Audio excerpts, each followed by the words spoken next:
What's going on, everybody? Come on in here so we can get started. Oh, my good Lord. How's everyone doing? Hope everybody's doing well. It's been an interesting couple days, but I am so glad I was finally able to go live tonight. Happy Monday. We're close to Christmas. Hope you guys have enjoyed your weekend. Looking forward to the holiday coming up. I know I am. I had the day off. I spent the day with my kids. I still got a lot of emails to go through. But I just want to thank you guys for tuning in because we got to do this live stream. So, few things we're going to be talking about this evening. Starting with what you guys are seeing on the screen, and then a federal lawsuit that Candace the Dum Dum Owens has somehow landed herself in. Girl, Candace, yet again, you've dipped your face into something you know nothing about. A pump and dump scheme, really. You can't make this stuff up. This is why she asking for money for her. She calls it a security. I think it's for attorneys. Candace gonna be broke as hell for real. Nobody told you to get involved in the pump and dump scheme. No one told you to do that. You did that by yourself. Yeah, so she in it. They have at least 15 co-defendants in this federal lawsuit, you all. And it's taking me a minute to try to go through it. And I'm still going to summarize it because this case is still ongoing. It is in, I think, the Eastern Division of Orlando, if I'm not mistaken. Yeah, it's in the District Court of Florida. And it's still going on. There's been an order that was signed on it. Yes, if you saw the post I put up on the channel, because I couldn't go live last night. Plus, it was just too late by the time I got through doing my hair. Me and the kids are having a great week, just having fun and spending time with my boys. So, um, with my babies, they never get too old for that. But I mean, this case is still ongoing. There's been motions and orders and things that's being decided throughout this, and it's supposed to be labeled as a class action suit. So it's got a lot of moving parts to it. So to go over the first complaint would be disingenuous because there's been a third amended complaint filed with this. So I would have to go through the third amended complaint that doesn't speak to all the co-defendants in the third amended complaint. So honestly, I would have to really do the first and then touch on the third one. That's going to take time. That's going to be a video by itself. So I'll give you guys a summary. I'll let you all see the actual overview and a summary I got out of Chat GPT, where you can get at least the most updated information. But as far as a full reading of that initial complaint and the third amended complaint, we'll have to do that in a separate video, you all. You just have to do it in a separate video because if I just throw one out and throw out the third amended complaint, you guys are gonna be like, what the hell happened in between? There's a lot of motions and orders that have been signed and filed in between all of that. NASCAR won their complaint in this overall case. They were one of the co-defendants. They won there. So it's not that the entire case is dismissed. It's just certain moving parts have been going through the court. If I don't go over it to where it makes sense, you guys get lost. And it just takes time to do that. It really does. Court stuff is boring. All right. Court stuff is boring, but I try to make it interesting and fun and do it to where people can keep up and understand what's happening here. And if I'm just throwing information out there to throw it out there, that's disingenuous to you all as well. And I don't want to do that. I want to do it the right way. I personally enjoy reading court docs. I just want to make sure that you guys understand what's happening here. You guys will see when I show the tab on that. But before we get to it, y'all hit the like button. How you doing? Let's get some comments in. I missed you guys.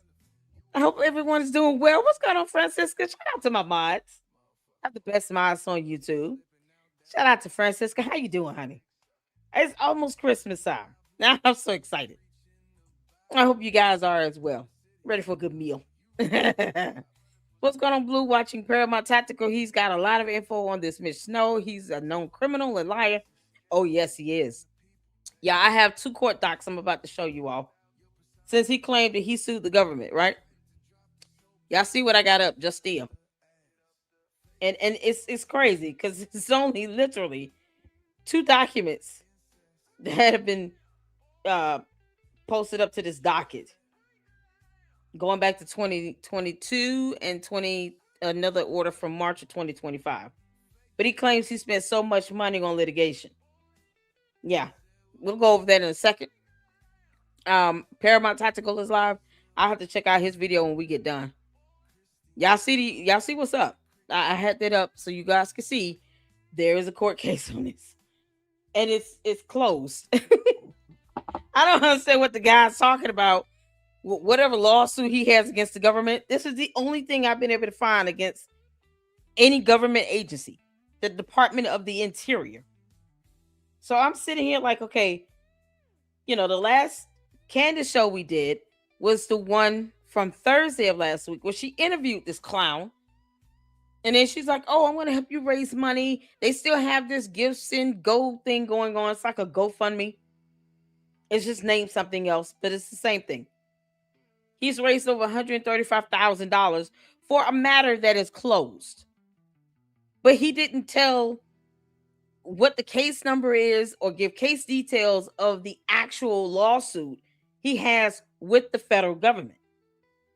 He didn't say any of that. So he leaves it to, you leave it up to people to have to guess and assume and just search by his name. And the only thing I come up with was what he filed against the Department of the Interior. And that thing has been closed for failure to prosecute. We'll go over it. You can't make this up. So what the hell he raising money for? And Candace hasn't given him a dime of her money. Because Candace, you haven't. You can say all day you're going to match something. That's a damn lie from the pit of hell and you know it. You're not matching anything. Because what attorneys is he still paying for? To say I'm helping this guy recover what? He failed to prosecute. What the hell he trying to recover? Y'all, we look at it. What's going on, Caleb? How you doing? Y'all make sure you hit the like button and put the number of your like that you are in the chat for me. Let's get things going. I appreciate you all so much. Yep, 2.0. How you doing, honey? What's going on?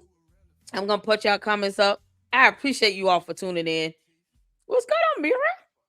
Oh, shout out to everybody. Hello, LLC mods and Luxus fam. I've gotten so many of you guys' emails. I still have to go through them, but I've been responding as I see some of them that I can quickly respond to. For others, if you sent me like links to videos or information for me to read and go through. One of you guys sent me, I think Amy sent me a Reddit page, and I'm sitting here like, oh man, Candace over here on Reddit. Candace, you over there on Reddit talking about TPUSA tax documents. You don't know how to read them. and you're trying to bring up an issue that's worse than what you did with Blexit, because we went over that. Y'all, we still have another LLC to go over with Blexit, because they sound like shell companies to me. In my personal opinion, it sounds like shell companies you were paying hundreds of thousands of dollars to every year, Candace. One of which is connected to Parler Inc. You got the audacity to sit here and talk about TPUSA, that nonprofit organization you don't work for anymore.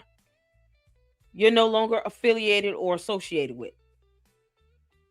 But yet, TPUSA took on Blexit. Funny how that works.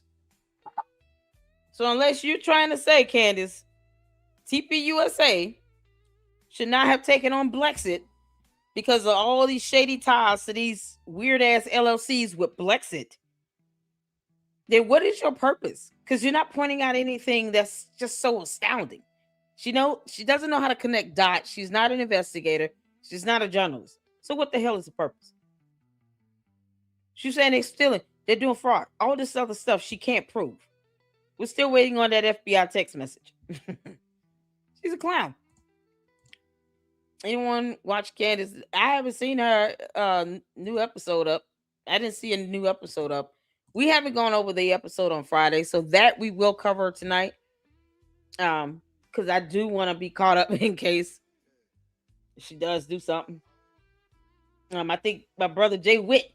Shout out to Jay Witt podcast, you guys. Shout out to him for tuning in with us on Saturday as well, as we had a fantastic conversation with Nick Brooks. And he did a live today. Jay Witt did a live today. I don't think it covered her show. I don't think she went live today. But that's just based on what I saw in her on her channel, because I was gonna cover it tonight, but I don't see anything new. Maybe she hadn't it. Who knows? Let's see here. Everybody speak to everybody. Hope you all are well. Hey, Glory, how you doing, honey? Is that me? Number 4. What's going on? No reply. How you doing? Thank y'all so much for tuning in. Let's get started. It's 90 people watching. I want to make sure it's 90 people that have hit that like button. Y'all, we have 30,000 supporters in the LLC. It's a fantastic reason to celebrate.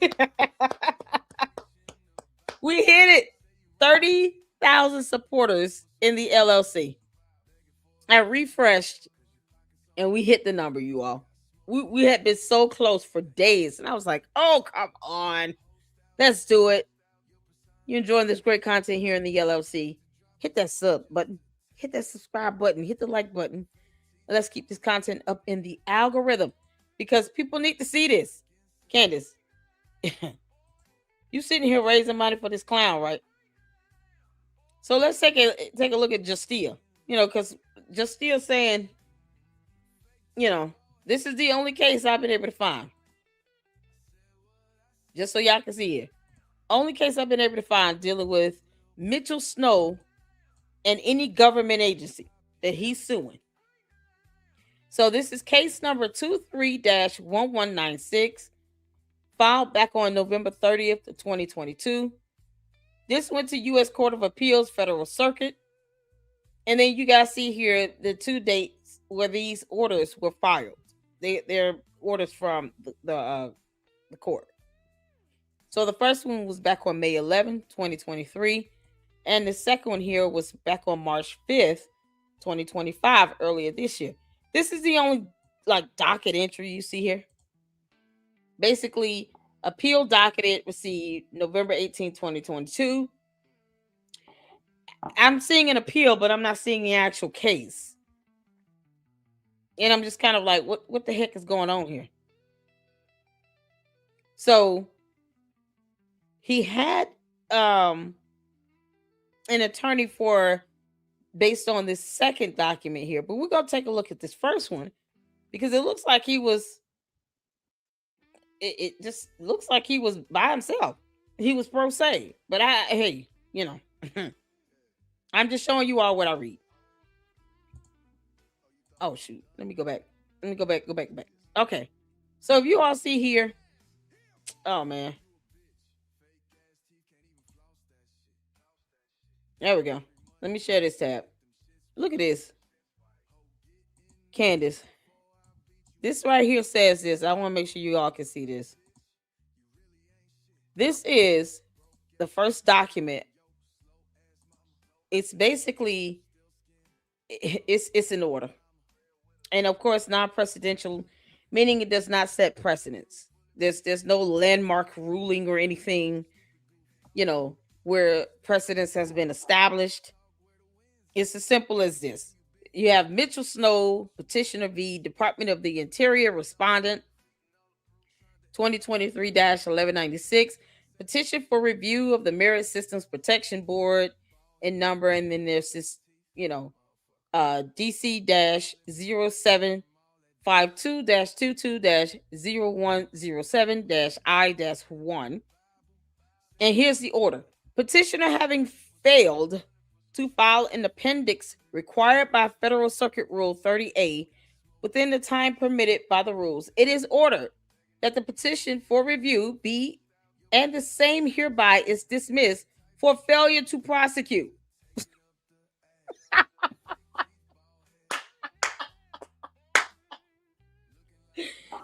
In accordance with the rules. Candace, he didn't do shit. You failed to prosecute. You're failing to basically bring forth a complaint to the court. You're failing to go to court to say, here's the problem.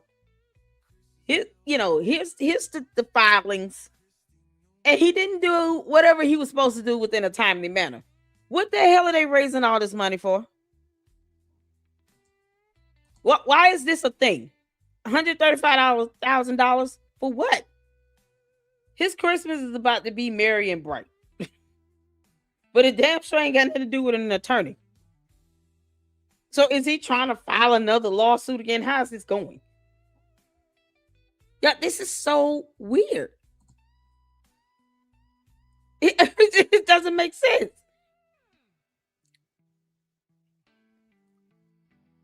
Oh, I'm not gonna. I have it. So you sent me something. Thank you. I appreciate you all. Thank you all so much. I got my research to Michael Yon tonight. There's a huge expose coming on Mitch. Oh yeah, I'm good. Somebody go get her. Because this is crazy. Y'all seeing this? Failure to prosecute. See, you can't make this stuff up. Look, I just see proof over. I asked her not to show it. I'm not gonna show it. If you don't want me to show it, I'm not gonna show it. I'm not gonna show it. Don't worry, no reply. I won't show because this is something I just pulled up. This is public information that I'm showing you all here. So anytime you guys send me something, you say, "Hey, don't show that out." I won't show it out because this is insane. Yeah, this is the order from May 11, 2023. Can't make this up. Whatever it is. So I don't know any other lawsuit or anything that exists because he talked about, going after the government and blah, blah, blah, right? And the first thing I said when we was doing that marathon, all right, I said, where are the court docs? What is the case number? So this is all I could find about Mitchell Snow and any government agency. And it says here, he failed to follow a court rule to get some stuff in within a timely manner, and therefore failed to prosecute the case just to get it moving in the court. It just sat there. This is, man, you can't make this stuff up. So what is he whining and complaining about?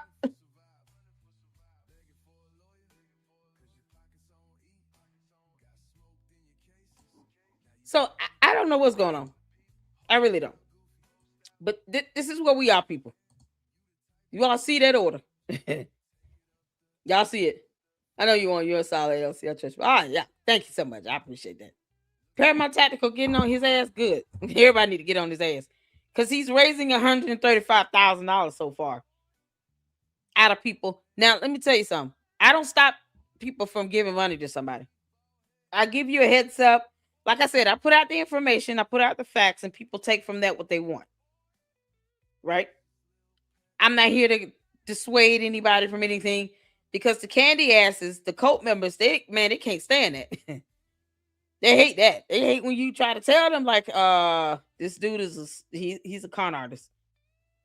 He forgot there were cameras around all over that base, no video footage, no photos. He didn't take a photo. He's claiming he saw Erica Kirk, some random dude. He know who Brian Harpole is, even though he said he didn't know how anyone looked at TPUSA except Charlie Kirk. So he's lying in the same statement. She's always lying and being hypocritical and contradicting herself in the same statement. Literally, she could start a statement off saying one thing and then say the complete opposite in the second half of the statement. That's how bad of a liar Candace Owens is. Because you lie like hell, Candace. And then she get mad when people don't believe him. Girl, we don't owe you that. We don't owe you nothing. What's going on, Poetry Princess? How you doing? What's happening? Yeah, I am on one tonight. So this is what we are. Timu journalist Candace. That's so funny. Hit the like button for me, y'all. Oh boy. Mariah Carey's obsessed plays in my head every time this live passes. Does it? I don't listen to Mariah Carey like that. She's another one who does not pay my bills. You can't make this stuff up. I have no idea what that song is like. Tammy said, wasn't he just attested or something like that? Who knows? I don't know. He said he had a lawsuit going against the government. And Candace, of course, it's like, oh, hey, Carrie. Hi, everyone. I'm a little late getting here, but I'm here. Welcome in. You're not too late. Yeah, you're not too late. But she was the one saying, oh, we're raising money to help him with his legal fund and his legal defense and all this other stuff. We may not be able to take care of all of it, but, we can help ease his burden. Now, Candace, you go ahead and take care of all of it. You're the one that's worth $244 million. Like, her and George got all these millions of dollars here. Why can't you just give the guy 2-3 million for him to pay off his legal fees if he's got some case out here? I asked for the court docs. This is all I can find. Failure to prosecute. You can't make this up. Yeah, yeah. The crazy part is that they haven't linked it with Jan yet, but they are both Green Berets. I got that info. Yeah, because many military individuals, personnel, military service, active duty service members, and veterans should be pissed off at the Candace Owens interview. Whatever she did to him, the squabble. I won't even call it an interview. That's almost like giving it credence to try to legitimate that nonsense. It was a squabble between two chicken heads. Two chicken heads, one named Candace Owens and the other named Mitch Snow, played around, figured out how to do a Zoom hearing, a Zoom video, and they had some squabble between each other. That's it, and that's what we watched on Thursday. Because I cannot dignify that to be an interview. I just can't do it. So amongst their chicken head squabble, he put it out there that he was filing a lawsuit or was a part of some litigation and had court documents filed against the government. He didn't say which agency. He was not specific at all. He just said the government. Okay. So when you're not specific and you can't say what the case ID number is, or at least what agency you're allegedly suing here, then you leave it to us to have to sit here and figure that out. And if good journalists are going to research some of this stuff and look it up, to try to see what's going on, you're talking about suing our government. And then you're asking for the public's help with this financially. You have a whole GoFundMe out here on some secondary, go serve, find whatever website. And you've raised well over $130,000. Like I said, I put the information out there. I'll let the cult members handle however they want to. But people are still donating towards it. The least he could have done was put up the actual court documents. They couldn't even manage to do that. Candace, you couldn't even manage to do one thing right. At least show the court documents. Valid court documents. And what we're seeing is a failure to prosecute. Because this stuff just can't write itself. So unless there is valid legal court documents out here somewhere on earth that can be posted up, because Candace is not going to do it. I'm like, what? Why are people giving him money for attorney fees? What legal fees he's got? This was back in 2023. Y'all see the date on this order? You can't make this stuff up. It's 2023. They said he failed to prosecute in accordance with the rules. He failed to file an appendix required by Federal Circuit Rule 30A, sub A, within the time permitted by the rules. Because court rules also matter when it comes to these proceedings. Candace, you'll learn that the hard way when the Macrons mollywop you in court. And apparently, this class action lawsuit as well. Candace, I love this so much. The fact that you're being sued left and right. Yeah. I am just absolutely loving this. You decided to participate in some pump and dump scheme with a meme coin that, let's face it, people who were bored, especially during COVID, and they were out of work, desperate time calls for desperate measures. You have people out here literally creating fake meme coins and then trying to pass that off as crypto. And then lied about this being traded publicly in the stock market as if it had some level of value to it when it didn't have any value at all. We'll get to that in a second. But that was what was Candace was a part of. This guy right here, it's just, I don't know if it's stolen valor. I don't know. I haven't seen a DD-214 from him either. No one has shown that. The ID cards, these cards that he sent to her, so heavily redacted. One of them was completely blurred out. The other two were so heavily redacted, you couldn't read anything, not even the name on the cards. If we know his name, why redact his name on the cards? Make that make sense? He's supposed to be running and hiding out from bad guys that are after him, but yet he goes on Candace show, and then people start learning who he is and realize she said his name is Mitch. She didn't even keep that story consistent about him being Harry Meyer because she knows she wouldn't be able to do that. But why come out into the public if the bad guys aren't in prison?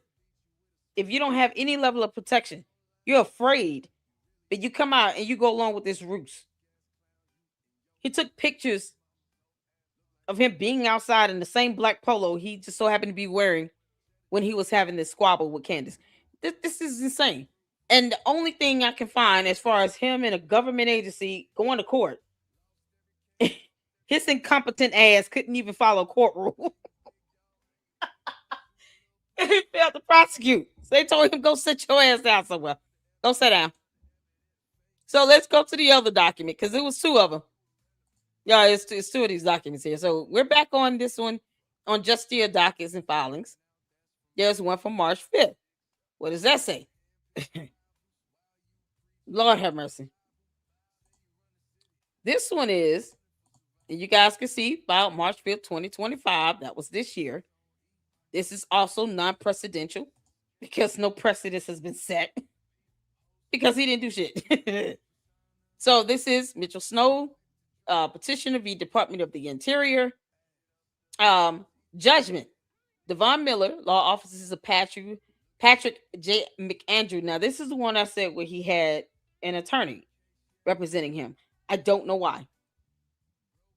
So you go from 2023 to 2025. You get an attorney. Why didn't you start with one? This lawsuit was allegedly filed in November 2022 based on Justia. This was filed back on November 30th, 2022. And this is with the appellate court. So you get to the appellate level and you don't even pursue it and move forward with it. That's back on 2023. Here we are, 2025. There's another order. This is a judgment. Once again, petition for review of the Merit Systems Protection Board. And then you guys see the same DC case number here. There's a judgment given. And then you have the attorneys listed for the petitioner, Devon Miller, or Devon, it could be, I don't know. I'm just going to say Devon Miller. Law offices of Patrick J. McAndrew, Greenbelt, MD, argued for petitioner.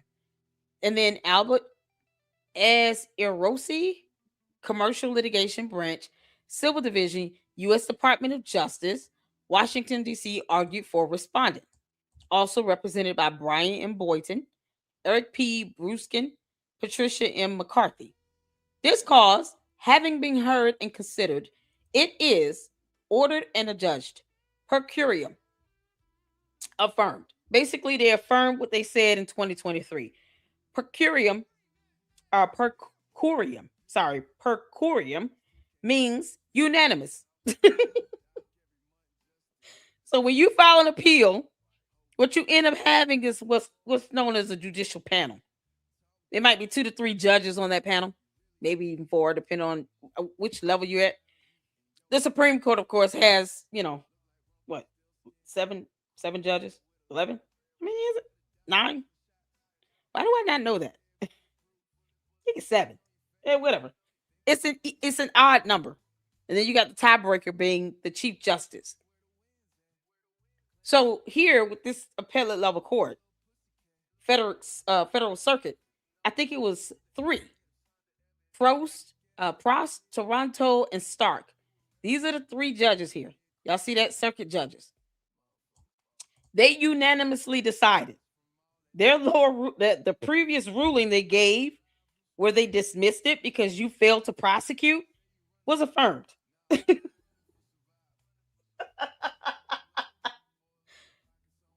So why get an attorney, waste this damn money, accrue all of those billable hours for the judge to say, for the court to say the same damn thing?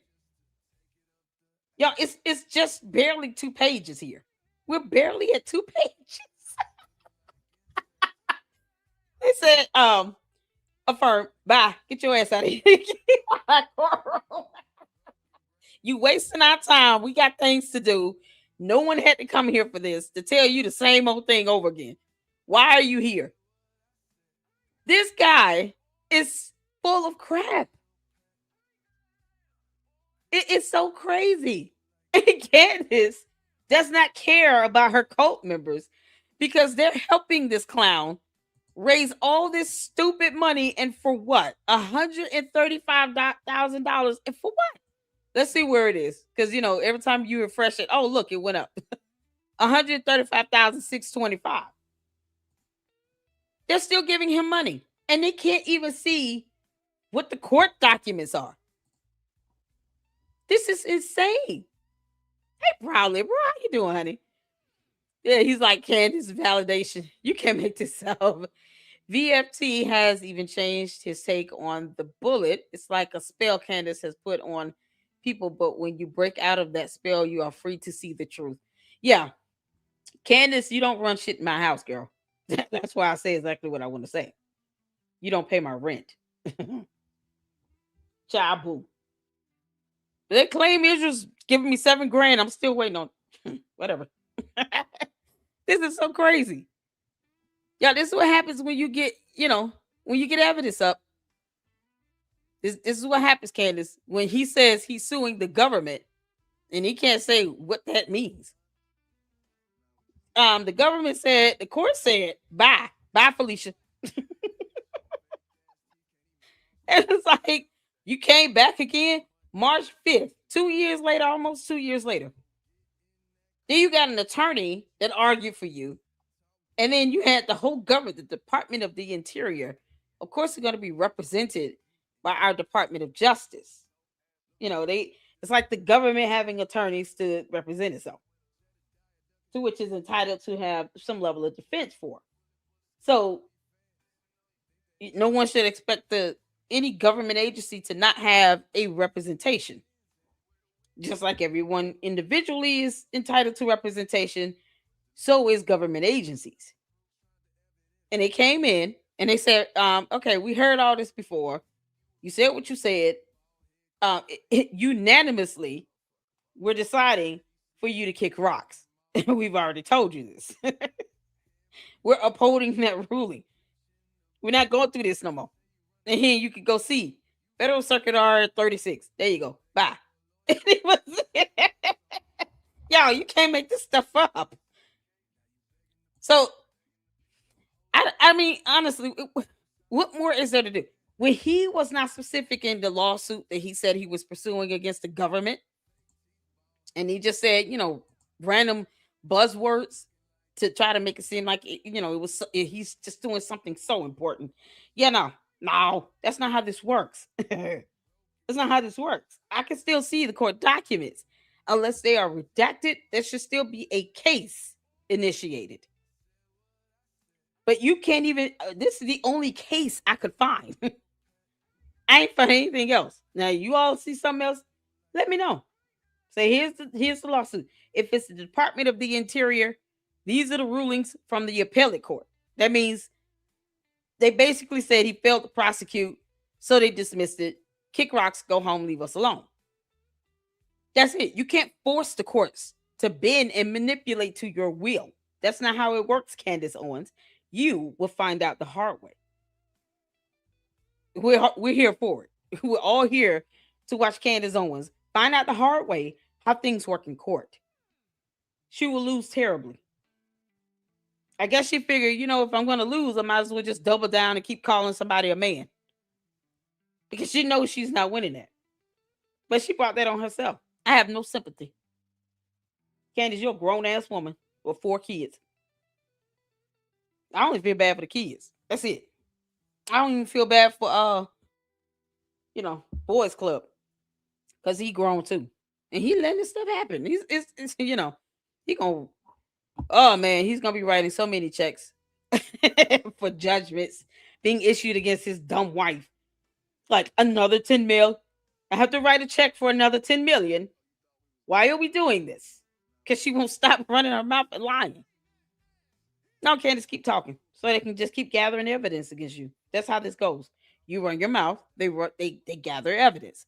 Like Tim Pool said, when she starts to talk, when she opens her mouth and says the things that she says, that's when litigation begins. That's not even I've been saying that. That's not a euphemism. Candace, that's a part of your reality, girl. You have no idea what people are planning on doing. I know they're sick and tired of her nonsense. So if only TPUSA and Erica Kirk would just drop a federal lawsuit, we'll all be happy. And it would just be done and over with. At least it takes the guesswork out of it. No, man, what's going on now? Candace said, imagine designing Candace Owens as a chicken head and sounding like a chicken head. Maybe you should actually try getting information firsthand instead of going after the ones doing something. What's she doing? What's she doing? I missed it. I must have missed what she's doing. Now tell her to tell us the name of that French government employee, that high ranking one that told her payments were going through Club de Sant. Tell us, tell us that name. Oh, how about this? Show us the payments. We're still waiting for that. Oh, and that FBI text message she sent to that high ranking official, even though she doesn't trust the feds. I wouldn't tell somebody about my problems and sit here and say someone's after me. What happened to that whole somebody's trying to assassinate Candace Owens from the country of France? What happened with that? It seems to get put to the wayside because she thought some clown was going to come in and say, I was in the military. Believe me when I tell you, I saw so-and-so on this military base, despite all the cameras that probably would never prove any of that crap. The end. He stayed in a hotel footage. He would have been hotel. He would have been captured on hotel footage. So if we get video footage from these hotels and the military base or whatever comes out, let's say people just start posting this stuff up because they're sick of Candace Owens lying like hell. It'll just make her look even worse. I'll leave it to the chicken heads to support the other chicken heads. I mean, squabble, squabble. I owe her nothing. I made that very clear. The clowns come in here and they come at their own peril. They come at their own peril. Are we gonna have some fun on them tonight? So they're being victims of Kennedy's viewers and trolls, even though they literally are in love with her content and talk to her. Candace cursed Dollywood. They were shutting down permanently. I told you all that last week. Where you all been? I told you all Dollywood was shutting down. I said Dollywood is shutting down. It was like right after what? Last week. Yeah, it was beginning of last week. That's when I said, Boys Club can go hit the corners of Dollywood since they're not open. Yeah. Candace, everything you touch just seems to die. I just have no idea. That's why Candace should not get near Erica Kirk. Just don't even touch them. It makes no sense. Candace, you're a plague. You can't make this up. Is that the LGB coin? My God, she's washed. Yeah. Yep. We're gonna get to that one next. This is the one for the only lawsuit I could find against any government agency from Mitchell Snow. So let's go to the overview for this is the federal lawsuit. Candace Owens, it's like a class action lawsuit. She's been named in as a co-defendant regarding this LGB meme coin here. So if you all see the Ford v. Cotulus, I don't know if I'm saying that right, but there's several other parties. This is the case number 22-CV-00652. And you guys can see here, this was filed back on April 1st of 2022.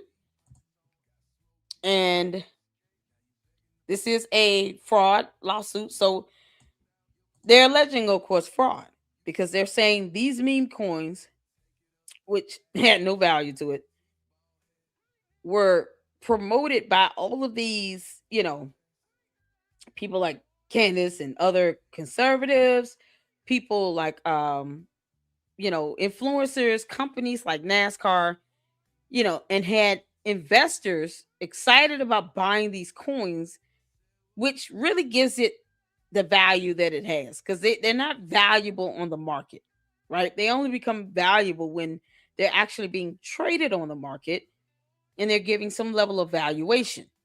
So they determine how much they sell for versus what type of profit you can earn from selling or, trading the coins. And then, of course, if they take a hit, what does that loss look like? That helps to determine what the value is of that coin.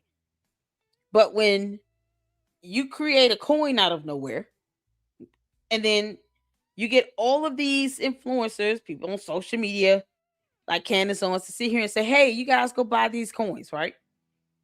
Coins might be like $10 a coin. I'm just throwing out a number for an example. The $10 is what the initial rate is to buy one coin. But let's say you get 10 coins. And then Candace sees, oh, these coins are selling pretty fast. Let me bump it up now to like $12. So they're selling up the base price for 10, plus she's getting a $2 profit.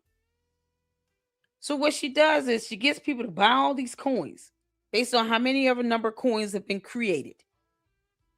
There could be a limit to them depending on what, it's the law of supply and demand. So based on what the developer wants to do or whatever these people are trying to do that created the coin, maybe they set a limit to the coins to try to increase the value. So you can only buy so many out there because it's only so many made. And then you can make a little profit off of it. Well, if they never get to market and get traded, nothing happens where you just got people buying the coins or they're telling you to buy them. They get a whole boatload and then they say, hey, hold the coins.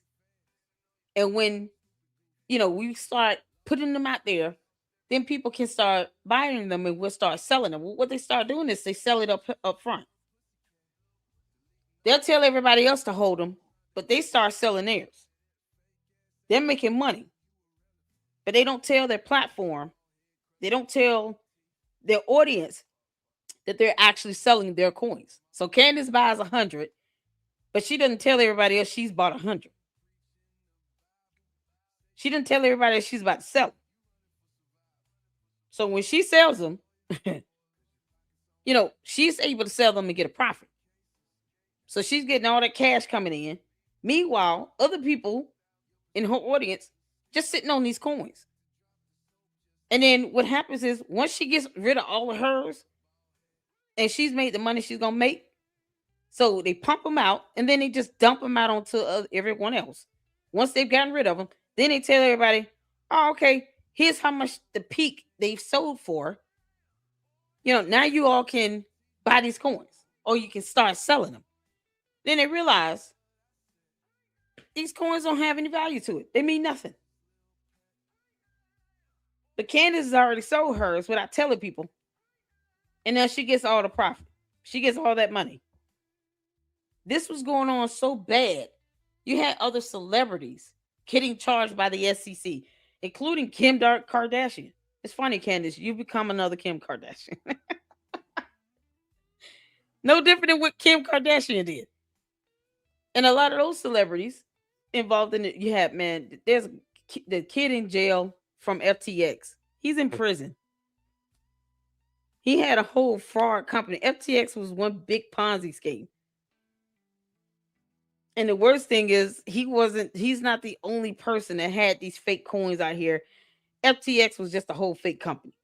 But they did the same thing, except they were going for high investors that had millions of dollars.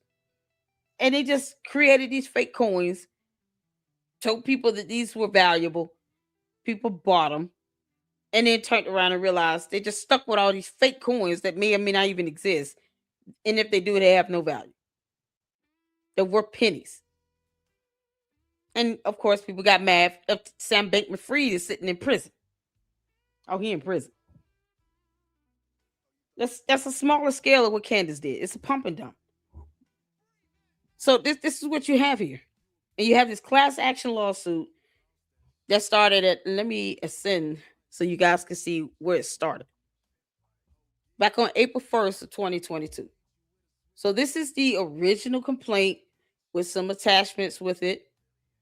I'm going to go over that in a separate video, but because there's a third amended complaint with this, more than likely that's going to be what the judge considers when they do start hearings for the other co-defendants. There's been some side hearings on motions and things of that nature.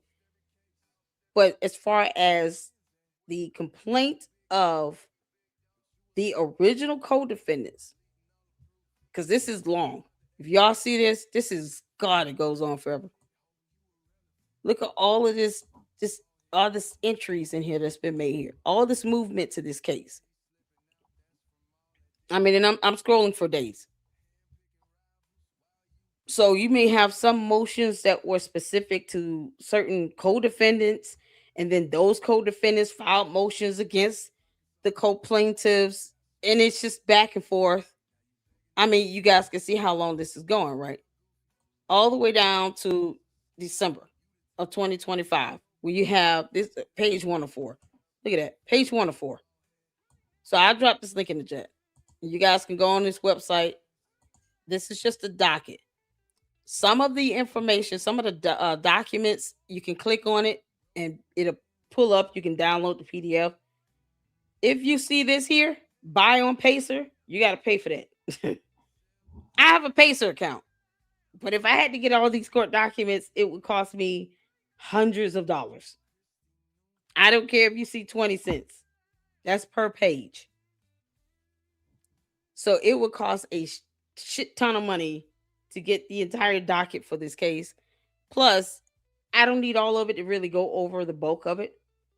I just need to know where the status is with the remaining co-defendants.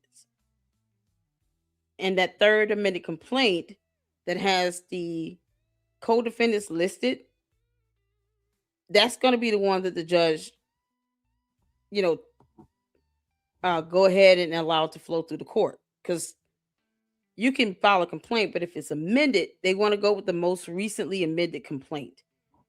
So here you go. I had to give a synopsis. Yeah, we like artichokes. What's going on, mister? How you doing? Artichokes in here? Hey, Manny, I see you up in here. Oh, Lord. I had to give a synopsis so y'all can understand this pump and dump scheme stuff. A lot of people lost a lot of money with these fake meme coins and, fake BTC coins, all this stuff. I mean, I, researched and reported on a whole crypto scam company called Novatech. Novatech was not as, it generated a lot of revenue fraudulently, took in 1.83 billion internationally, but the owners, see, people didn't know who they were.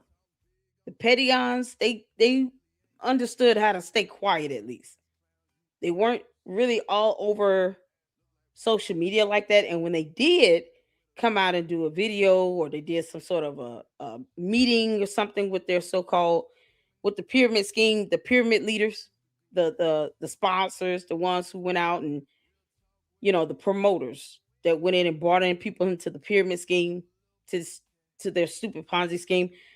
They realized they were getting scrutinized every time they would go out on social media, so they learned how to, they fled with the Panama somewhere, wherever they went, and they shut up.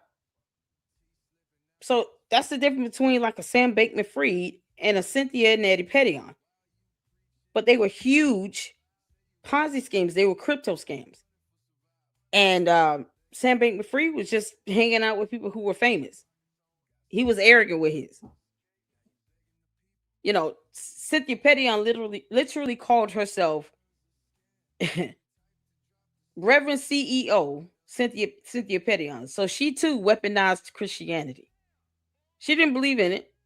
The text messages named in the SEC complaint. If you guys have time, I have a whole playlist on my channel where I researched and reported on them on Novatech. They were scamming people internationally from all over the world. Other countries, Canada had hearings against them. They received cease and desist orders from at least 3 states in the US alone, one from Canada. They caught it. And then they realized their Ponzi scheme just fell through and it collapsed and it bottomed out. Then that's when you didn't hear from them. And I mean, it was to a point where I called it. I said, y'all, she's going to stop doing these because she realized she sounds dumb. This Reverend CEO, Cynthia Pettion, is like another version of Candace Owens, if you can believe it or not. Except the Reverend CEO, Cynthia Pettion, that chicken head was not all over social media. She learned how to go somewhere and get the hell on. But the SEC went after her, finally got charges filed against Novatech FX last year, where she was named. Of course, the founders, the CEO and her husband, her brother, all those clowns that were promoting that Ponzi scheme, they all got named. And that's what you see here. Same thing. This whole, why Candace want to get herself involved in this, I don't know, but she did. And there are 4 pages of this stuff here. So what I did was I just kind of did descending so you all can see the most recent documents affiliated with this. On December 22nd, there's an order on motion for miscellaneous relief. The petitioner has been granted some relief from an order from a summary judgment, but this is just for part of the actual complaint and not the entire complaint overall. And since this is a class action, there are a lot of moving parts. So you all can see the parties over here. Defendant Alexander Hope Mascioli. I'm probably going to mispronounce the names. Alex Mascioli. It might be the same person. I don't know. Eris George Michalopoulos. They have all this representation. So you can see the defendants listed and then their attorneys that's representing them on the side here. I just want to make sure everybody understands so far where we at with this. Oh man. Hey, Tavares, how you doing, honey? What's going on? Hey, status quo, what's going on? I haven't heard from you in a minute. I was just here for y'all in the chat. Oh, thank you. Say, oh shit. About to go back. What's happening? I see y'all up in here. What's going on, Mister? If I hit it any harder, I have to change my mind. Change my name to Mitch. Yeah, I'm calling Mitch and Candace chicken heads now because they having squabbles and stuff no one cares about. So you guys make sure if you just not tuning in, the only lawsuit I saw from Mitchell Snow against the government was the Department of the Interior and the Federal Circuit Court. In an appeal he filed, told him to kick rocks twice. He failed to prosecute based upon court rule. He didn't move forward with the case. So I don't know why he's raising money for legal fees and some sort of legal defense when I haven't seen any open pending lawsuits or anything against any government agency from a Mitchell Snow. That chicken head that was on Candace's show on Thursday. Nothing. So They seen him find all this getting all this money. Oh, thank you, Scar. How you doing? What's going on? So you guys can see here. Here is the link to court listener for that class action lawsuit where Candace Owens has been named as a co-defendant in a pump and dump scheme for an LGB meme coin. It's supposed to be "Let's Go Brandon." Candace, I thought everything was fake and gay, girl. Oh, I'm gonna rub it in, you heifer. Girl, you about to see a lot of courtrooms in your day. 36 years old with 4 kids, and you got, boys club sitting around doing nothing, I guess. And you got a whole class action lawsuit you caught up in. A federal lawsuit at that. Yeah, this is in federal court. Them federal judges do not play that BS. Don't go to their courtrooms with that nonsense and buffoonery. They don't give a damn about cult leaders, cult members, and none of that stuff in there. You don't run those courthouses. I keep telling you that, Candace, you run nothing, you chicken head. You can't make this up. Oh, this is funny to me. So y'all can see all the co-defendants here. Austin Fletcher. I don't know any of these people. Brandon Built Motorsports LLC. Brandon Brown. Brandon Leslie. Candace Owens with no attorney. Why you don't have an attorney? Candace, where the hell your attorney at? Don't you have 3 of them for the Macron lawsuit? Y'all see this? Candace Owens. No attorney. Nothing next to her name. So the 3 attorneys on the Macron lawsuit, neither one of them can represent you in this. Candace, you're going to lose like hell. This is why you don't listen, I don't deal with Bitcoin and stuff like that to the Luxters here in the LLC. I'm not talking to the candy ass cult members right now. Y'all can sit down somewhere and listen for a second because I'm not talking to you all. I'm talking to the Luxters. I would never ever put anything I can't verify myself before you all and then tell you all to buy something. I would never do that. Even with my Dr. Squatch soap partnership I have, y'all can get Dr. Squatch products, truth be told, out of Walmart. Okay. I get a commission on the sales when you buy the product. But you get the product. If you don't receive it, you can call and get a refund and cancel it. And then I just don't get the commission. I would never want people to feel duped. I would never want anyone to get taken advantage of or to sit here and to say, hey, click on the products, get Dr. Squatch soap products and all this, deodorant, all these things. And you place an order. You don't get the product, but your debit or credit card gets charged. And then you guys are reaching out to me saying, hey, what's going on? I ordered some Dr. Squatch products. I didn't get it. Now, I'm not the one selling them, but as, Lady Luck here in the LLC, I feel that I would have some responsibility in making sure that if I'm sponsored by or I have a partnership to sell products for whatever company, I don't care what it's for, and you guys don't get the product you ordered, I would have a huge problem with this company. I would have a big problem with Dr. Squatch. And I'd be cussing them out. I probably would call them and cuss them out on live. So y'all can see and hear what's happening. You will be able to contact a real customer service department. You will be able to get your refund process. I would never sit here and tell my audience, to tell any of the supporters here in the LLC, buy this stuff over here. I got to tag to my videos and you can't even actually get the product. I would never do that. That's disingenuous and you're perpetuating a fraud, especially once you learn that people aren't getting the product they purchased.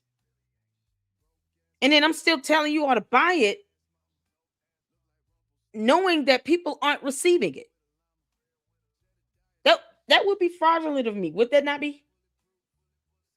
Let me know. Would that not be considered fraud if I sat here and I knew damn well, hypothetically, Dr. Squatch is sitting here taking these orders, but they're not sending out the soaps? And then you all are telling me I'm reading your emails and everything, and then I still ignore it and tell you all to keep buying it. Wouldn't that seem fraudulent of me to do that? Put a 1 in the chat if you think so. Put a 2 in the chat if you don't. Because I wouldn't dare do that. This girl knew she was sitting here pumping out these damn coins that had no value. Unless Candace really is that stupid. This is Candace Owens. You've been named in this mean LGBT meme coin pump and dump scheme. Candace, if you even brought it up and you encouraged your platform to buy this stupid coin, knowing it didn't have any value or that it was not really being sold and traded on an open market with any value, you knew something was wrong with that because you claim to have discernment and all, you chicken head. Squabble, squabble. You knew that. You effed up. Now you got named in a class action lawsuit. Manny with the 3. Lady Luck Club, why the hell are you asking us this dumbass question? See, that's how real and raw I can get. I at least give you all the option to say, yeah, that was a stupid ass question, Lady Luck. You know damn well we all consider that to be fraud. What's going on, Fox? So shout out to my boss. Shout out to the virus. How you doing, honey? Yes, we're going to be doing Umar. We're going to get to Umar because he's got some stuff going on with him and 50 Cent. And Umar, 50 Cent will crush your soul and not even lose a second of sleep. You better ask Ja Rule. He took that whole man's career down the drain. 50 Cent does not mind ethering someone's soul. Why would you want to get in a tuffle with him? Umar, you're not that talented. You're not that smart. So we got to talk about that. It's going to be a whole nother video. Umar here trying to go head to head with 50 Cent. You better stop. You're 50 Cent somewhere laughing, saying, I just dropped a documentary about Diddy. Who is Umar? Unemployed. Umar's still unemployed. He ain't got no job. Can't make this out. Oh, man.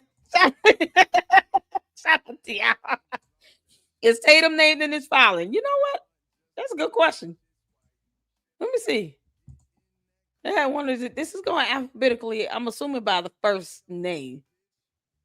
So unless he changed his name from Brandon Brown to Brandon Tatum, that ain't him. I don't see him in here. But I mean, if he had any dealings with it, they would add him as a co-defendant if they had to, or they at least, do a separate complaint. But I mean, he claims that he barely worked for Blexit with 5 hours a week coming in based on tax documents. You can't make that stuff up. Who the hell gets a job for 5 hours a week? What kind of nonsense is that? That's about the time you can spend on a phone call in a meeting. Why are you the VP and you only working 5 hours a week as the VP and director of a company? That's how shady that shit was. They couldn't even get their own vice president to work more than 5 hours a week. You can't make this so stupid. Can't make that up. Easiest money he's never made, really. Because the money he was given is basically what I guess she gave him just because he existed, not because he actually earned it. So when I hear Candace Owens walking around talking about, oh, you got to pull yourself up by the bootstraps and you got to go out here and earn a living and all that. Okay, well, go tell that Brandon Tatum clown that. He didn't earn shit. 5 hours a week, you're not earning nothing. That's called a hammy. You put money on a silver platter and you just handed it to him. No vice president of any reputable company, a reputable company with good standing works only 5 hours a week. It's asinine. They didn't even try hard. You can't make this. At least if she was doing 30, he should have been doing like 25. Like, there's no logic and just realism in that. It's gone. And then I heard Brandon Tatum out here crying and whining and throwing tantrums all over the internet. Will you kick rocks? You're a grown man. Why are you upset over people calling you out for not telling your friend right from wrong? You keep trying to defend her. That rebelliousness gets you nowhere, Brandon Tatum. You or Megyn Kelly. She out here dropping the F-bomb and getting mad at everybody. Girl, please. You making litigators look bad. You got attorneys that already go around lying like hell in court. You already got some corrupt judges out there. You're making it. You're validating our distrust in court systems. I don't have a complete distrust, but boy, I tell you right now, in the last 3 or 4 years, my trust of the legal justice system, which it dropped down like 88 notches. People like Megan Kelly don't come and make it any better either. A former litigator sitting here dropping the F-bomb like that. Not that it's illegal, but you're doing all of that out of what? Because people are saying, if you're her friend, go tell her the truth. We're not telling you all to say anything wrong to her. Tell her the truth. She got these people scared like she got something on them. It's crazy. It's like, it's like she's got some dirt on them and they're just terrified. It's a clowns. It's some clowns. So you guys can see here, and I'll just let you guys, if you guys can have time, check out the link. It's going to take you to this page here for courtlistener.com and pull up this case, and you can see the parties here. The interested party, you got the movant, objector, and then the plaintiff is Eric DeFord. It's someone else I don't know. And look at his attorneys. Good grief. 1, 2, 3, 4, 5, 6, 7, 8, 9. It's 10, 11. It's about 11 of them. Sandra Bader and Sean R. Key, who I don't know who these people are. So it's 3 co-plaintiffs on this lawsuit. 3. Even this LGB LTD, LGB Coin LTD is represented here as an objector. So this case is very, very intense. And it's going to take some time for me personally, if I go over this, to do it the right way. But we can definitely start with the original complaint. And then we got to touch on the third amended complaint, because that's the most recent complaint that's been filed to the court. Then there's some other sideline motions to include, I think, NASCAR winning something out of this. So it's a lot of moving parts, you all. So you guys check that out, and then we'll have, hopefully I can get to this by Wednesday, if not Friday of this week, because Thursday is Christmas. All right. So let's get to Candace's video that she did on Friday. All right, you guys. It's about time, and we haven't been able to get to this yet. Thank you all so much for tuning in. Let's get some comments in before we get started. Make sure you guys are hitting that like button. Get ready to laugh, because it's about to get funny. There are a lot of other videos I want to get to, but I still want to get through this, and probably will do an Umar video tonight if I can. Wednesday, the kids and I are going to be out spending some time for Christmas Eve, and of course Christmas Day is going to be a doozy. So if you guys get anything out of me, there'll definitely be a post wishing you all a very Merry Christmas and a happy holiday. Might do a quick live if I can on Christmas Eve and Christmas Day, but I want to get in some of the content that I been trying to get in, and a couple of you guys have requested from me between now and Wednesday. So lots to cover, lots to go over. We're going to check out this video from Friday. It's my understanding, I looked on her channel, she did not do a live stream. But what's going on, S-Files? We're going to get to her video from Friday because we have not covered that. So one of her big fans on X with big following tried to warn about Mitch, and she snapped back at him. She's awful.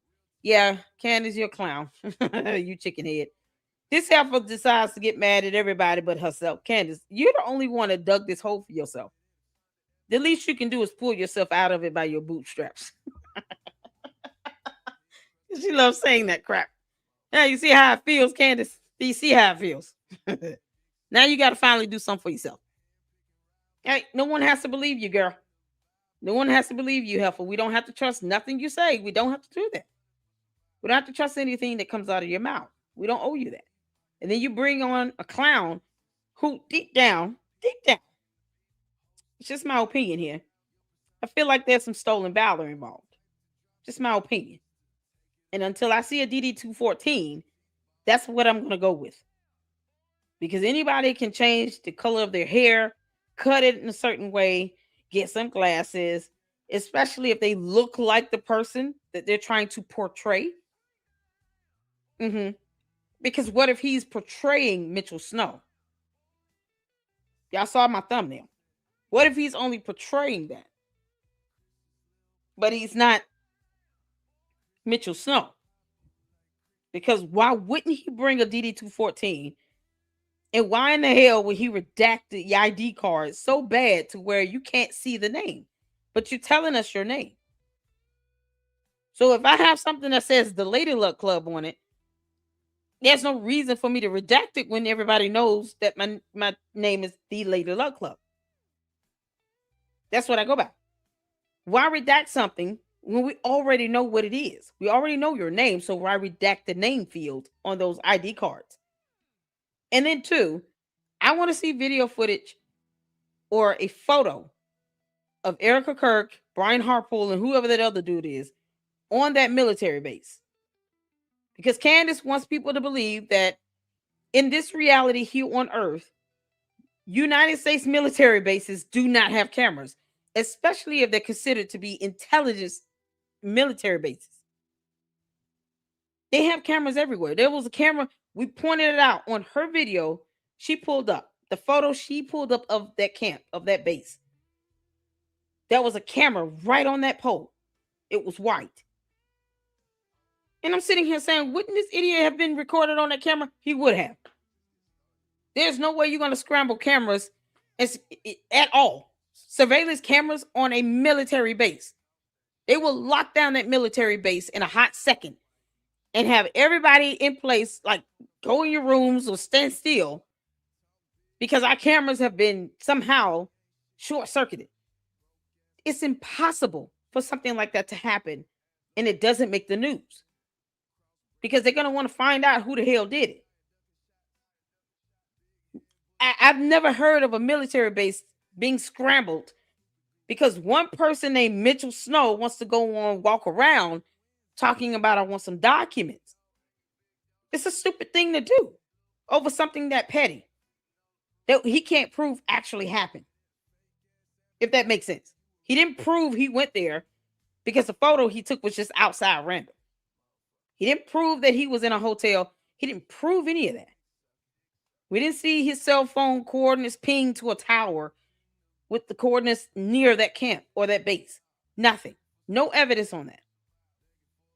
That's how you question everything. So, to the Candy Ass Cult members, you do understand coming in here is at your own peril.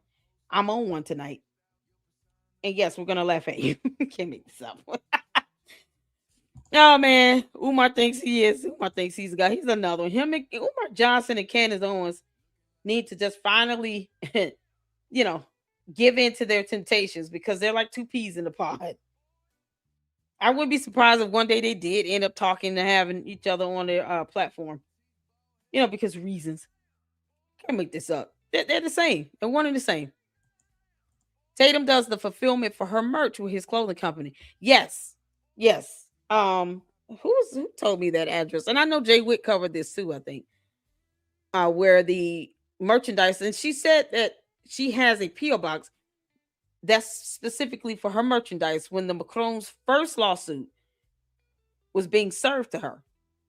She said on her show it went to a P.O. box where it's like affiliated with their merch, and they had no idea. But that's what they had on file with the court. So it's like, why would you have a P.O. box, even if it's for merch, that's not being checked? So that means Tatum is slipping. He's not even doing the job. You're paying him to do 5 hours a week. He's not even doing that right. So his incompetency led to the P.O. box not being checked regularly. And she claimed she couldn't get that first, the first complaint filed against her from the Macrons. they had to turn around and serve it to it at home because they can't serve a P.O. box either way. But if that's all they had to put something down. But, to each his own. As long as you got it, girl. As long as you got it. Oh, man. 50 Cent straight business. Exactly. You, Diane, know 50 Cent is straight business. Well said. Well said. Umar trying to go up against that Chabu. Watching Candace is like watching the X-Files. I got scammed on Bitcoin too. Yeah. A lot of scams that happen with these Bitcoin pump and dump schemes, these fake meme coins, NFTs, all this nonsense. Because you have some clowns out here that monopolized on that, and they didn't care what the true intentions of this was supposed to be about. So they took a coin where it still came down to a bunch of US dollars, while they hypocritically talked about the value of the US dollar dropping. And even if that's the case, because prices of everything is going up, why are you worried about getting US dollars for a fake meme coin then? Why not go and get some pesos or yen? Money from another country. Like, why aim for US dollars? This is how you know people were lying so bad about that, to where they said stupid things that made no sense. Yes, the US dollar is being slowly devalued because the cost of everything is going up so high. Cost of living, food, oil, gas, everything is going up. But these people still go out and put out these fake meme coins in exchange for US dollars. You send them some Mexican pesos and see how that goes. Sam Bankman-Fried would have been broke as hell if he was like, no, I don't take US dollars. I need Mexican pennies. Peso is like half of a US penny. Something to that extent. Just imagine it. Or money where from a country where it's more third world, and their money is just almost the value to where it's just absolutely worthless. But yet you didn't see all these so-called scammers and con artists taking in that devalued money in exchange for these fake meme coins, because they know they can't do anything with it. So despite all the crap that was said about the US dollar being devalued and things costing more money and blah, blah, blah, you had people out here still trying to sell these fake coins in exchange for US dollars. So that whole debauchery was just a ploy to get people brainwashed to believe that they should be giving up their hard-earned money, despite the fact that you're spending more of it for the same damn thing, but you still should be giving it to them for a fake meme coin. And expected you to hold on to it and then never say anything about it. You can't make this up. Candace, your ass is going to get mollywopped in that courtroom. This is ridiculous. What is Tatum's middle name? I don't know. If anybody knows his middle name, put it in the chat. Yuck 2.0 is asking. I don't really watch Tatum or anything. He sounds like he's whining and crying all the time. You're a grown man, Tatum. Go on somewhere. Go do some push-ups or something. Or read a book. He treat Candace like that's his wife. So crazy. Brandon Fitz said it. Tatum goes right along with Candace. Yeah. Because he's a coward. He's like, I don't agree with Candace. I don't agree. I saw Jay Witt video on that. I don't agree with Candace. Oh, okay. Shout out to Jay Witt. You're not telling her that she's wrong either. You can't tell her to her face.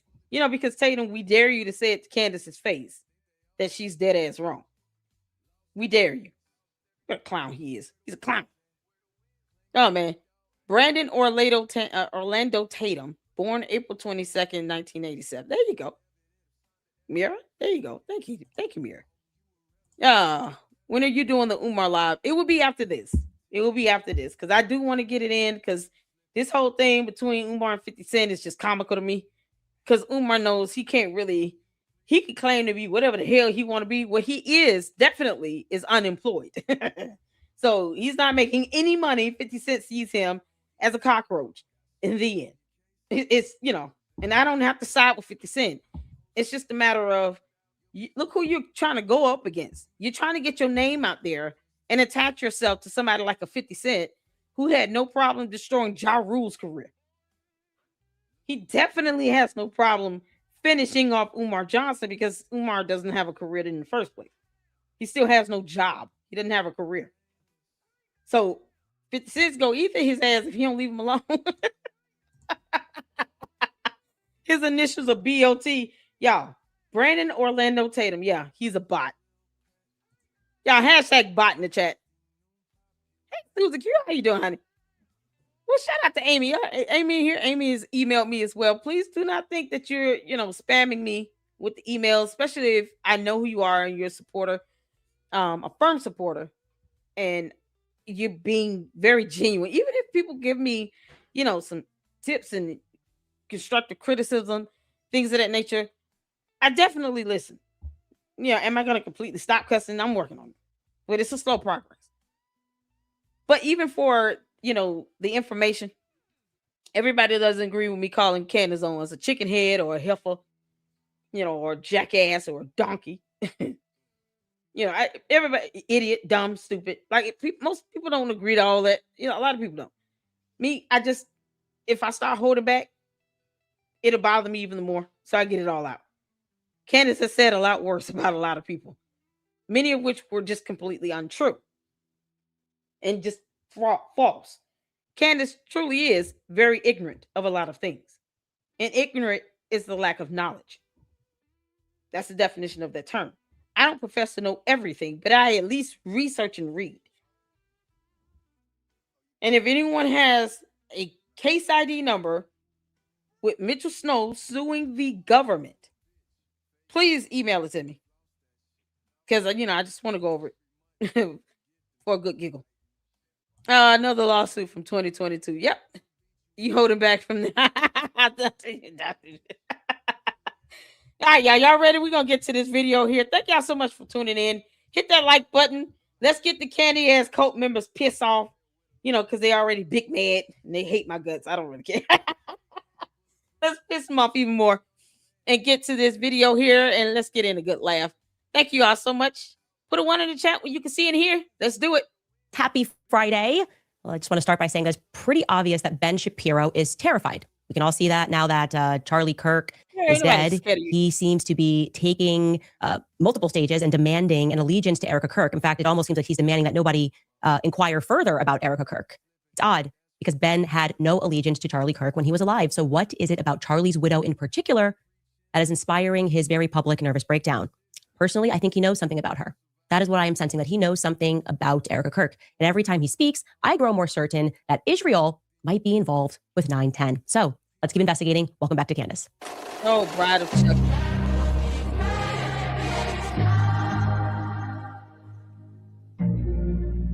Exactly. Ben Shapiro just keeps calling my name out on stage. He's calling for me. He's calling for me. And I'd like to show up for him today. Okay. Last night he hit the stage at Turning Point USA's AmFest the other night. And I'd like, first and foremost, just to let you all know, some people noticed that he wasn't on the AmFest list for years, and all of a sudden he's back on the speaker list beginning in 2024. Hold on, let me, oh God. I speed these up a little bit. She already talks fast, I know.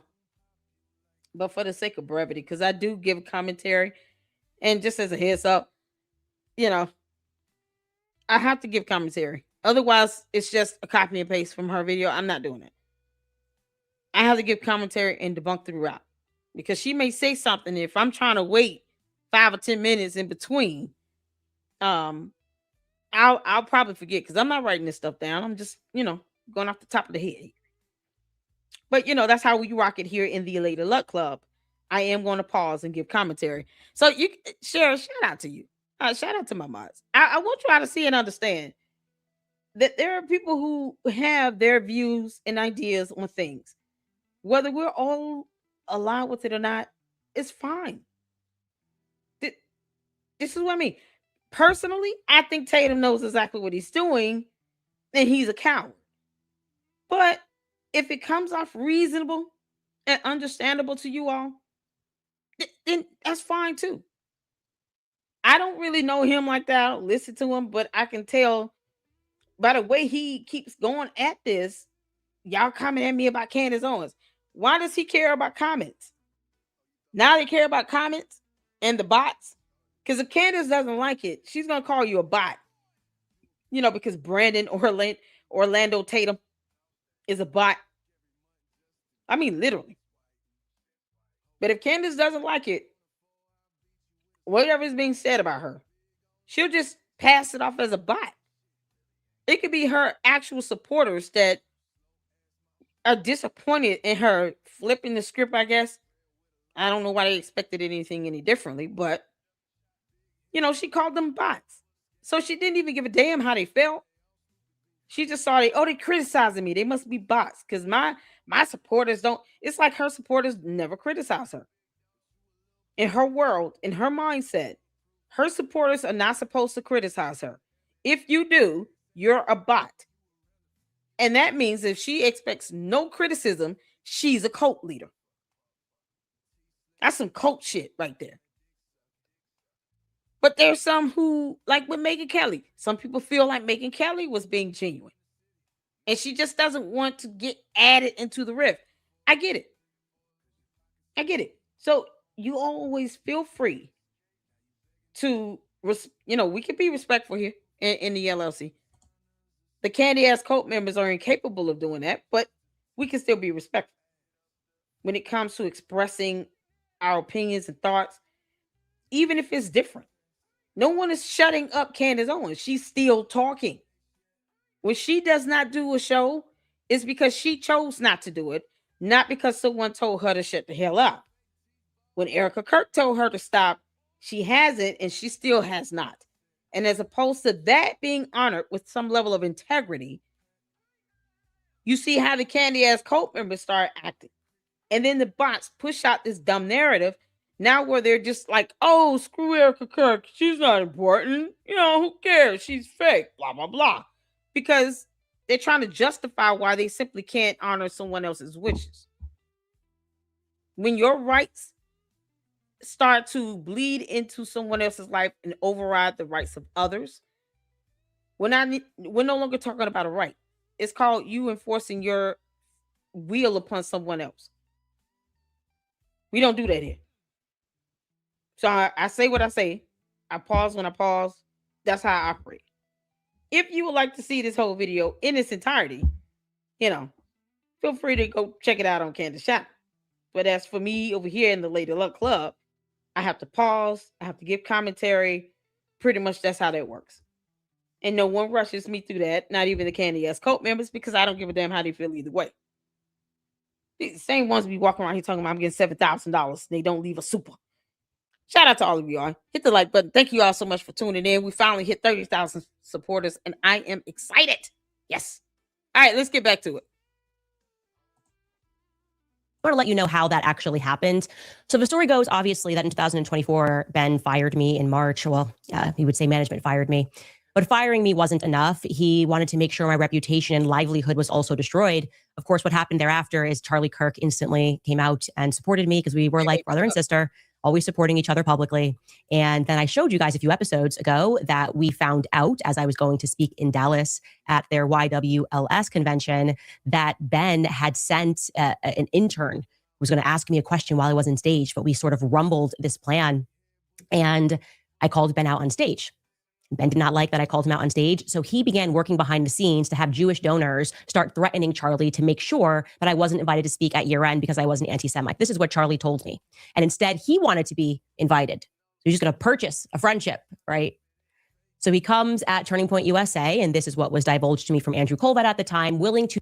Just say Charlie Kirk. So Charlie, first of all, she doesn't show any information on this. Candace, we're at a point where everything you say needs to be supported by a text message, email, a photo, or a video. Because everything you say and do can and will be used against you in a court of law in a lawsuit. Because many people are starting to believe you less and less and less and less and less. And we're certainly not obligated to believe anybody named Mitch Snow. That's if that is that person's real name. I get the feeling that he's playing this so-called role, or he's just ironically taking on the persona of the other Mitch Snow because they got the same names. Who knows? I want a DNA sample to verify who he is. Because at this point, anything Candace touches, any topic she's covering, it's got to be something related to some fraud or some stupid shit, or just, putting on a ruse. It just reeks of con artist. Reeks of con artist. And so when she says stuff like this, what Charlie Kirk told her, like, no, we want to see that. We want to see that in writing. This is what Charlie told me. And instead, he wanted to be invited. So he's just going to purchase a friendship, right? So he comes at Turning Point USA, and this is what was divulged to me from Andrew Colvett at the time, willing to spend an offensive amount of money to be a part of AmFest. Like I said, that was told to me by Andrew Colvett directly, because he wanted to say, look, like, obviously, we are totally, Charlie's 100% on your side. This is like an offensive ad spend. I was like, take his money. I could care less, obviously. And I knew that he was working with Barry Weiss to call and put an article out saying that the donors, the people on the board of TPUSA want Candace gone. All of this petty behind the scenes behavior because I called him out on stage. Okay. So quite literally, this is the definition of buying friends and influence and fame. Now, in case you're listening and thinking, is Ben Shapiro actually capable of that level of pettiness? I'm going to tell you a story about Thomas Sowell. Yes, Dr. Thomas Sowell of Stanford. The story begins in 2023, shortly after October 7th. Ben was sort of having another one of his open nervous breakdowns. And I said the same thing to Varus. Anybody else noticing that Candace is losing an awful lot of weight? I mean, Candace, you look decrepit, girl. You look decrepit. It's not healthy. You got 4 kids. I don't have to like you at all to still say this is concerning with the amount of weight you're losing like this, and it's caving in your face. We can see your cheekbones to the point where they're protruding out because there's no muscle mat. There's nothing. It's just skin stuck to your bone. You got 4 kids. This is crazy. If you're sitting here losing sleep and not eating and all this stuff, you can grieve and mourn. But you have to consider and prioritize what's important as well. Or else, don't get mad when we say that you were madly in love with Charlie Kirk, because you're the one that said you felt like you were being a bad mother, neglecting your kids because you were crying and grieving.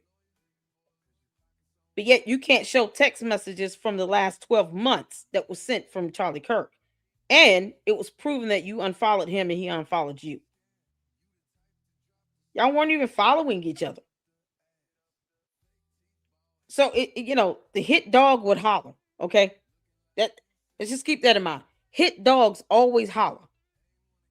Never seen or heard of anything living and breathing get hit that has the ability to make noise, and it didn't make noise. A hit dog will always holler. And she's screaming loud and wrong. His audience just went kaput. People just stopped watching his podcast because he was screaming at Americans that we needed to prioritize Israel, and people just didn't feel that way. Okay, it's not our country. I'm sorry that happened to you, but why do Americans need to be screamed at about what's happening in the Middle East? Anyways, throughout this time, Brian Mast was wearing an IDF uniform in Congress, and he basically said that there's no such thing as an innocent Palestinian life. And when I saw this, as shared by Yashar Ali on X, I responded and I said that genocidal language, no matter who shares it, is always wrong. Genocide is always wrong is what I tweeted. And this caused an emotional breakdown amongst people who support Israel. I didn't think that was a controversial statement. I thought that was sort of what we all believed in. Genocide is always wrong. Anyways, for Ben, he then had some private event, probably at another Jewish donor's house, and somebody caught him standing on a table insulting me over my genocide is always wrong tweet. Take a listen to what Ben had to say. The question is about Candace Owens. I think her behavior during this has been disgraceful. Without a doubt.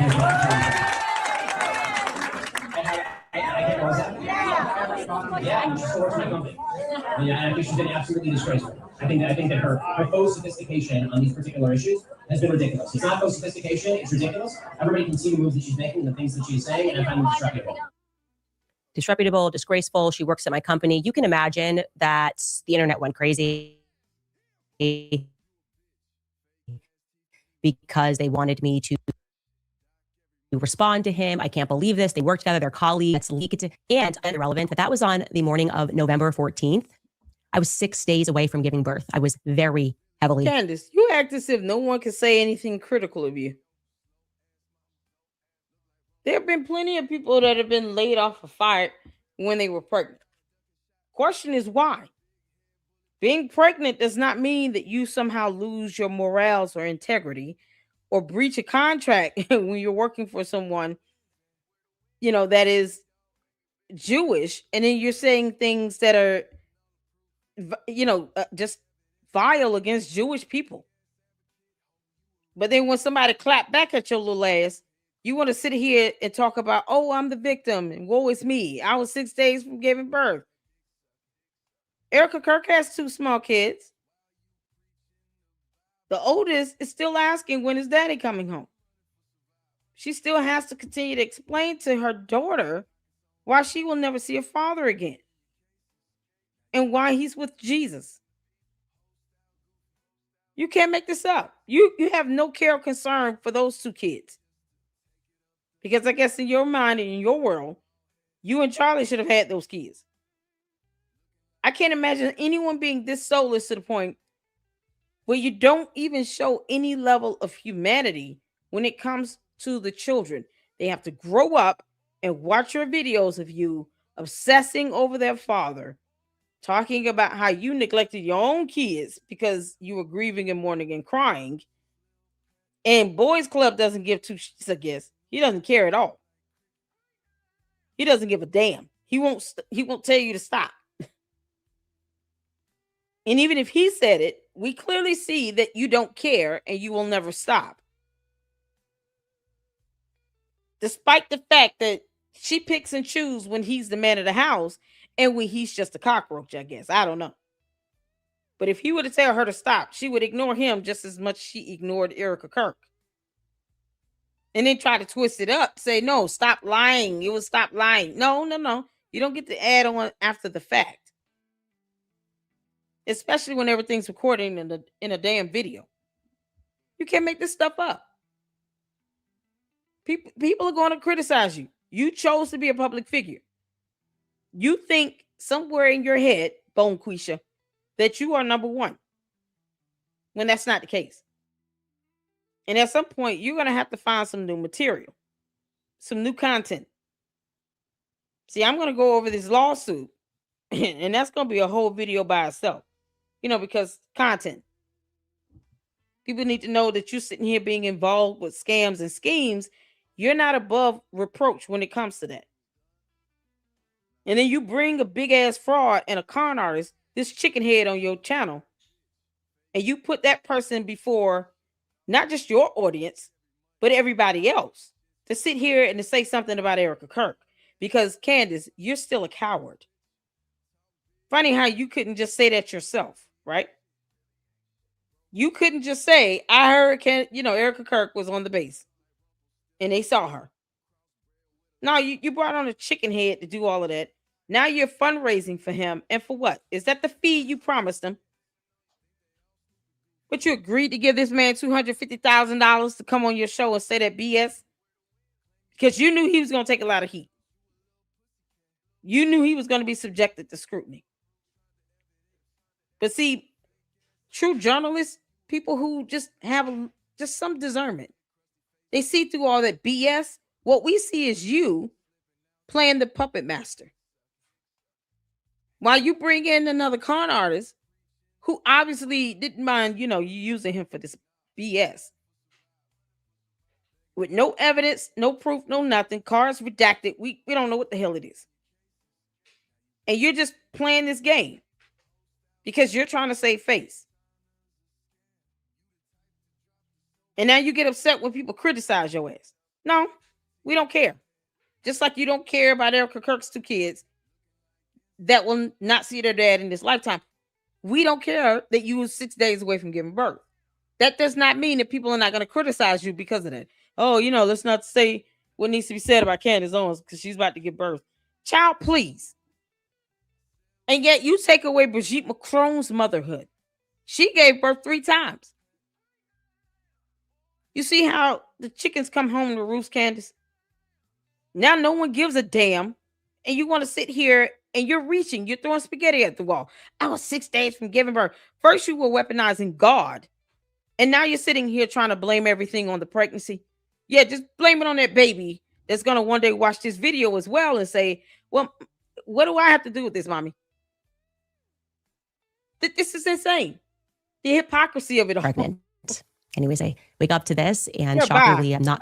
Nobody from the Daily Wire steps in to manage the situation. And as you can imagine, virtually every journalist, every person with a media platform was contacting me to comment, to respond to me being insulted by someone. I'm about to give birth. I'm being insulted, and they're not getting anything from the Daily Wire. So I am obviously frustrated. You should also tell you, I had no PR at this time. My PR was the internal PR at the Daily Wire. And it was very clear that their focus was on protecting Ben, even though he was the one who insulted me publicly, because I said that genocide is always wrong. That is the genesis of that statement. How did he insult you back again?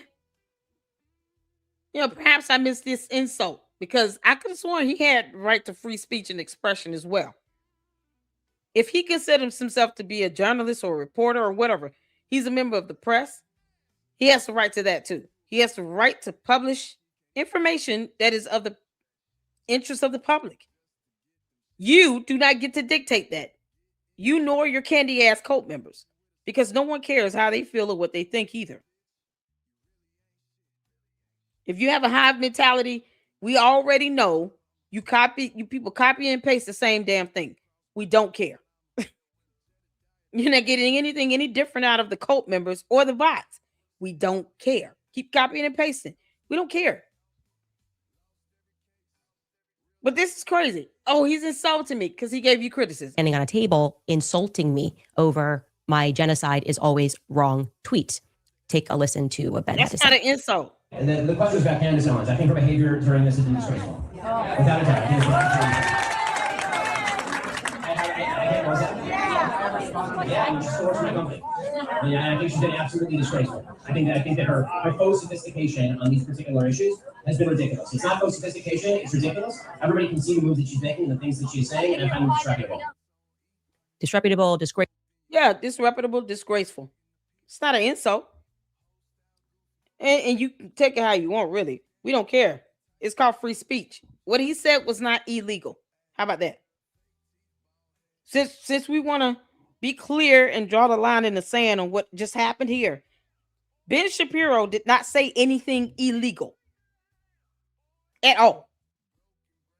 So you want to call it an insult? Don't care. Candace, we don't care. We can all ignore how you feel about everything. You think feelings come secondary to come primary over facts. No. Facts over feelings. Isn't that what you said, Candace? Because we could use your words against you too. Nope.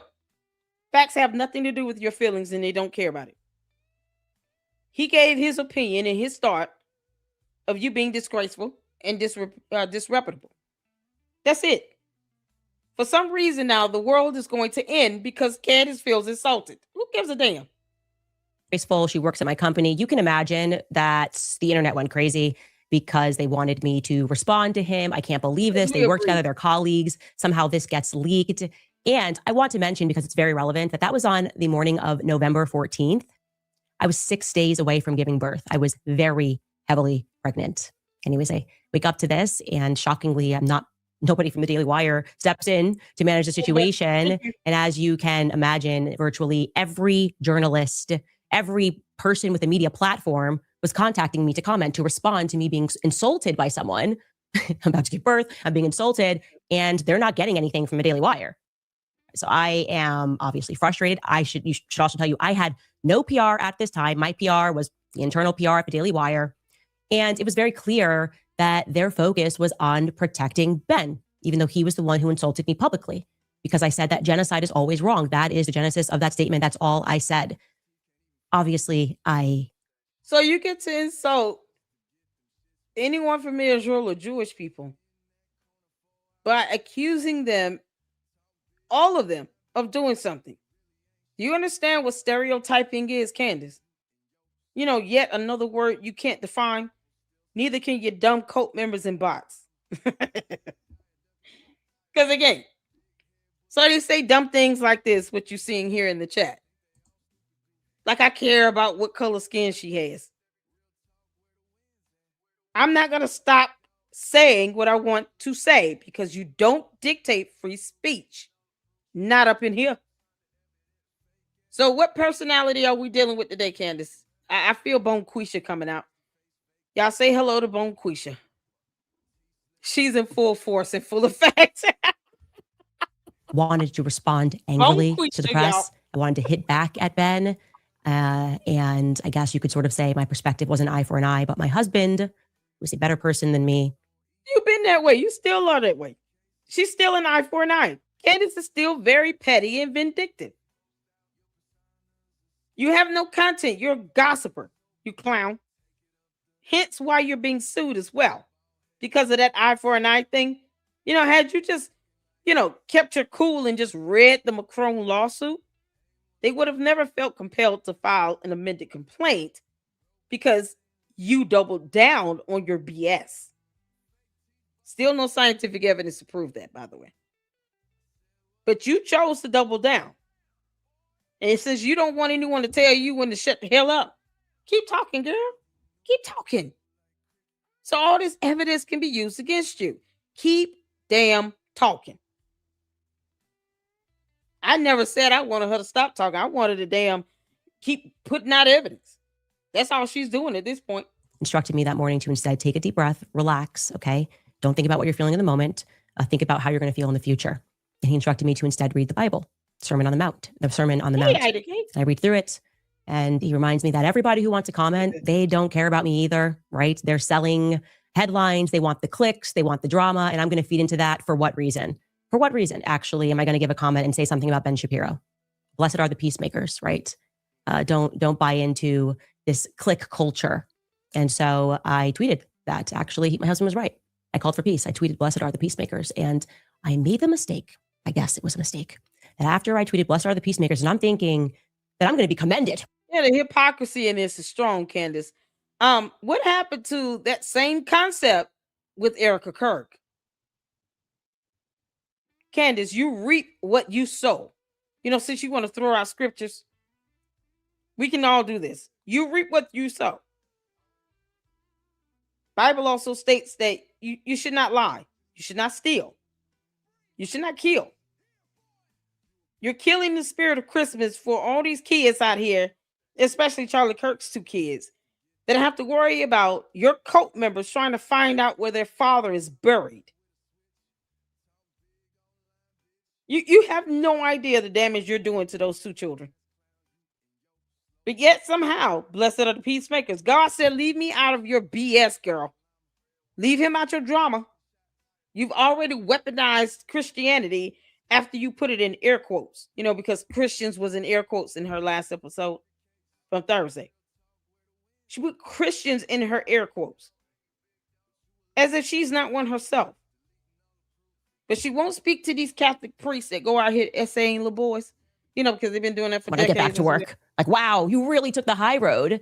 I ended this biblical passage with Christ is king. Christ is the king. Like, he's the only thing that matters. Obviously, Christ is king. Now, it was just Tucker Carlson's luck that I had been slated to come on his news show the very next day. He had booked me 6 weeks earlier. I got approval from Daily Wire. He booked me for November 15th. So suddenly Ben gets on this table. He insults me. It's trending all over Twitter. And Tucker Carlson is going to be the first person to capture my reaction to it. And when it came time, I kept up with the peacemaker. I made the decision to just take the high road. I said, I don't want that to negatively impact how people perceive the Daily Wire. There are great people there. I wouldn't be proud on that, but I'm not taking the bait here. I didn't say anything snipey back at Ben because I didn't want to feed the mob. That was my honest perspective. My husband was just right. And also, we're talking about a work colleague, right? Somehow, me taking the high road made him angrier. So here's what he did. Elsewhere in my interview with Tucker, he asks me. No, that didn't make him angry. You saying what you said was complete hypocrisy. You're instigating something that didn't have to be instigated by you, of all people, working for a company where you knew that you had at least a couple people there that were your superiors that are also Jewish. You're stereotyping all Jewish people into one pot as if every Jewish person on earth is out here committing genocide. You don't want to be stereotyped as a black woman from wherever the hell you came from. But yet you're stereotyping another race of people or ethnicity of people simply because they came from Israel or because they're Jewish. It's the hypocrisy, Candace. Because you're too slow to understand this stuff. You can't make this up. A synonymous term for hypocrisy is still lie. Who I look up to, who I like. And I told Tucker the truth that it was my dream to meet Thomas Sowell. That when I first got into politics, I read a ton of Thomas Sowell books. And I had tried many times to meet him. And obviously he's aging, but I really looked up to Dr. Thomas Sowell. And here's that clip with me and Tucker. Who do you listen to when you're trying to figure out? I mean, some of the stuff comes at you so fast and you're talking almost every day or writing almost every day.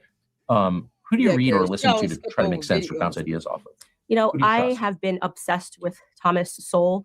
And everybody knows that I am pretty much a Thomas Sowell groupie. Everything he writes, I read. And it is because he was a part of my awakening story into politics and made me focus on the economics, which is to say, block out the noise and pay attention. This is the same girl that said she doesn't know the difference between nationalism and globalism. She thought nationalism was dealing with the low birth rate in UK. Is that why you in Boys Club have 4 kids, Candace? Because you think that the birth rate of the United Kingdom needs to be boosted somehow, even though you in Boys Club live in the US. What the hell? When I hear her talk from her older videos, she sounds just as even more airheadish about this stuff. But at least back then, she wasn't walking around here calling people a man. It's crazy. And then get hit with a lawsuit and then double down on it. But she was still awful. Candace, it must be the yeast infections getting your brain. It's finally rotting out. And you're talking almost every day or writing almost every day. Yeast infections. Who do you read or listen to try to make sense or bounce ideas off of? I have been obsessed with Thomas Sowell. And everybody knows that I am pretty much a Thomas Sowell groupie. Everything he writes, I read. And it is because he was a part of my awakening story into politics and made me focus on the economics, which is to say, block out the noise and pay attention to the economics, go backwards in history to understand where we are. When has this worked? Oh, it's never worked. So they're just telling you that it's going to work into the future. And there's no evidence to support that. So when Ben saw that, he decided, Thomas Sowell, hey, that's your dream. You love Thomas Sowell. He thought that was an opportunity to get even with me for taking the high road after he insulted me on stage. What does Thomas Sowell have to do with this? Girl, he said it. Well, how you gonna be a hypocrite? What does Thomas Sowell have to do with this? Did you say rewrite? I read everything he rewrites. He knows that I am pretty much a Thomas Sowell groupie. Everything he writes, I read. And it is because he was a part of my awakening story into politics and made me focus on the economics, which is to say, block out the noise and pay attention to the economics, go backwards in history to understand where we are. Yeah. Because Candace, that's what you're doing. You're blocking out the noise and only paying attention to the economics of your YouTube channel. Your videos are getting high views, likes, subs, and it's bringing in more money. And your Candace cult members, once again, and the bots come in here and confirm that. Oh, you're just jealous she's number one. Why are you actually negating her? When she says, I'm not doing this for the views and the likes and the clicks. The cult members actually confirm the opposite. They prove her wrong and prove me right. When they say that, oh, she's wealthy and rich and blah, blah, blah. So she's doing this for the money. Thanks for confirming that. Oh, she's got the number one podcast on earth, which is not proven. So she's doing this for views and clicks. How else do you determine if someone's number one with a podcast? That's the only way. Views, clicks, likes, subs, impressions, engagement. This is how they determine that. It comes down to simple numbers and mathematics. So all she cares about is the economics, just like with her PR thing. It's all about public relations for her. She's mad at the Macrons for taking her ass to court because she really wanted them to just kind of go back and forth with her on social media because somehow she thinks the court of public opinion is supposed to supersede the court of law. And that's not how the hell it works in the United States of America. No, they have the right to seek legal recourse and legal action in the court of law. So does everyone else. So if Tim Pool, Erica Kirk, TPUSA Mikey McCoy, Rob McCoy, all these people decide to file a lawsuit against her ass. Candace, you had it coming. And don't say you weren't warned. I said it myself. They're going to sue the crap out of you. And then you're going to be walking around crying, telling George, why the hell you ain't went out and made my money today?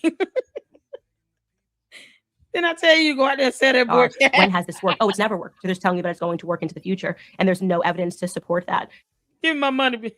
So when Ben saw that, he decided, Thomas Sowell, hey, that's your dream. You love Thomas Sowell.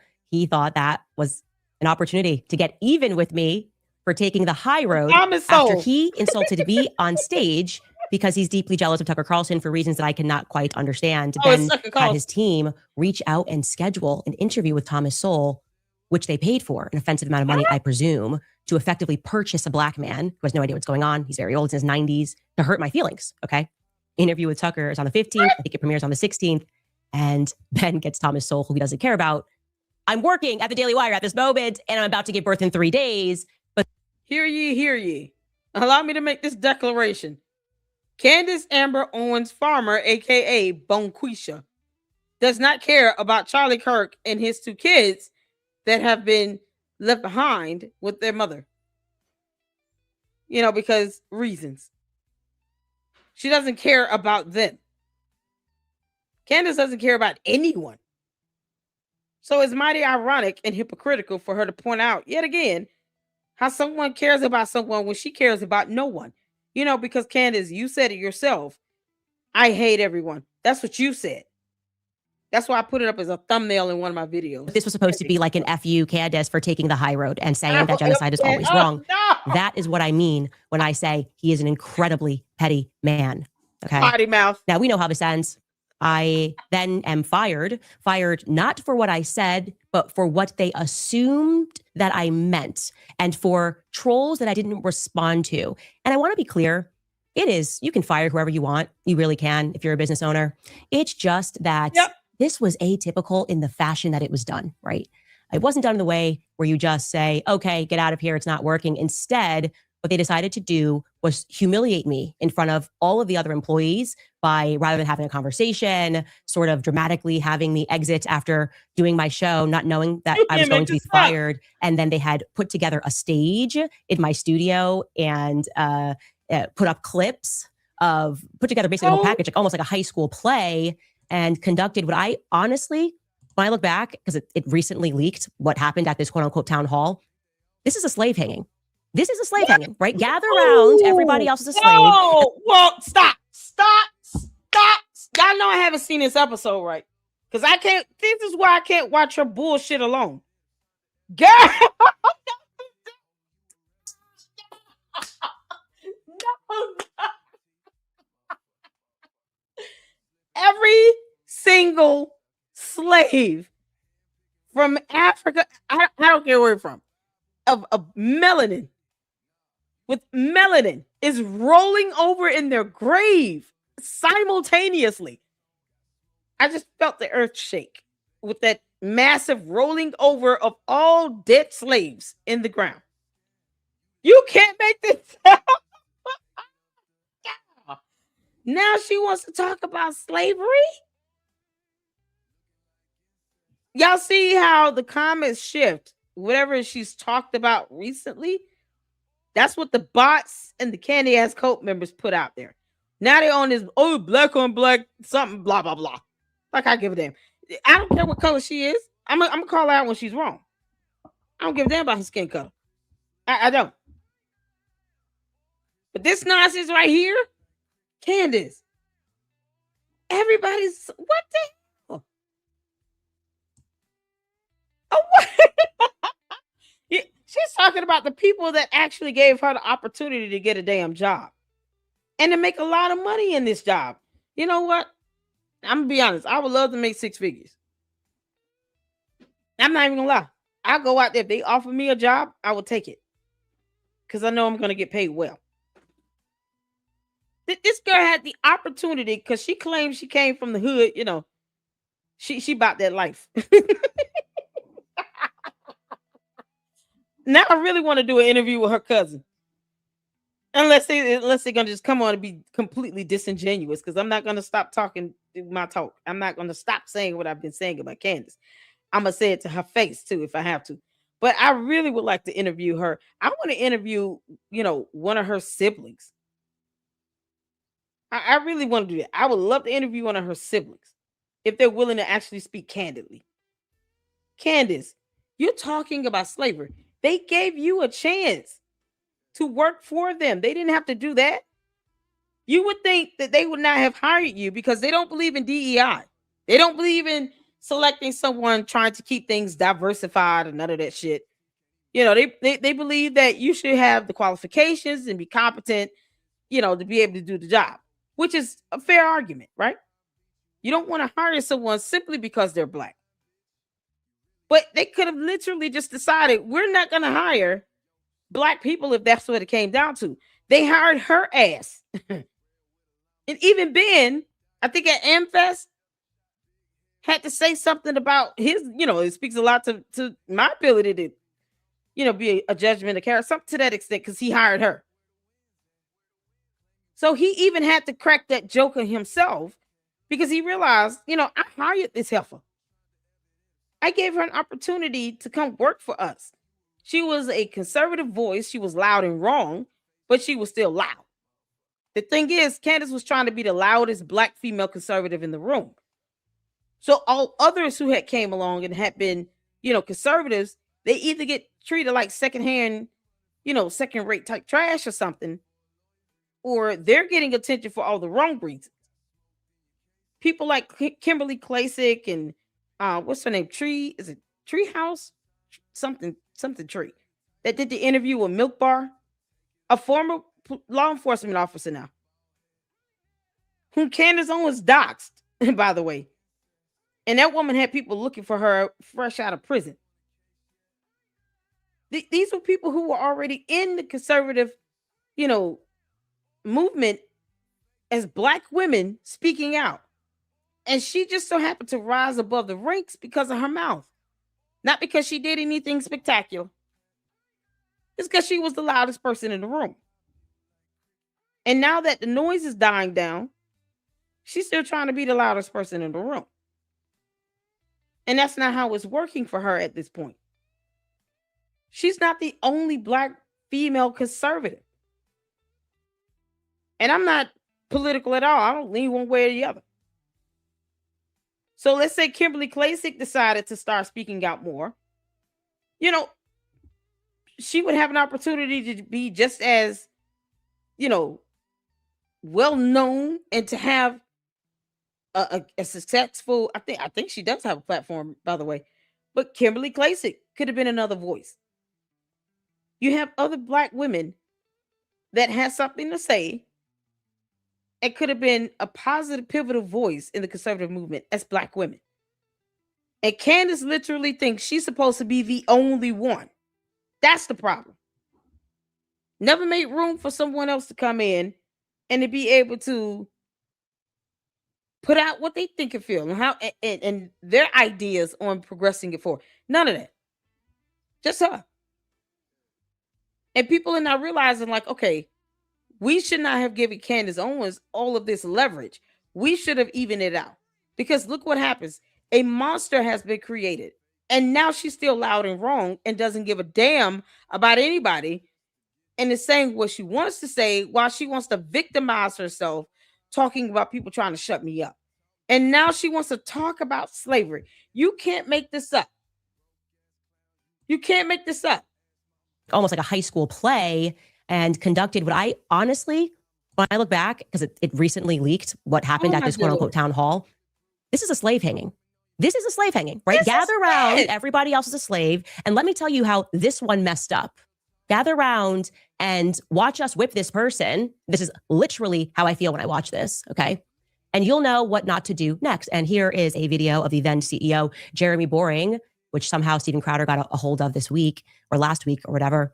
This is just a portion of it. You should watch the entire thing because it really is something. And ask yourself in your memory, do you ever recall anybody ever being fired where 300 employees, Ben joined electronically, he was up on the screen too, and just enjoyed watching me be humiliated, where 300 employees are invited down and shown a production of what this person did wrong? Okay, well, let's. Shit. Hold on. Sorry. My bad. While I'm pulling this back up again, if you're gonna leave a chat that's a long comment. You spelled intelligence wrong. Just as FYI to you. Intelligence is misspelled. Oh my God. My bad. Let me get back up.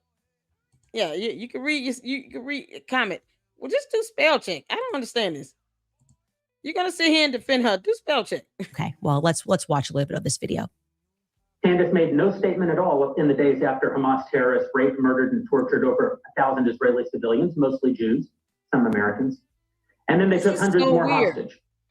But then on October 28th of 2023, while anti-Israel protests were raging in London, where Candace, I believe, was at the time, she reposted a video of the protests on X, commenting, quote, "Interesting thing happening here. People are not accepting the media narrative about what's happening in the Middle East, despite the insistent rhetoric from government officials." On November 3rd, she posted, quote, "No government anywhere has a right to commit a genocide ever. There is no justification for a genocide. I can't believe this even needs to be said or is even considered the least bit controversial to state." There was only one country on earth being accused of genocide at the time. Anti-Semites on X took to it immediately. They cheered at what they rightly or wrongly interpreted as Candace smearing Israel. And Candace didn't rebuff their interpretation. So when Dave Rubin came to the exact same conclusion as the anti-Semites, only instead of cheering for Candace, found it vile and rebuked her, Candace quickly attacked, saying, quote, "What's amazing about this is that I didn't name any country in this tweet. I simply stated that genocide is wrong always. This is not a controversial stance. Interesting how you interpreted it." And then followed up with, quote, "In short, if the blanket statement that genocide is wrong upsets you in any way, then you need to check yourself. I said exactly what I meant, and I won't be backing down or apologizing or further clarifying this statement." Within 24 hours, Candace liked a post calling Israeli Prime Minister Benjamin Netanyahu a war criminal. Now let's be clear. You're free to disagree with Israel's conduct, and you're free to oppose the Netanyahu government. But the idea that Israel is committing genocide or that Netanyahu is a war criminal is just factually baseless. Yes, because you can't stereotype the entire country or the entire state of Israel. You can't stereotype everyone living in Israel and saying that every single person is committing genocide. Because this is what happens when you stereotype and you generalize everything. Because, Candace, you're still too cowardly to say specifically what you mean.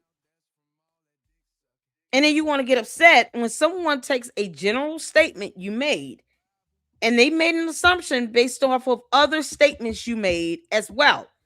Because the other conversations, the other statements you made gives context to that one statement. If you're doing things such as liking posts about this Israeli prime minister doing crimes in war and all this other stuff, all of that adds up to give context. So the average reasonable person reading your post are going to naturally assume that you're talking about Israel. Because everything else you've said and done is basically confirming that you're targeting Israel with this. Because you're not saying this about pick another country on earth. Let's start with the entire continent of Africa. You can pick another country on earth and say this country is also doing genocide. But even if people are being hurt, harmed, or have their lives taken, is it the entire country? That's what he means by factually proven. You cannot factually prove that every single person in Israel is doing that. Just like you wouldn't be able to prove it factually with any other country. That's what's so crazy about this. That's no different than saying everyone in the state of Tennessee is committing genocide. That would be factually incorrect. There's no way around this. It's that simple. So since Candace doesn't understand how to infer something to be true, because you're sitting here making general statements about a genocide, but then everything else you talk about that's circumventing around that is about Israel. That's how inference works. You're inferring that by simply saying, okay, this is one general statement, but all the other statements, all of the other actions that I've done on social media that follows me everywhere I go, which is why I don't understand why she won't just use wisdom when she's doing dumb shit on social media. Use wisdom before you put up a post. Understand that someone could grab a snippet of it before you bring it down or delete it. So it's just still out there because you got other people sharing it, they're recording it, they're taking screenshots of it, and then they're sharing that. So if you delete a tweet, somebody's going to have a screenshot of that tweet you deleted. So you're not really getting rid of it.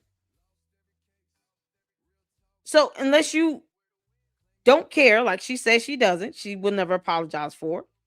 Don't get upset when people make an assumption. Don't get upset when people criticize you over it. That's their right to free speech as well. You're not the only one with the right to free speech. Bonquisha can kick rocks. Unfortunately, Candace routinely makes insinuations about Jews that both lovers of anti-Semitism and haters of anti-Semitism both agree is anti-Semitic. And in almost every one of these instances, Candace says nothing to the anti-Semites who cheer her and only pushes back against those who disapprove of her comments. On February 28th of this year, Candace, just asking questions, posted, quote, "Time to look into the history and profiteering of pornography." Her replies were immediately flooded with anti-Semites cheering her for the question and providing the answer that they interpreted her to mean, the Jews.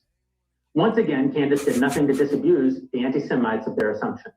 But when Anthony Coach came to the exact same conclusion, Candace pushed back saying, quote, "This is utterly insane. I tweeted that porn is harming men in our society, and this person has interpreted that as an attack on Jews. This is an example of clinical insanity. There is no other explanation."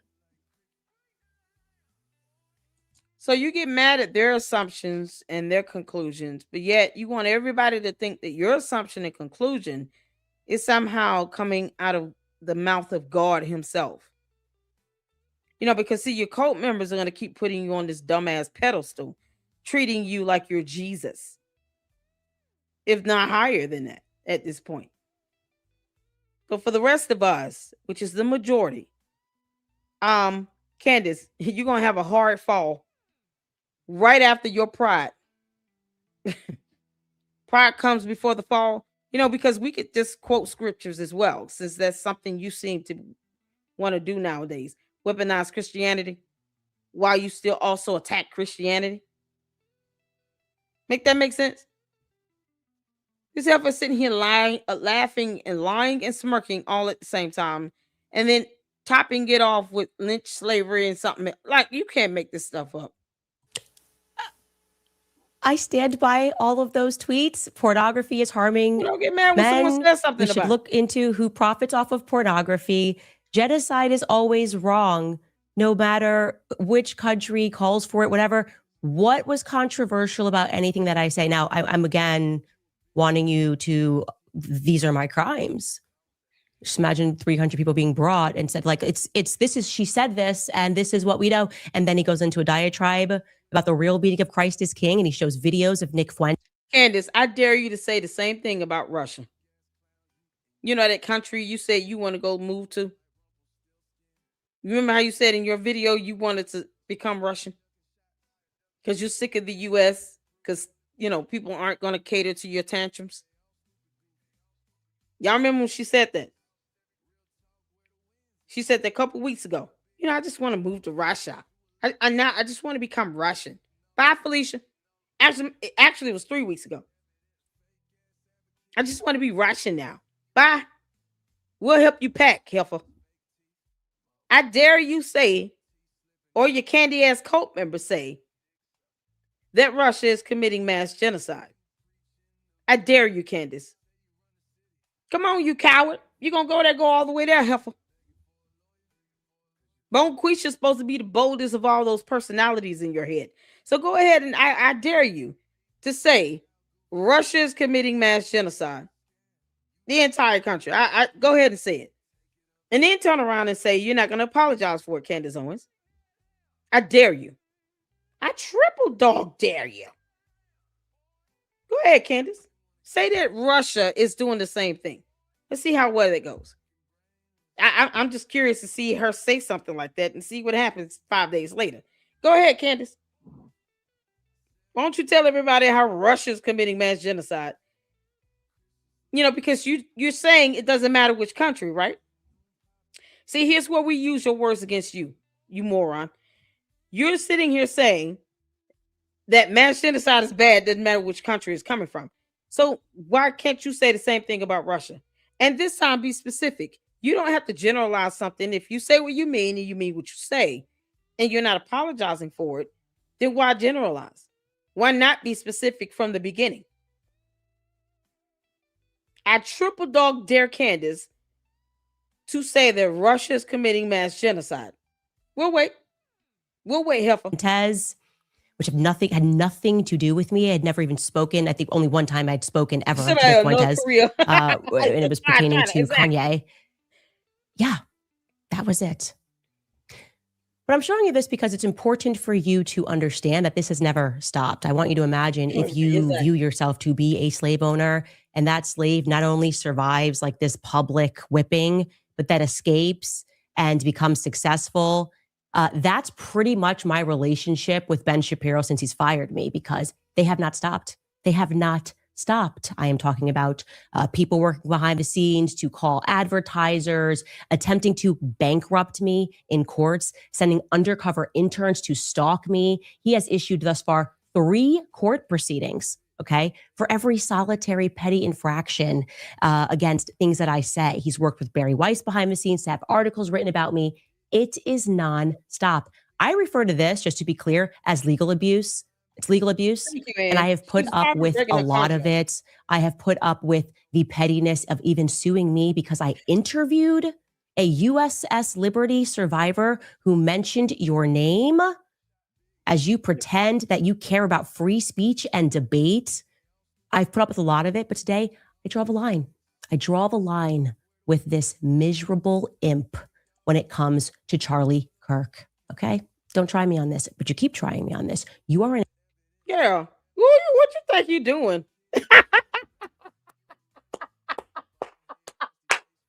Bone Quisha trying to go gangsta boo on Ben Shapiro. Girl, bye, Felicia. Anybody studying nonsense you talking about?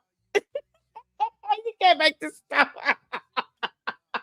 We're still waiting on you to say Russia is committing mass genocide, Candace Owens. We dare you. We dare you. And I've seen some comments asking that, first of all, I'm not proving she's to a cult member or a bot. Secondly, if you can say that she's proven something, then produce the evidence. Let's start with that FBI text message where she claimed that someone was trying to assassinate her. Because for some reason, she just had to make this about her. Why would she need to claim someone's trying to assassinate her? If it's all about Charlie Kirk, right? And third of all, why hasn't she been able to tell us who the shooter is? Isn't that what she's supposed to be doing? She's still asking that same dumbass question after 3.5 going on 4 months and can't tell us who the shooter is. And that's all she's supposed to be talking about right now. So why are we on Ben Shapiro? Shouldn't she be telling us who the actual shooter is that pulled the trigger on the gun? And be able to give us ballistics, a weapon, a bullet, all these things with evidence, photos, videos, evidence, DNA evidence, ballistic, anything, ballistic analysis. She should be able to give us great details on who this shooter is, what weapon he used, the bullet, how it matches the autopsy report. She should be able to tell us that, who the shooter is. It's been 3.5 months. When is she going to get to that? She's taking out a whole live, or a whole video rather, to talk about Ben Shapiro. Tell us who the shooter is. You cannot be a faithful candy ass cult member or bot. And you've been hounding her nonsense and copying and pasting the same comments over and over again. And yet we're still at square one with who killed Charlie Kirk. We're still there after 3.5 months of her doing whatever you people claim to be investigation. These are the cult members that are sitting here saying she's got a lot of evidence, proof that she's lying. I ain't proving shit. Tell her to tell us who the shooter is. It's been 3.5 months. What the hell is she doing if she can't tell us that? That's lazy work. We owe you people nothing. Tell Candace to tell us who the damn shooter is. Because it's high time. It's been 3.5, 4 months. Candace, we're waiting. In the meantime, I dare you to say, because you said any country could basically fill in the blank. Any country there, right? We dare you to say Russia is committing mass genocide. Your candy-ass cult members and your bots can dance around that and distract and deter, deflect all day. We dare you to say that. We dare you to post up that FBI text message about this so-called assassination attempt in your life. We dare you to post up receipts about these payments coming from Emmanuel Macron to Club de Sant. You know, that whole lie you gave us about that French government employee saying that there's payments, there's a paper trail. We dare you to post it up. Yet again, Erica Kirk went out to Tennessee, met with this girl, and Candace couldn't even get that concrete message about Charlie Kirk saying somebody's trying to kill him the next day. Erica Kirk walked away from that having given her nothing. Not even a real call log you would see in an actual phone. She got nothing out of that. Tell us who the shooter is. Asking the same old dumb questions y'all been asking from day one. We don't have to agree. She don't have to ever accept it. But if she's saying, I'm dedicating the rest of my life to finding out who pulled the trigger, 3.5 months in, you sit here and bring on some clown and some con artist talking about he saw Erica Kirk on a military base. Tell us who the damn shooter is. Just tell us who the shooter is. Let's cut through the fluff. You know, because she says exactly what she means and she means exactly what she says. God. That would mean you have to be straightforward. Imposter, Ben. You're an imposter. You pay to pretend that you're friends, that you have a right to be on that stage because you get donors to pressure people, because you know Jewish people who can threaten to take money, or you say, I'm going to do an advertising spend. Here's $1 million. I'm sorry, you're dead. The entire world knows that you are an imposter. I mean, you're so much of a fraud. Goodness, the entire world doesn't even know you exist, let alone him. Candace, you're not fooling nobody on this crap right here, girl. Ben probably is laughing at you. I damn sure wouldn't respond to this buffoonery. Can you tell us who the shooter is? This has nothing to do with Charlie Kirk. That essentially what you do is you have people send around clips to grown men to cheer you on, to pretend like the audiences love you. You staff audiences with people that work for YAF who are told to explode into cheers when you hit the stage because you don't have the confidence. All those people, wait. So she's saying, she's pulling an Alex Jones. They're all paid actors. Everybody at TPUSA and Fest are paid actors now. Yeah, you heard a few boos out there, but you know, since she likes to generalize and stereotype, everybody's a paid actor. You can't exclude anybody. Because God help us all if you try to exclude people and actually say something factual, right? No. Everyone in Israel is committing genocide of some sort in Candace's world in her alternate reality, but she won't say the same thing about Russia or China, North Korea, you know, Afghanistan. She won't say the same thing about any other country on earth. Hell, I mean, Candace, you can really go there if you want and pick a country in North America. You know, the continent, not the country. North America's the continent, girl. Pick a country in the North American continent. Pick one. What? How about the one that starts with a U, ends with an A? Go ahead. We dare you to say the same thing. You said any country. So just fill in the blanks. Because that's what you're doing, right? Candace, you're supposed to be filling in the blanks. You can say this about any and every other country on earth, and yet you still don't do that. But you say what you mean, and you mean what you say, girl. Fraud. That essentially what you do is you have people send around clips to grown men to cheer you on, to pretend like the audiences love you. You staff audiences with people that work for YAF who are told to... Everybody at AmFest, y'all work for YAF. Whatever that is. I'm be honest. You know. the fact that she's insinuating that paid audience, she didn't say, like 80% of it. You staff audiences. She never gave a percentage of this audience. Right? People that work for YAF. Yeah, you staff audiences with people that work for YAF. Is she talking about AmFest? Who are told to explode into cheers when you hit the stage because you don't have the confidence anymore to go out into the world because people see you for what you are. Candace. And so it Young American exactly fun. what he did yesterday. Oh, okay. We can now listen to what this imposter said as he hit the stage. Charlie Kirk's organization, the one that he built for debate, if you have a disagreement, and he instructs people here in this speech, go after me and Tucker Carlson, right? That's what he's going to do. He wants us deplatformed. So he's going to attack me, he's going to attack Tucker Carlson, and he's going to attack Megyn Kelly because she's at the beginning of what these people have put me and Tucker and Charlie Kirk through. Take a listen. No, don't lump Charlie Kirk into that. Because remember, you two unfriended each other. And you have yet to show any text message or communication within the last 12 months between you and Charlie Kirk. I mean, if you unfriended and unfollowed each other, that's a sign that you're not communicating, right? And I'm talking about directly to each other, not him seeing your post and you see his post. That doesn't count. That does not count. I mean, friendship, like you claim to be his sister of some sort, when deep down you said you were neglecting your children because you were mourning and grieving his loss. So he that moment became bigger than your own children and your motherhood. I don't understand how Boys Club is still standing behind a camera and he is seeing her descend fastly into madness and obsess over Charlie Kirk's death, over Charlie Kirk, and have a complete disregard for the rule of law. A disregard for his children and Erica Kirk.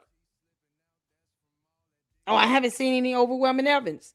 Why do you have people believing that it's up to you to determine whether something's legit or authentic?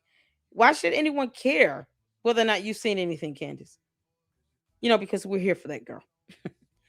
All right, come on, Bone Quisha. Listen to a portion of what Ben had to say.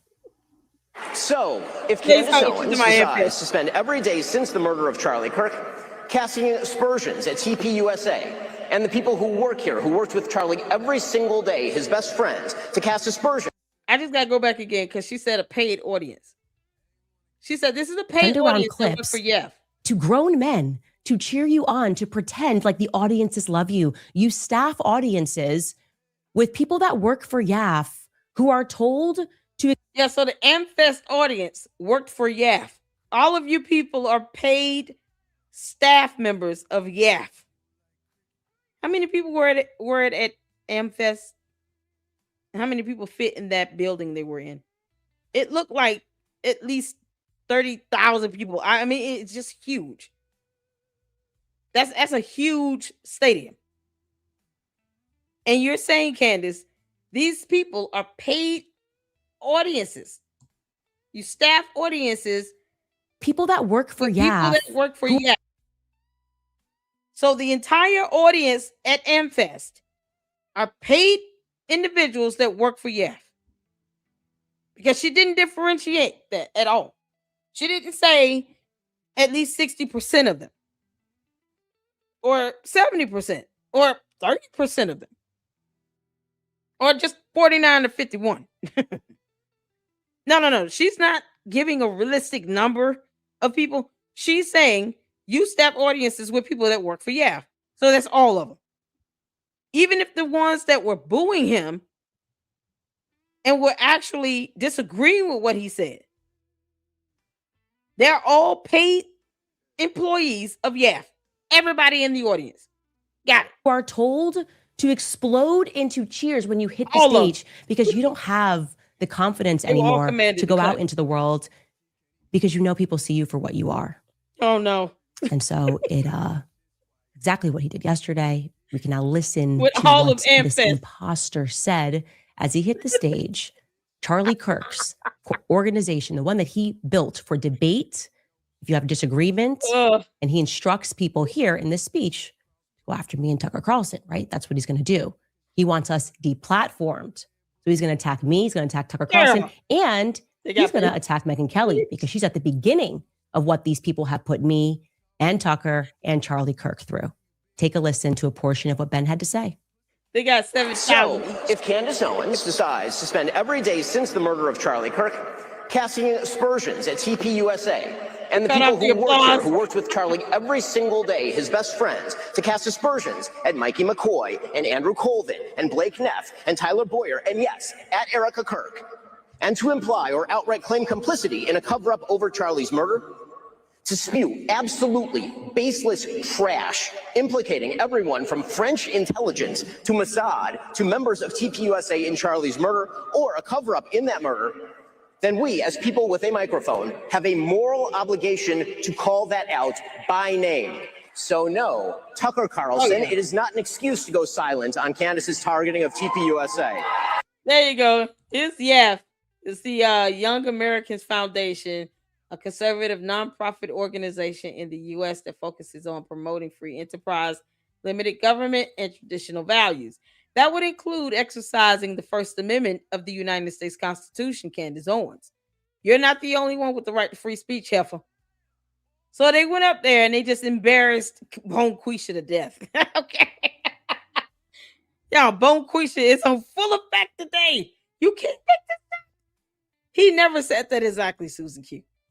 He never said that. He never called for her to be canceled or anything like that. So, Candace, you trying to alter reality for everyone else? While also claim that the entire audience at AmFest are paid staff employees of YAF. Once again, she never differentiated that, lumping people into one basket, because that's her weird way of just not reading statistics, I guess, or just not wanting to accept the fact that people don't always have to agree with what she says. People are going to be critical of her. People are going to speak their mind. Other people have First Amendment rights. She is not all of our cult leader. Candace, take your dumbass cult, go to Russia, and I dare you say that Russia is committing genocide. I dare you to say that. Yeah, I'm willing to bet that $7,000. People keep claiming I'm getting paid for. You can't make this up. This is insane.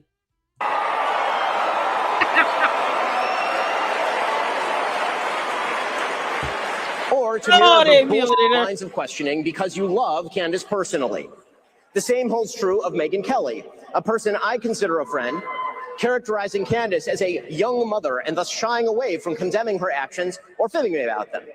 That is a non-starter. When Candace Owens says, I don't know, but I know, that is retarded. And we are all more retarded for having heard it. Well, Ben. Y'all, we went over this speech, but just to hear that again, it's just as good as hearing it the first time. That is just as epic as hearing it for the very first time. It's like one of those punchlines where every time you hear it, you're going to get excited because it's like hearing it for the first time. It's so epic. Candace. Bone Quisha. Girl. Just because you got MPD, because George said so, Boys Club said that he has no idea which personality he's going to encounter day by day, and that he feels like he's married to multiple women. He said that out of his mouth. So we're going to go with that. Just because you've got multiple personalities living in your head into some alternate reality does not mean we're all forced to go along with your dumbass girl. I cannot tell you all why I can't watch her show alone. I just can't do it. Because Candace, I'm afraid I'm going to lose brain cells listening to you. I can't do it. I have to bring in, listen, if we're all going to sit here and listen to this BS, we might as well just come listen to it together and have a good laugh at it. Because you can't do nothing but laugh at this point. I mean, we all see that she's a soulless, evil miscreant from hell, that she lies like hell, weaponizes God. It's blasphemous, by the way. She does not care about Erica Kirk or the 2 children that they have that are still getting kidnapping and death threats. She doesn't care about the investigation that's actually trying to get the bad guy into the death penalty, in the death chair. No, she didn't care about any of that. And she said it herself. I do not care about this investigation. That's what she said. No one's forcing her to care. See, this is how she bends and manipulates things. Oh, look at it, they're attacking me. Woe is me, because she's playing the victim. Anytime anyone says something about her, she goes into victimization mode. Because she knows that she has no concrete evidence or messages to debunk anything that they're saying. And on top of that, if they're giving their opinion, it is what it is. You don't have to like it. I am not here to convince the candy-ass cult members to believe what I say. I don't care if they believe me or not. It doesn't stop me from saying what I want to say either way. This is what's so crazy. Free speech is somehow illegal to her in her world because she's a dictator. She's a dictator unto herself. She's a cult leader. So her dumb cult are going to follow her, but she expects everyone else to do it. And Candace, that's where we all get insulted, and we just feel even more dumber for you thinking that you're going to be able to sway everyone from just believing what's happening in front of our eyes and our ears. Or the fact that you still won't post up simple evidence to prove someone's trying to assassinate you. When it comes to you and having worked with you, I just know the tactics that you use to feign popularity in the public. I just know the amount of money that you are willing to spend on advertising to inflate your numbers to make people think that you're popular. So, yeah, I don't have to say we don't know when it comes to you. You are such a joke of a little man. Your jealousy against Tucker, your ability to believe that you can keep manipulating the markets. You know those kids booed you on that stage. The amount of messages I got from Turning Point USA people saying, what is happening? Why is he on this stage standing against? Girl, you just said they are all paid staff members of YAF. And now you're saying some of them have booed him, which we can all audibly hear. But once again, it's either or. It's either they're all paid staff members of YAF cheering him on, or they're all booing him and they can see through his BS. Which one is it? For some reason, she doesn't believe it can be both. Because I heard people booing and clapping. Both can be true at the same time. But somehow in her alternate reality with her dumb cult, sounds don't matter, neither do words. You can't make this. Everything that Charlie believed in. That's what you're doing. You're sitting against everything that Charlie believed in because you weren't his friend. No. He's exercising his First Amendment rights. Isn't that what Charlie believed in? Even if you didn't follow Charlie Kirk, I think enough snippets of him saying he values free speech. He welcomes debate. He wants people to challenge and ask questions. But you're sitting here saying he shouldn't be doing that because he's saying something about you. Therefore, he's going against what Charlie Kirk believed in. No, he's actually uplifting what Charlie Kirk believed in because free speech is free to all. Candace, not just you and your dumbass cult. If you don't understand the First Amendment of our U.S. Constitution, you might want to contact one of those 3 attorneys and get them to explain it to you. Because that's how that works. Laws are laws. They don't bend in your favor. Facts don't care about your feelings, girl. Come on, Bone Quisha, get this done. He didn't like you for that very reason. That's Look at you, and I just think you are such a little worm. I could see you right now, probably. She's talking about herself. What can we get out to her? We're going to sue her into bankruptcy again. Right? Sue her for every infraction. Yeah, they're going to sue the hell out of you, girl. You might as well get used to that. You're named as a co-defendant in a pump and dump federal lawsuit. A whole scheme, Candace. A whole pyramid scheme. Dealing with fake meme coins that don't exist. And you're named as a co-defendant in a federal lawsuit. How does it feel, Candace? Just tell us how it feels. It's like she's projecting. She's telling us about herself. Action, every word that I don't like and every time my feelings are hurt. because what you really believe in is Baal Barith. That's what your people believe in. You believe that you are contract Ben hasn't lords even sued her. and that people are not allowed to violate contracts, or you will ruin them for years. You fire someone and you effectively stalk and harass them for years after. I'm here to let you know that I'm done with it. I am done with it. This one is so fully off of the mother effing plantation. Truly, Ben Shapiro, fuck you and the midget horse that you were.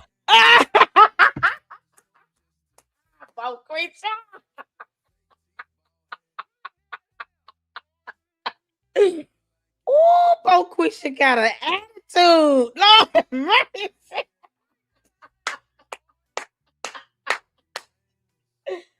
Girl, if you don't have several seats and sit your ass down. Boquisha. If you're going to try to sit here and be gangster, at least say some things that are factually correct. When did Ben Shapiro sue you? When did he do that? When did he sue her? Did he sue her? I thought he had a lawsuit. Did he ever have a lawsuit against her? Or was it just the whole thing about the breach of contract? Let me ask this. Has he sued her recently? Because maybe I'm missing something.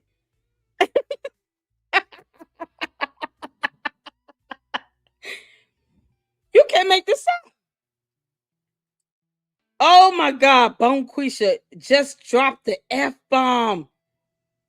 He's never, Liza, is it Liza? I'm gonna make sure I say your name right here. He's never ever, he's never sued her. Okay, because I was like, what the heck? Am I missing something? Yeah, this is priceless. Candace, he would have the right to sue you if he wanted to.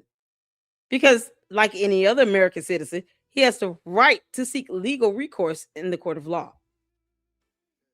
The Macrons are showing us how it's done. I say this all the time. You'd be amazed at the people that watch your content. Because I shocked myself, ended up in an article somewhere, with French Pravda. Who would have thought?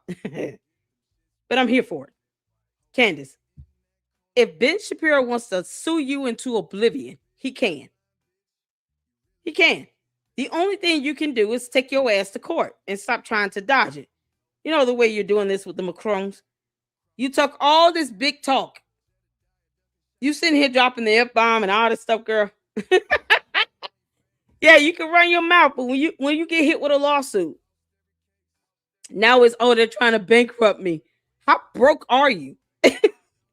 We all see that you're valued at least $244 million with Boys Club.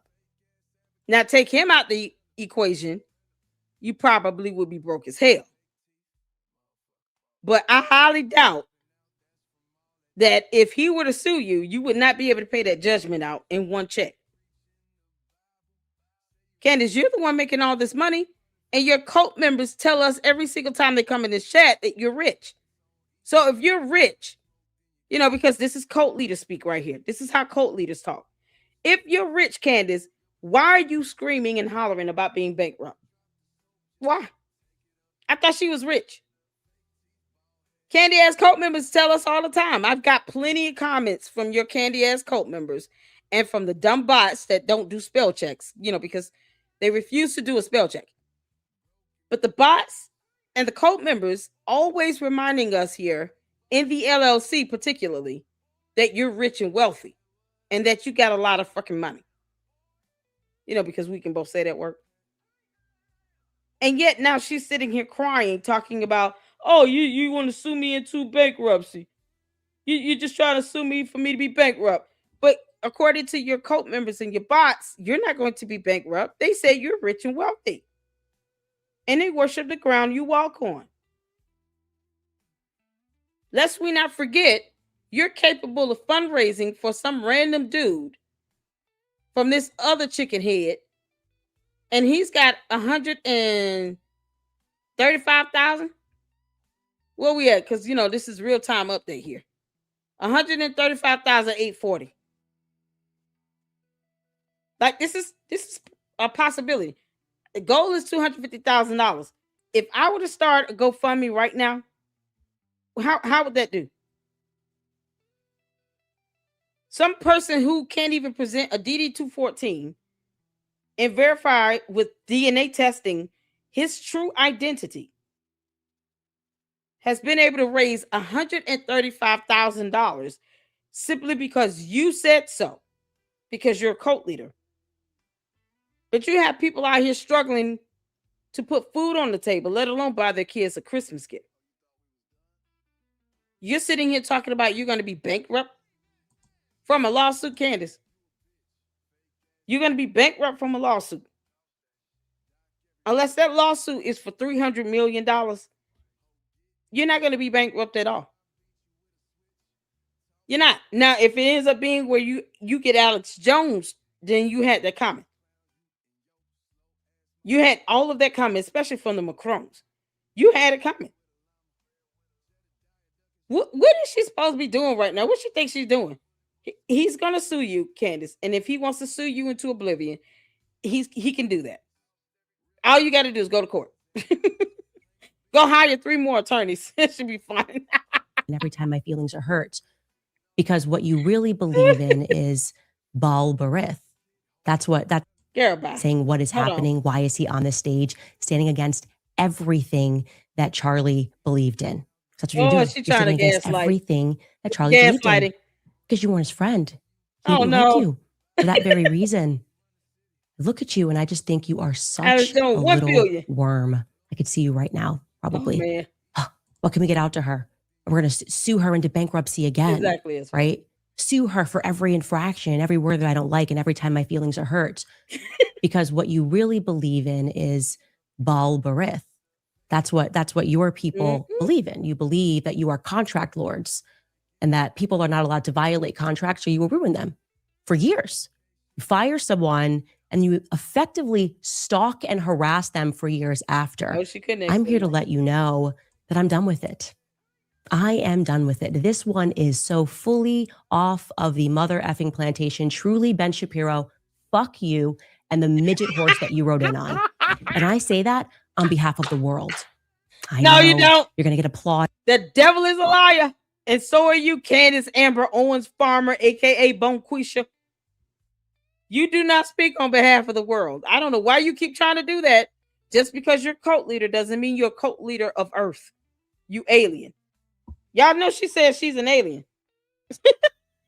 She said that about herself. She called herself an alien. Candace, stop trying to invade our planet and then sit here and think that you're the representative of Earth. No, you're not, girl. You're not, Bonquisha. You do not represent me in this. No, I owe you nothing. You don't even pay my bills, heifer. You're talking on behalf of the planet, of the world. Which world are we talking about? Maybe we should ask which world is she referring to. Candace, I do believe you came from one of the moons that, float around Jupiter. You're not even from the planet itself. You're from the moon. I already said this once before. The dark side of the moon where that sees no sunlight. One of Jupiter's moons. That's where Candace came from. Now you want to speak on behalf of our world? You mean Earth? You're not speaking on behalf of Earth. No, ma'am. The hell you will. Y'all. She thinks that she gets to crash land on our planet. She gets to speak for all of us. Nope. Now you and your cult members and your bots can go back to that moon that's attached to Jupiter, and then you all can do what the hell you want to do over there, and you can reign yourself supreme over that world or moon. But you won't do it here on Earth. Hell no. Yo, this is what happens when an alien thinks that they're smart. You can't make this up. Just to help you in the midget horse you rode on, Candace. He could say the same thing about you. He really could. You sound like a 5-year-old. Who says that? The opportunity for you to drop the F word and then you attach it to midget horse.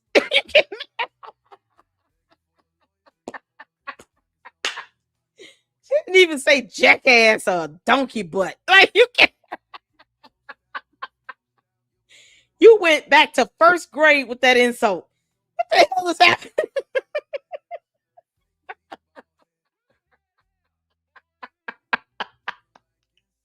She might as well just say Ben Shapiro, Big Mad, Kool-Aid face, red.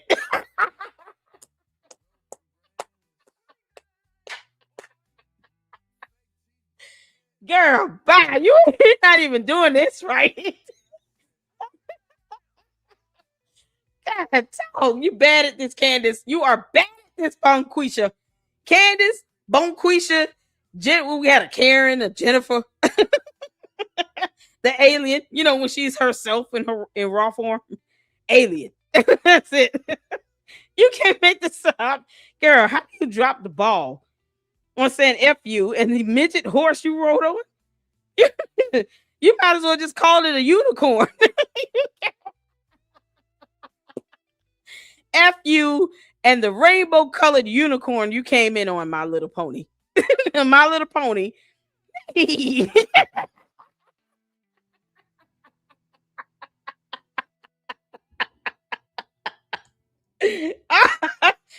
Oh my.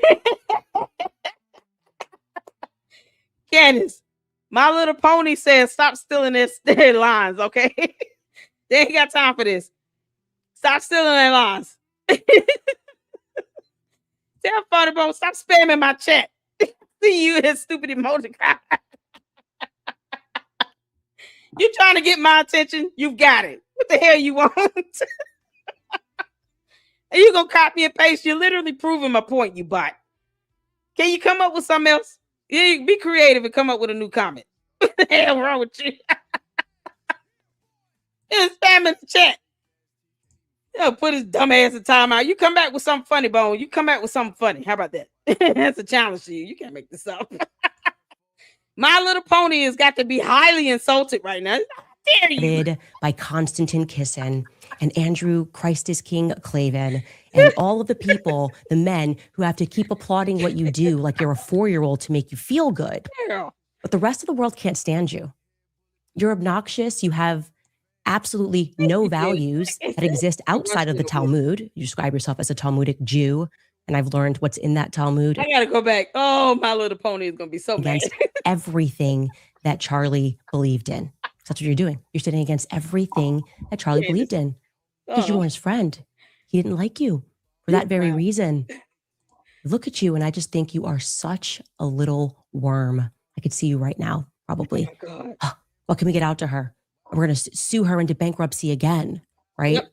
Sue her for every infraction and every word that I don't like and every time my feelings are hurt. Because what you really believe in is Baal Berith. That's what your people believe in. You believe that you are contract lord. Wait, what? Candace, why do you know that? Why do you know something about an idol false god? Who brought this up? Baal Berith. Baal Berith? Why are you bringing this stuff up? That sounds very evil and satanic, Candace. Bonquisha, I guess, is a scholar in witchcraft and unfamiliar spirits.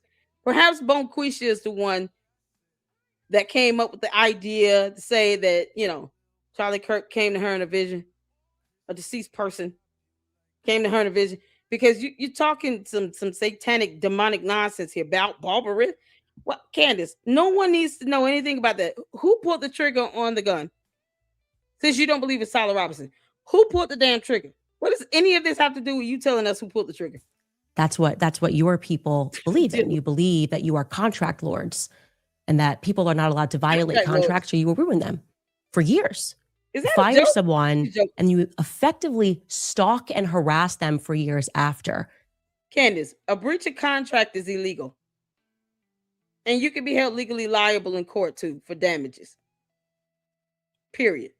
Because they might as well, if they're going to sit here and pay you money. Look, you agreed to this contract too.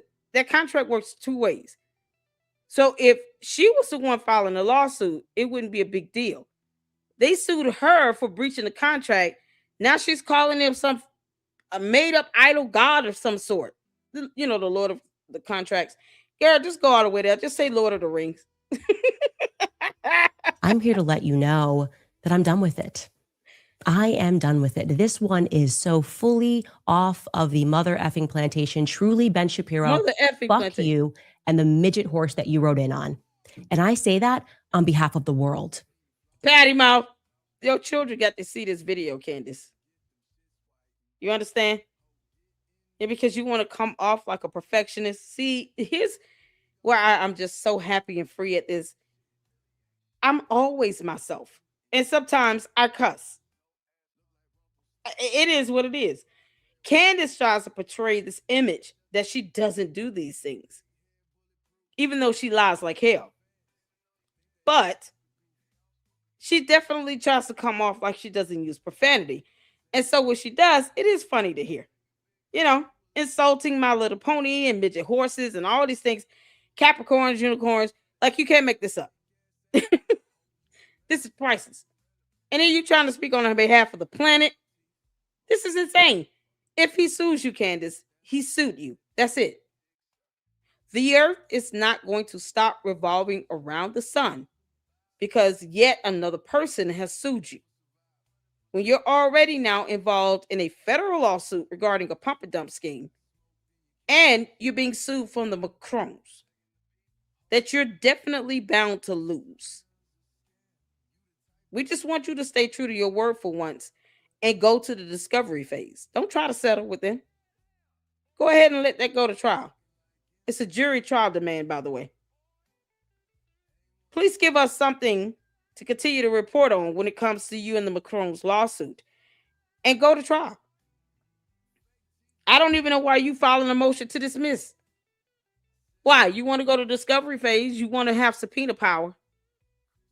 Why are you making an issue about someone suing you if you said yourself, sue me, I want subpoena power? Okay. So when you speak that stuff into existence, that's what it is. That's why I don't get mad when the candy ass cult members say that I'm going to be blessed with $7,000 because I want that to happen. As a matter of fact, let it be $7,000 per hour. That way I can be fairly compensated. You know, I could go higher than that, really. But, you know, no proof that anyone is being paid $7,000, but whatever. Pay me $7,000 and make it per hour. And then tell me what's the payment method as to how I'm getting this money. You know, because I'm waiting on the 7G. This is insane. She gets mad because someone says she's doing this for views, likes, clicks, and money. And she still can't tell us who pulled the trigger on the gun. Madness. Now she speaks on for the world? No, ma'am. No, ma'am. If they sue you, they've just sued you. And he has the right to do it. And the only thing you can do is take your ass to court and stop filing motions to dismiss. Go to the next phase and get that subpoena power you think you've got because you don't know how subpoena power actually works. You know, that stuff goes over her head. I know. You're going to get applauded by Konstantin Kisin and Andrew Christ is King Clavin and all of the people, the men who have to keep applauding what you do like you're a 4-year-old to make you feel good. But the rest of the world can't stand you. You're obnoxious. Yeah, you don't speak for the rest of the world. Why don't you refer to the people on your planet? Because you're an alien? Remember that? You have absolutely no values that exist outside of the Talmud. You describe yourself as a Talmudic Jew, and I've learned what's in that Talmud, and I encourage other people at home to learn what is in that Talmud so that you know what Ben thinks of you, because he doesn't just hate me, he hates you too, white men. He hates all Black people, okay? If he's following the rules of the Talmud, I mean, when I say hates, they think that we're animals, that they have a right to own us, that they have a right to make us. Wait a minute. By Konstantin Kisin and Andrew Christ is King Clavin. Something Candace Owens also says, aka Bonquisha. Christ is King. Isn't that her slogan?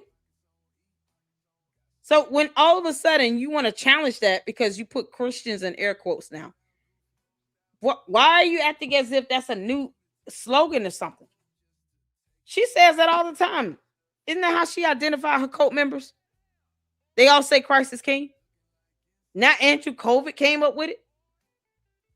Candace, so now you don't want to take credit for that crisis king thing? I don't understand. Why are you backing away from that slogan you use all the time on your show? That's still in videos that we can all watch, because the rest of the world is not going to your alternate reality. You've got 30 voices inside your head. We're not in the mood. We're not in the mood. And all of the people, the men who have to keep applauding what you do like you're a 4-year-old to make you feel good. God. But the rest of the world can't stand you. You're obnoxious. You have absolutely no values that exist outside of the Talmud. You describe yourself as a Talmudic Jew, and I've learned what's in that Talmud, and I encourage other people at home to learn what is in that Talmud so that you know what Ben thinks of you, because he doesn't just... Wait, whoa. Everybody that's in her audience isn't black. So what good does this do, Candace? The majority of your cult following are not black women. They're not black people. They're not black men or women.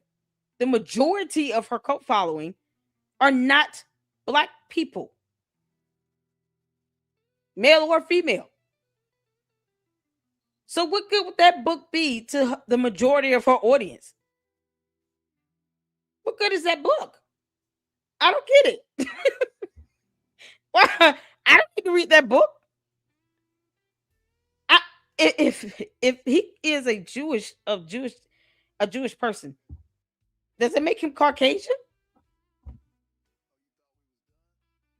I mean, Candace, you're trying to gaslight and invoke racism when the majority of your audience are not black people. That shit don't work on us. We have the right to infer what we want.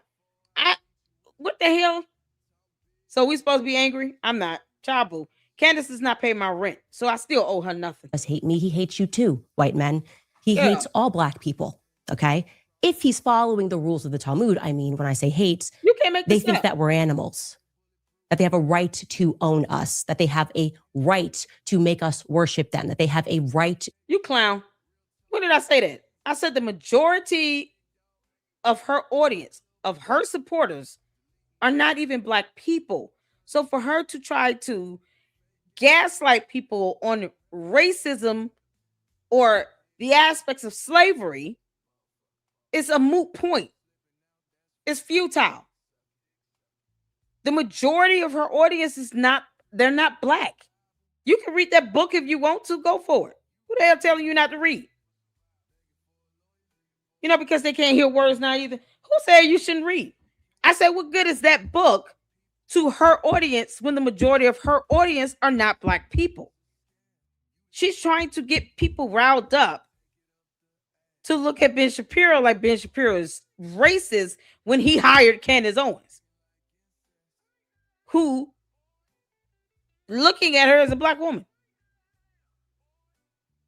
Read the book or not, I don't care. I don't care about that. That's a moot point. I'm saying that this is not effective if you're trying to invoke anger of someone. You're not invoking half of your audience. Half of her audience aren't black people. So to try to get people riled up to look at him as if he's racist, what is she doing this for? Is she trying to say that he doesn't like white people either? Like Caucasian European descent? Is this what she's going with this? Because, I mean, now she wants to see and talk about racism. You can't make this up. Didn't her and Kanye West wear shirts that says white lives matter? When has Ben Shapiro ever been racist towards white people again? What's the point of this? You're going to get applauded by Konstantin Kisin and Andrew Christ is King Clavin and all of the people, the men who have to keep applauding what you do like you're a 4-year-old to make you feel good. But the rest of the world can't stand you. You're obnoxious. You have absolutely no values that exist outside of the Talmud. You describe yourself as a Talmudic Jew, and I've learned what's in that Talmud, and I encourage other people at home to learn what is in that Talmud so that you know what Ben thinks of you, because he doesn't just hate me, he hates you too, white men. He hates all black people, okay? If he's following the rules of the Talmud, I mean, when I say hates, they think that we're animals, that they have a right to own us, that they have a right to make us worship them, that they have a right to lie to us, that they have a right to sue us and take everything that we have, that they have a right to deceive us, that they have a right to treat Charlie the way that he treated Charlie while he was alive. Let me stop you right there. You read the book. Y'all can go read that book. I don't need to read it to see that she's trying to gaslight. That is the point. In case I wasn't clear, Candace Amber Owens Farmer, aka Bonquisha, Karen, and everything else in between, because she's got 30 people in her head, is gaslighting people to believe that Ben Shapiro is racist. I don't have to mention a book to see that she's gaslighting. That's the key word of the day, along with evidence. Gaslight. That's what she's doing. It's obvious as day. I don't owe her shit else. I made that clear. I owe her nothing. She's trying to gaslight people to have people think he's being racist now. Now we're on this racism bit. This is why y'all see the comments in the chat about black on black crime and violence, black on black violence, all this dumb shit that have nothing to do with anything. She's simply trying to gaslight people to have them angry and invoke some feeling, because once again, in her world, in her reality, her feelings come before facts. So now she's trying to give the appearance that Ben Shapiro is racist towards Caucasian people and black people. It's funny that she's sitting here trying to weaponize this book to do that, when she could have just said that. I mean, really, she could have just said, y'all know what? Ben Shapiro is racist. He doesn't like white people or black people. Then why do you need a book? Why even make that connection? She knows how to make a connection to this BS, but she can't make a connection from these Egyptian planes to the actual assassination of Charlie Kirk and the crime scene. She can't do that, though. That's the connection that people are still waiting for. Somehow she cannot make that connection. But this connection she'll make all day. Honestly, let me tell you something. Ben Shapiro don't pay my bills either. This is the beauty of not having, I don't have to lean one way or the other. I don't owe anyone any fealty. But I'm not going to let the Luxers here and the LLC be gaslit to just think because Candace Owens said it, now Ben Shapiro is racist towards every other race except, I guess, other Jews. And she can't even support this with evidence. Oh, because he's a Talmudic Jew. What about all the others that are and that are not racist at all? What about the people who are racist and they haven't read that book either? Because that can go both ways. What if they consider themselves to be Jewish and they actually are racist and they're not Talmudic Jews? You see how irrelevant the book is now? When you flip the scenario around, and there are people who could be actual racists, and they consider themselves to be Talmudic, or not even be considered themselves to be Talmudic, and they still racist. What about that scenario? What book fixed that point? You don't need a book. If she wants to make this claim, just like any other dumb claim she makes with no evidence, go ahead and make it, Candace. You don't need to hide behind a book to do it. If he sues you, he's going to sue you either way. You're just trying to validate this nonsense. And for what? It still gets her nowhere at the end of the day. This is something she simply wanted to say, and she used the book to try to base this dumb nonsense on. When it's not necessary. The book is a moot point. She's accusing this man of being racist towards white people and black people, simply because he considers himself to be a certain type of Jewish person. It's irrelevant. Only to then try to defraud the population into thinking that he is somehow a part of his legacy, that he somehow cared about Charlie Kirk and cares to protect the people that are working at Turning Point USA. Goodbye, Ben. Goodbye. Question is, how much more money is Ben Shapiro going to spend to make people think that he's popular. How many more articles is his father going to write under a pen name, Hank Berrien of the Daily Wire, under the pen name Hank Berrien, as he wrote while Ben was at Breitbart, before he turned his back and betrayed them too, because that is his nature. One of these belly creatures, sliver on.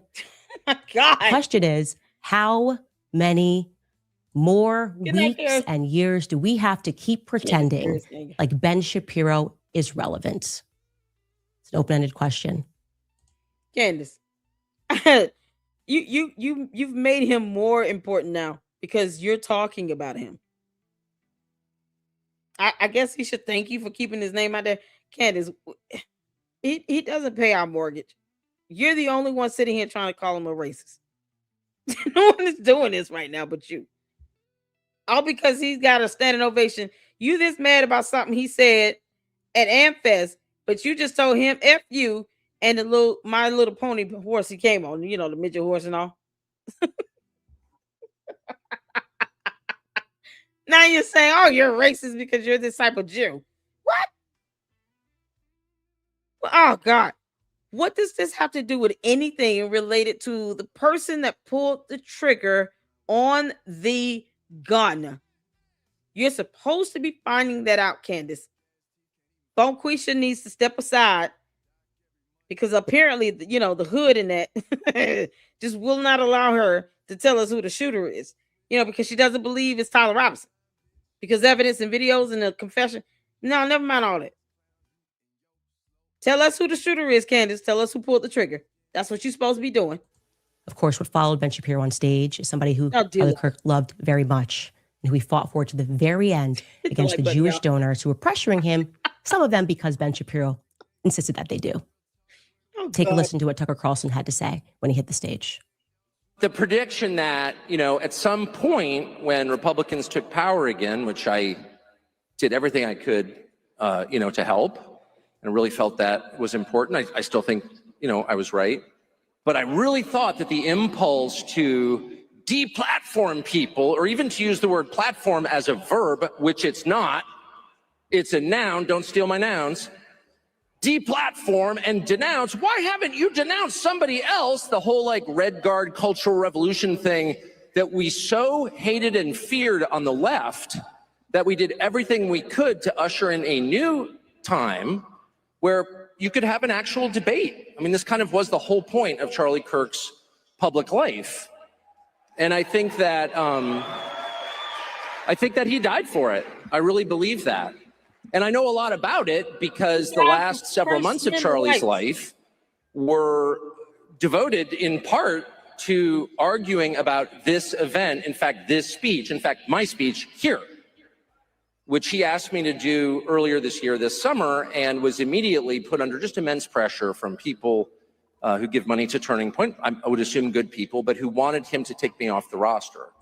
And this has all become public, and the whole thing is so sad that I never talk about it, except to say Charlie stood firm in his often stated and deeply held belief that people should be able to debate, and that if you have something valid to say, if you're telling the truth, you ought to be able to explain it calmly and in detail to people who don't agree with you, and that you shouldn't immediately resort to shut up racist. What? That is Charlie Kirk's true legacy, and that is Charlie Kirk's true friend, just as I was and am and will continue to fight. What the hell? With you, and that you shouldn't immediately. When did Ben Shapiro say to deplatform her? And if you denounce someone's actions or someone's words, their hateful speech, racist rhetoric, it doesn't mean that you're calling for them to be deplatformed either. You know, because Tucker Carlson obviously doesn't understand definitions of terms himself. You can't make this up. When did he ever say, I want her deplatformed?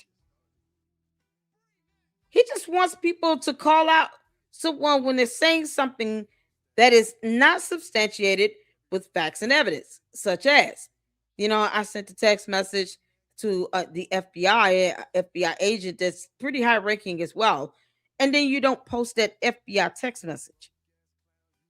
I just got a call from a high-ranking French government employee that said that payments are being processed and transactions are going through Club de Sant. So obviously there's a paper trail, and then you don't post up that paper trail. You know how that works with evidence? When you're saying someone is trying to, assassinate you, and then you post up no paper trail, no receipt, no transaction to prove that. That's what you're denouncing. The fact that she's making statements, purporting them to be facts with no evidence. Candace, you're lying by omission. Because she understands that concept when it comes to everyone else. But when it comes to her, she's the biggest hypocrite on earth. Hypocrisy being synonymous with lie. Because that can be Googled. Dictionary.com. Hypocrite is synonymous with lying. So to say she's being a hypocrite is to also say she's being a liar. She's a flat out liar. Lying by omission means you are withholding information or a set of facts so that you can paint this dumb narrative that at the end of the day, she seems to abandon quicker than anything else. Mighty funny how her so-called assassination attempt has not came back up again.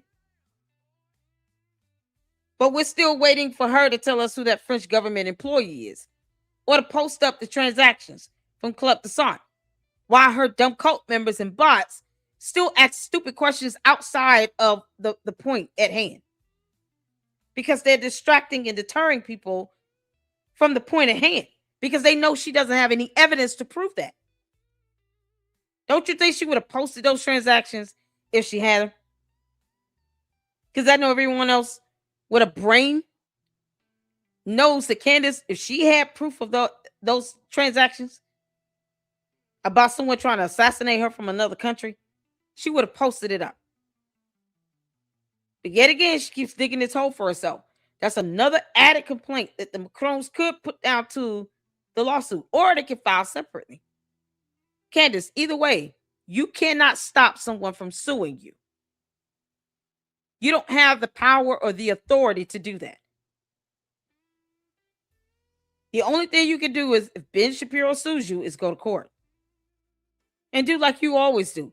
File a motion to dismiss. I don't understand why be so defiant on something like you can stop someone from suing you. No, you can't.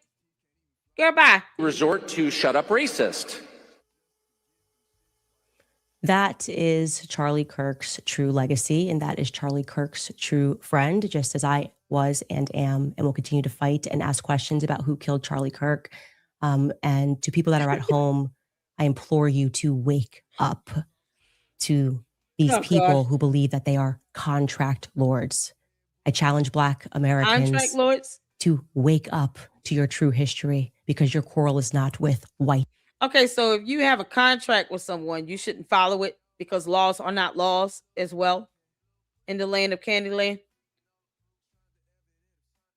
I mean, Candace, that might work on your coat because they do exactly what you say and they take marching orders from you, a Black woman. However, when it comes to the rest of us here on earth, contracts are legal binding documents, legal binding agreements between at least two parties. So if you signed a contract with Daily Wire and you failed to read it, that's your fault. Why didn't you get an attorney to help you explain the moral clause that comes with it? It's like an elaborate moral clause. You're not going to go out and defame your own company or attack the people that represent your company like this. You violated and breached that contract. That's it. It's a legal binding agreement in the court of law, because we don't care about your court of public opinion. We just don't give a damn. In the court of law, no judge is going to sit here and let you throw a tantrum over your willfulness to violate or breach a contract, a legal binding agreement, period. It's not going to happen. Judge Rennie has got a lot to teach you, girl. You about to learn. Men. Okay? Wake up to who publishes these books and keeps us warring with one another. Christians versus Christians, right? Christians versus Muslims. No, Lord. Wake up and learn the true history of slavery, because that wasn't exactly a white men Candace sport. had an attorney, exactly. Okay? She could call her attorney. Jewish people were the ones that were trading us. Jewish people were in control of the slave trade. They've buried a lot of it. Where's this evidence? Oh, they buried it. Okay? Jewish people were the ones that were trading us. Jewish people. I got to go back. He died for it. I really believe that. And I know a lot about it because the last several months of Charlie's life were devoted in part to arguing about this event, in fact, this speech, in fact, my speech here, which he asked me to do earlier this year, this summer, and was immediately put under just immense pressure from people who give money to Turning Point. I would assume good people, but who wanted him to take me off the roster. Exactly. And this has all become public, and the whole thing is so sad that I never talk about it, except to say Charlie stood firm in his often stated and deeply held belief that people should be able to debate, and that if you have something valid to say, if you're telling the truth, you ought to be able to explain it calmly and in detail to people who don't agree with you, and that you shouldn't immediately resort to... That's how she's doing. She's the author of chaos and confusion, you know, like Satan himself. Because Candace Owens is the bride of Chucky. You're like just a spawn. All of your personalities are in on it. Shut up, racist. That is Charlie Kirk's true legacy, and that is Charlie Kirk's true friend, just as I was and am and will continue to fight and ask questions about who killed Charlie Kirk. Why did you two unfollow each other again? Candace, why did you and Charlie Kirk unfollow each other? Friends don't do that. Even if you have a disagreement or a fight, you don't unfollow each other. Why did you unfollow him? And then still secretly obsess over TPUSA and him? Candace Owens was in love with Charlie Kirk, madly in love. Because you ooze this nonsense out, girl. It's hard to miss. It's not hard to miss. It is not hard to miss. Your cult members are going to sit here and distracted, deflected, deter. I don't care. I don't care they ask about anything beyond what we're talking about. Don't care about that. I told them they enter at their own peril. But you unfollowed him and he unfollowed you. Friends don't do that. Remember? No post, no text between Charlie Kirk and Candace Owens within the last 12 months. All her stuff going back to 2019, 2021, all the stuff 5 years ago. We don't care about nothing that happened 5 years ago. What happened within the last 12 months? Candace, every time I hear you talk about this, you sound more and more guilty about something. And to people that are at home, I implore you to wake up to these people who believe that they are contract lords. I challenge Black. Yeah, she's telling you to violate contracts because, you know, laws aren't real. Neither are legally binding agreements. And then when the candy ass cult members start getting sued because they're violating and breaching contracts, you'll have your cult leader, Candace Owens, aka Bonquisha, to thank. Good luck to court. Americans to wake up to your true history, because your quarrel is not with white men. Okay? Oh God. Wake up to who publishes these books and keeps us warring with one another. Christians versus Christians. Oh right? God. Christians versus Muslims. Wake up and learn the true history of slavery, because that wasn't exactly. No one owes you anything, Candace. You breached the contract. They sued your ass. Then. And all your cult followers should be sued if they breach a contract, because laws are laws. Facts don't care about your feelings, and you do not override the court. Don't make a contractual binding agreement with anyone, a legally binding agreement with anyone, if you're not going to uphold it. No one owes her the benefit of the doubt of getting over anything. They have the right to sue her. Ben Shapiro has the right to sue her. And they will sue her if they feel the need to. That's it. She can't stop that. There is nothing that Candace Owens or her dumbass cult members can do about that. You let Candace get you effed up if you want to. Go breach a contract, and then you getting thousands of dollars from that, and see what happens. They're gonna sue you into oblivion. A white men sport. Okay, you got it, coming girl. Jewish people were the ones that were trading us. Jewish people were in control of the slave trade. They've buried a lot of it, but it's there, and you can find it. This is crazy. I think all of us need to wake up to this because it's making me absolutely sick that he is so bold that he dare sit near Charlie Kirk's chair, that he dare grace that stage when Charlie Kirk. But you weren't invited, Candace. You were not invited to AmFest. And obviously, she said everyone there were paid staff members of YAF. That came out of her mouth. I just take her words and use it against her. You said everybody there was a paid staff member of YAF. Somehow Candace Owens was not invited to speak at AmFest, so it's mighty funny. Knew exactly what Ben Shapiro was and will always be. So again, on your belly, Ben Shapiro. We'll be back after a brief break. On your belly? All right, you guys, when they double down on abortion, you know. You mean on your belly? Then you go into a commercial with this girl. Bye. Is she really mad because they didn't invite her to AmFest? That's what she mad about? If there is going to be one solitary person who convinces me, who has convinced me that the public is justified in looking into Erica Kirk, it is Ben Shapiro, okay? Wow. So you finna go into look into Erica Kirk now. I told you all it was just a matter of time. No, you can't make this up. See, Erica Kirk, this is why you should not have flown out there to Tennessee unless you were being intentional and you're trying to get some stuff on the record. Yeah, girl. Go ahead, Bonquisha.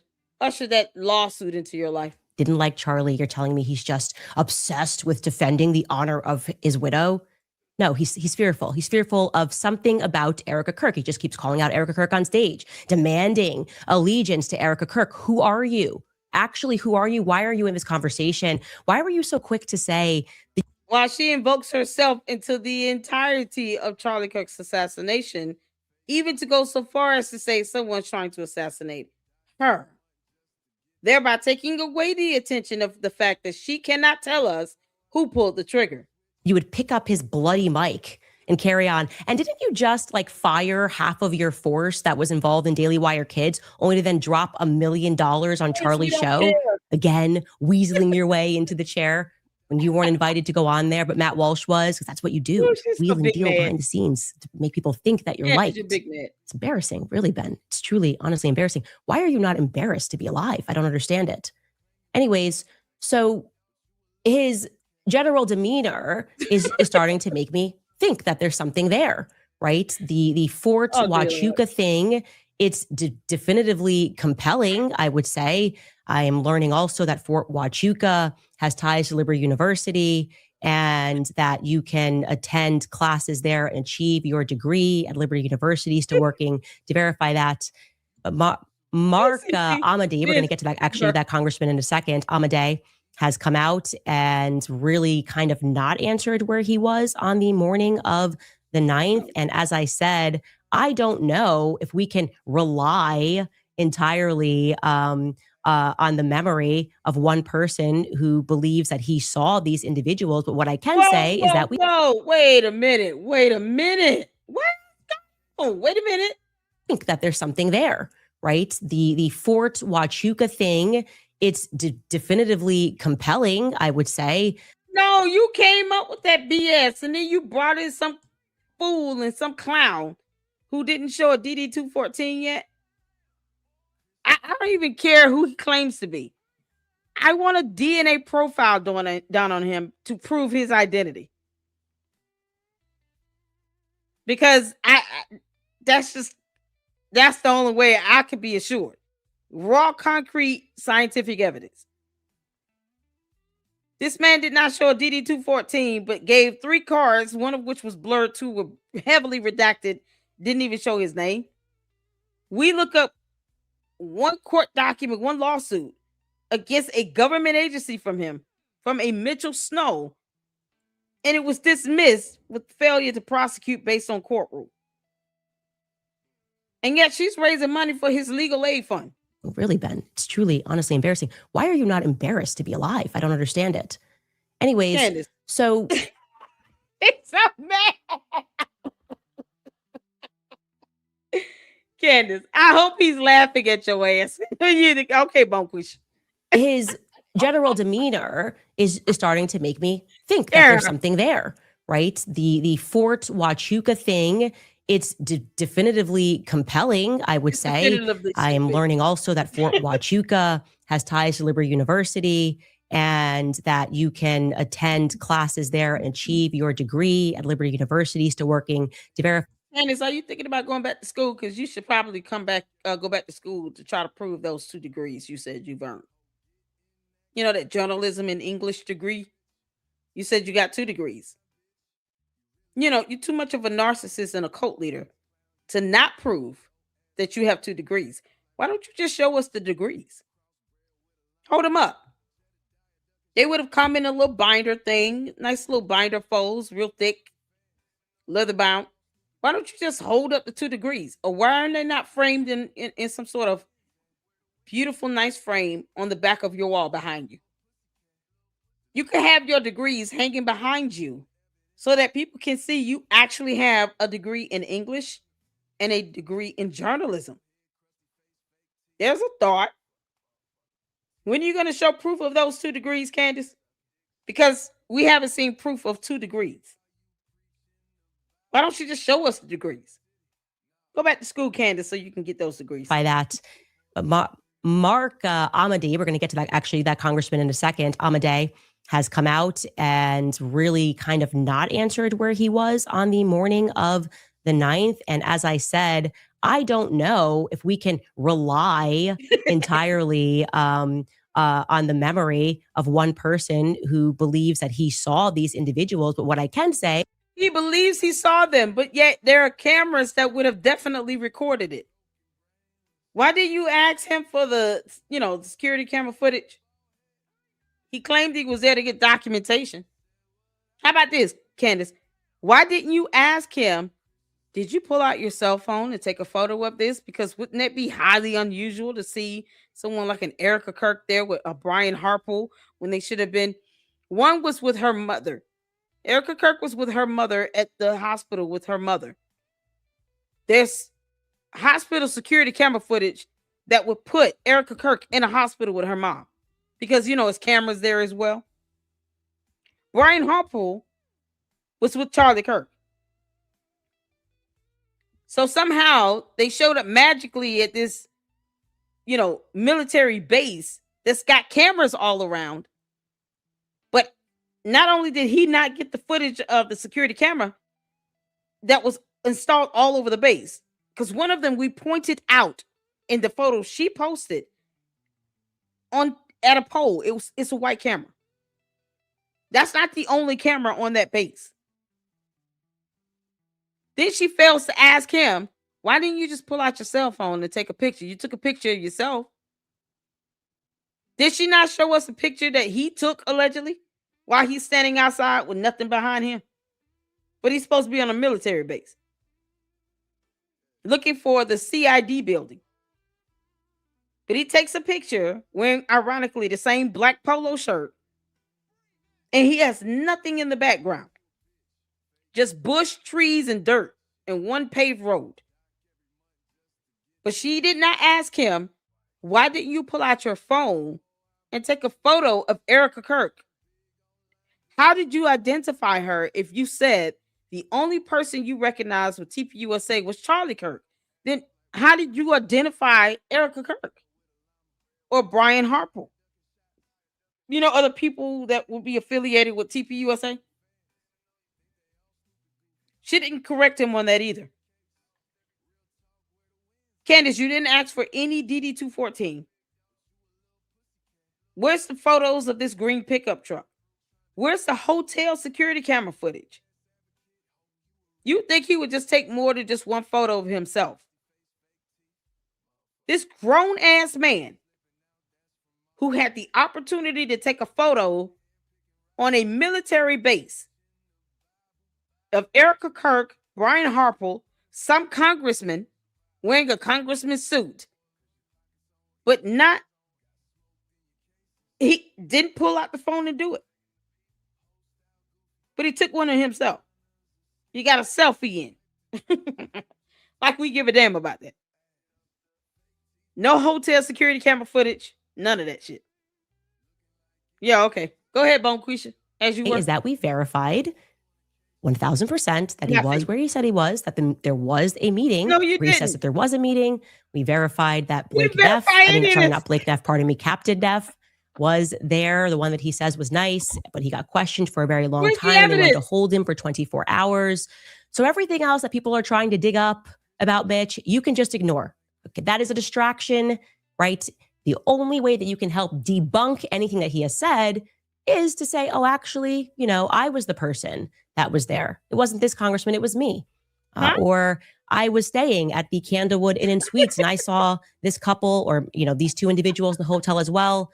And it was actually somebody else. It was my cousin. We are looking only for somebody to debunk those two aspects. No. Because you can't separate one from the other. He should have taken a photo. Why in the hell do you want everybody else to prove you wrong when you didn't even ask him about evidence to prove him right? This Mitch Snow comes on Bonquisha's show, and he said he spotted Erica Kirk on a military base, Fort Huachuca. And yet, he didn't take 2 seconds to pull out his phone and take a photo of it. He did not get any surveillance camera footage because his cameras installed all over that damn military base. Not one photo, not one still image, not one video footage. Nothing. And she's saying we verified these things. And yet she doesn't actually show the evidence or the documentation of how she verified that. Verified it based on what? Are we talking about cell phone pinging off of a tower here or an actual photo or video? How did you verify that? She won't say that at all because you're lying by omission, Bonquisha, aka Candace. You're lying by omission. These individuals, but what I can say is that we verified 1000% that he was where he said he was. There was a meeting where he says that there was a meeting. We verified that Blake Neff, Captain Neff was there. The one that he says was nice, but he got questioned for a very long time. And they wanted to hold him for 24 hours. Everything else that people are trying to dig up about Mitch, you can just ignore. Okay, that is a distraction. Oh, no, this is to ignore that. Oh, I'm sorry. So they're supposed to ignore this whole case where he said he had a lawsuit against the government. Candace, he went on your dumb show and said he has a lawsuit against the government where both of these resulted in a dismissal and then the second one upheld the first one. So we're supposed to ignore court documents now? We're supposed to ignore this stuff here. This is an order from, you can go and get this as a FOIA request, from the court. It's the U.S. Court of Appeals for the Federal Circuit. Mitchell Snow, the Department of the Interior, the only lawsuit I've seen so far about Mitchell Snow suing any government agency, because he just said government. He wasn't specific in name the actual agency. So I had to just do a Google search to try to find anything between a Mitchell Snow and the government. This is what I found. The Department of the Interior, because reasons. And they told him flat out, the petitioner having failed to file an appendix required by federal circuit rule. Because you can't make this up. We're not supposed to believe that this order with a court that anyone can FOIA exists. In our reality here on Earth, Candace, you're on the wrong planet. It says, having failed to file an appendix required by Federal Circuit Rule 30A sub A within the time permitted by the rules, it is ordered that the petition for review be and the same hereby is dismissed for failure to prosecute in accordance with the rules. Unless you're going to say that this Mitchell Snow that said he was suing the government is not the same as the Mitchell Snow you had on your show, Candace, then how is it that you expect people to ignore those very real court documents? You want people to literally ignore what they can see and read for themselves from a court, because now we're just warping reality, right? We're bending the hell out of reality. Candace, we're not in the mood to time travel to that moon that you came from that revolves around Jupiter. We're not in the mood. Right?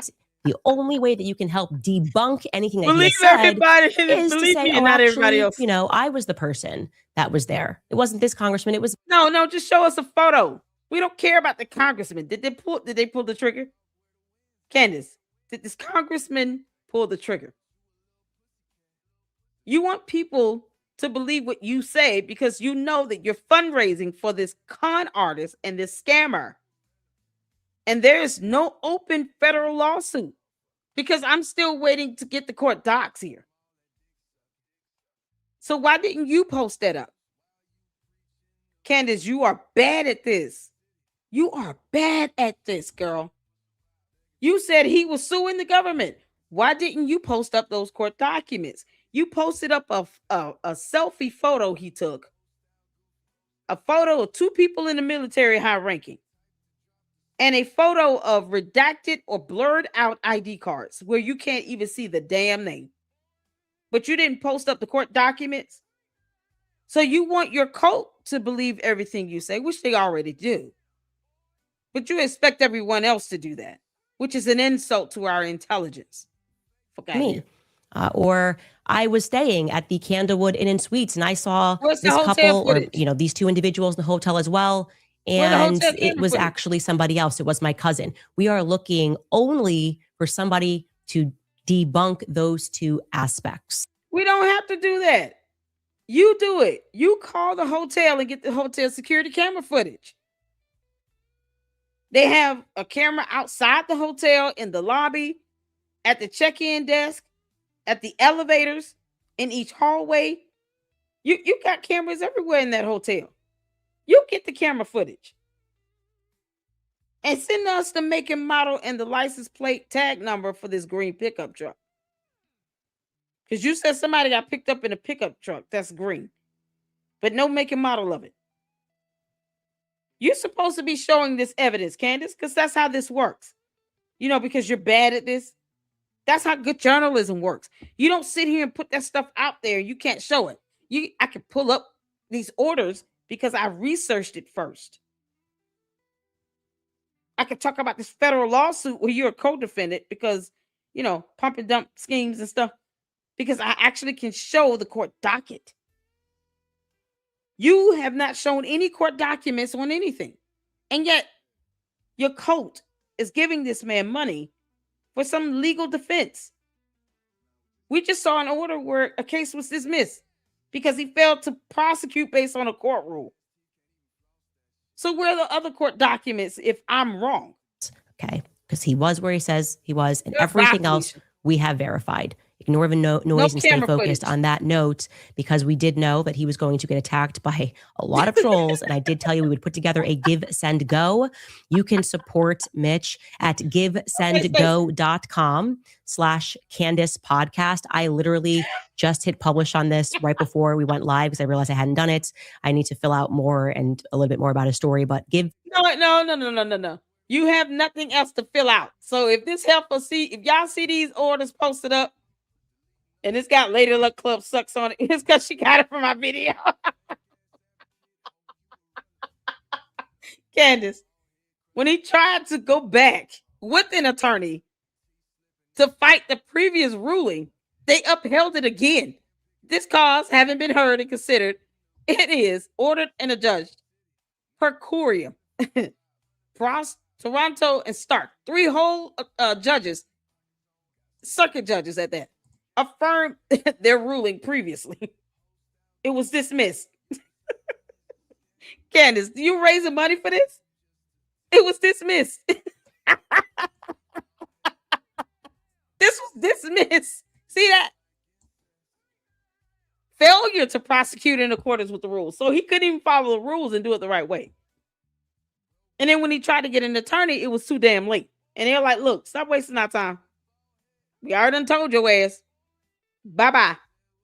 Go home and tell Candace Owens to make her husband a sandwich. You can't make this out.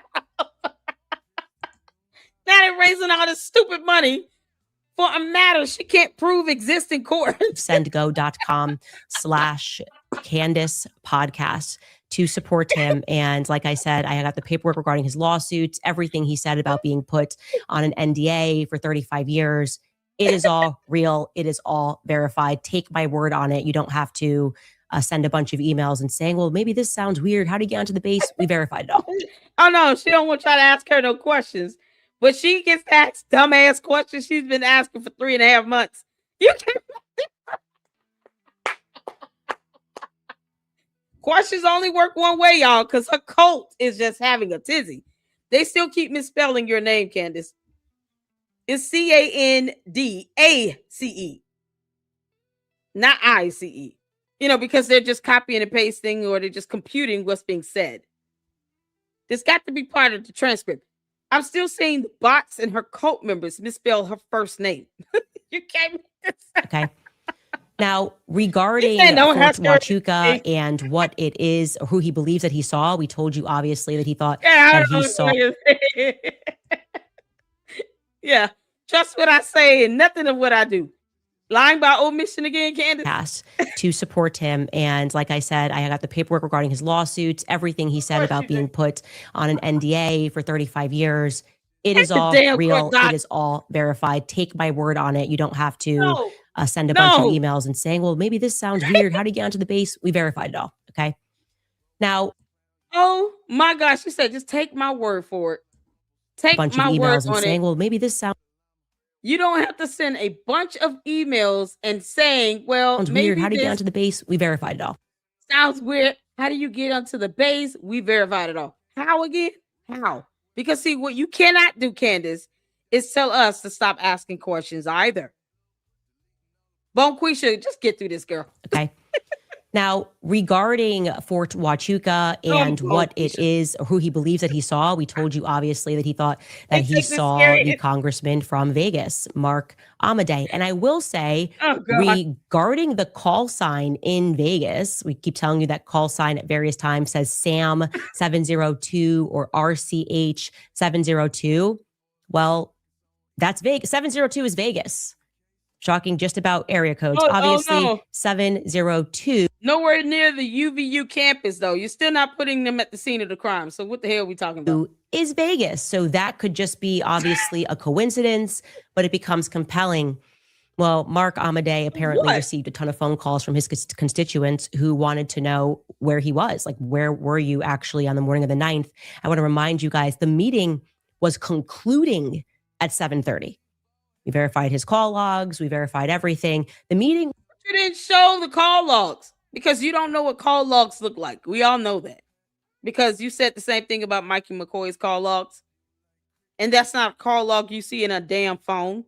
No phone on earth exists where the call log looks like what you typed up because you typed it up. It wasn't real. They gave her nothing. Was concluding around 7:30 a.m. in the morning on the 9th. On Fort Huachuca, at Fort Huachuca. So it is entirely possible. And as flight routes show for planes that did maybe perhaps were in attendance at this meeting, you can get back to DC. You just can, obviously, in that time frame. Well, Mark Amadei tweeted this. Candace is laughing because she's saying in her mind, I cannot believe these idiots are buying this. Candace, your cults are dumber than you, okay? The bots are just copy paste. I mean, they're bots. What do you expect? You know, because Brandon Orlando Tatum, bots. B-O-T. Candace, they're not questioning anything. Who are you trying to convince? Because people who are not convinced, like myself, we don't care about this BS you saying. Can you tell us who pulled the trigger? Tell us who pulled the trigger on the damn gun. He tweeted, for those of you information consumers who are stuck in practices of the old days, who prefer facts to dreams and falsehoods, take comfort knowing that in public service, there is this thing called the public record. The public record on September 8th indicates that I was returning to Washington, D.C. from my district and voting on the floor of the House of Representatives. And on September 9th, in a 12-hour markup in the House Appropriations Committee, of which I am a member, as well as voting on the House floor. I wish these people would stop responding to her. If you're going to respond to her, do it through a lawsuit at this point. Because look what she's doing. She's reading it as content. Stop engaging. Like Candace who? What'd she say? I don't give a damn. Bye. She's not disrupting my sleep or slumber. She doesn't pay my mortgage. I don't give a damn what she says. I'm not bending to her will. Tell her to keep that entertainment over there and that buffoonery for her coat. She don't run shit over here. I would have rather have seen that in his post. Candace Owens doesn't run shit over here. I don't know why she thinks I owe her an explanation. And I find it to be hilarious that she's a whole cult leader and no one's saying anything about that. You can't make this happen. Should you prefer video to the words of a member of the federal legislature, please feel free to view the House Appropriations Committee's recording of said event on that date. To quote Ronald Reagan, facts are stubborn things. Merry Christmas. So it's like, whoa, serving up. I was for 12 hours locked into this meeting. And so there I am. There's my alibi. Well, very quickly, the interneted and realized that actually, oh my God, did she just say that? The interneted. Candace, Bonquisha.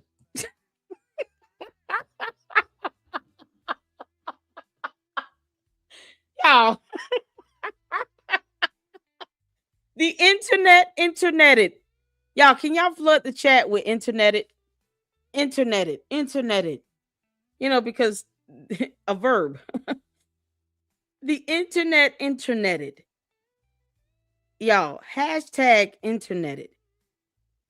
Oh my God, Candace, just when I thought I heard it all. I'd rather hear you cuss than to just make up words. You can't make this. Interneted. Flood the chat with interneted. Come on, candy ass cult members. Here's an opportunity for you to participate. You know, we don't speak cult, but perhaps you do. So interneted is the word. To the bots. If you're going to copy and paste, please copy and paste it correctly. Interneted, y'all. Candace, I don't take your bullshit serious. So it's like, whoa, serving up. I was for 12 hours locked into this meeting. And so there I am. There's my alibi. Well, very quickly, the interneted and realized that actually he missed 2 of the roll calls that happened in the morning and that he was present in the evening or late afternoon. We are still working to verify that. I replied to that feed, but I can tell you what this person posted and showed. Diligent Dennison on X wrote, exposed, Rep. Mark Amadei tries and fails to give a solid alibi for the alleged September 9th meeting with Charlie Kirk's security, Brian Harpole. The rep claims to have been traveling to D.C. from his district on September 8th, then in a committee meeting for 12 hours all day on the 9th. However, did he pull the trigger on the gun? Because that's all we care about at this point. He was not present for roll call until the 3rd meeting in mid-afternoon on the 9th in D.C. This means he spent the night in Arizona on September 8th, attended the morning meeting on the 9th, and caught a military flight 3 to 4 hours away from the base to make it in time for the 3rd roll call in D.C. I can't believe you tried to act like you were there all day. Cooked. Cooked at the end there. And yeah, because you said interneted. I can't believe that either. Did this congressman pull the trigger? For F's sake. Can you stop sitting here trying to just dabble on things day by day? Did he pull the trigger? Can you place this congressman at the campus when Charlie Kirk was shot? If you can't even place him at the scene of the crime, we don't care. We just don't care. That's why you keep listening to my videos, Heifer. because you know you're bad at this. You're bad at this. Why didn't you post the court documents up? And they were able to demonstrate, according to record, that he did miss 2 of the roll calls. Now, there might be a reason. Again, we are looking for follow-up. He was on the toilet. Our goal here is if he has an alibi and he was there on the floor for 12. Candace, maybe he was in the bathroom. He had some things to work out. Perhaps he had to take the biggest dump ever. Was he supposed to send you a photo of the shit he took in the toilet? 12 hours. We would be obviously happy to say that. Like I said, we can confirm every aspect of Mitch's story, but we can't confirm his memory and whether or not he is good with facial recognition. But I do find it to be compelling. Oh, now you or if you and you know damn well you only heard that from me. Now there's a facial recognition. Why you can't do that with Mitchell Snow again? So you couldn't do the facial recognition with Mitchell Snow claiming to be on a military base, who was walking, by the way, got kicked off and alleged he spotted Erica Kirk and Brian Harpole and some congressmen and blah, blah, blah. No camera footage, no photos to show that. But yet, facial recognition can be done on this congressman, but not on Mitchell Snow on a military base where there are cameras everywhere. Candace, you're a hypocrite. reasons. One is that I was actually given the travel logs for Brian Harpole, and it is entirely possible that Brian Harpole could have made it for that meeting. I can tell you that definitively. Brian Harpole could have made it to that base for that early morning meeting. There is no question. And obviously, did she ever show the travel logs? Because Candace, we don't have to believe shit you say. Just your coat. Obviously, in the interest of making sure that I'm not misrepresenting him, I have now reached out to Brian Harpole twice. I have his number because he was Charlie's security. I went on tour with Charlie for years, messaged him and know that he received it according to iMessage. I messaged him again. I messaged him, just so we're clear, before we went live yesterday. Candace, this man is not going to want to talk to you when he's being doxxed and harassed and bullied and defamed. And they said he had some credit cards or something stolen. All because you're going after him. You know, because everything you touch dies or something or gets defamed. Every time you talk, litigation begins. Tim Pool was not lying. You know, we know you don't care, but don't get mad when you get hit with these lawsuits, girl. Don't get mad. And I messaged him again since, and I asked him, hey, look, we're only in the interest in telling the truth. If you were somewhere that morning, let us know and we'll clarify that. You would think that. Wouldn't there be actual video camera footage that exists? Once again, he would have been caught on a camera. Show the footage. He would jump at opportunity because why would you want to have people even thinking or surmising that you could have been at this meeting when you can easily debunk it? We got crickets from him. Again, it could turn out that it was a Brian Harpole lookalike. It is totally plausible that he just mistook someone's identity, and I am totally open to that. Or that he flat out lied and no camera footage would ever prove him right. Candace, there are cameras all over the military base. Maybe you should go on one. Go on a military base so you can get the feel of it and you can see what's there. While you're at it, go to UVU. You know, because everybody else is going over there and proving things except you. But you're the one that said you're going to tell us who the shooter is that pulled the trigger. I'm just looking for more information.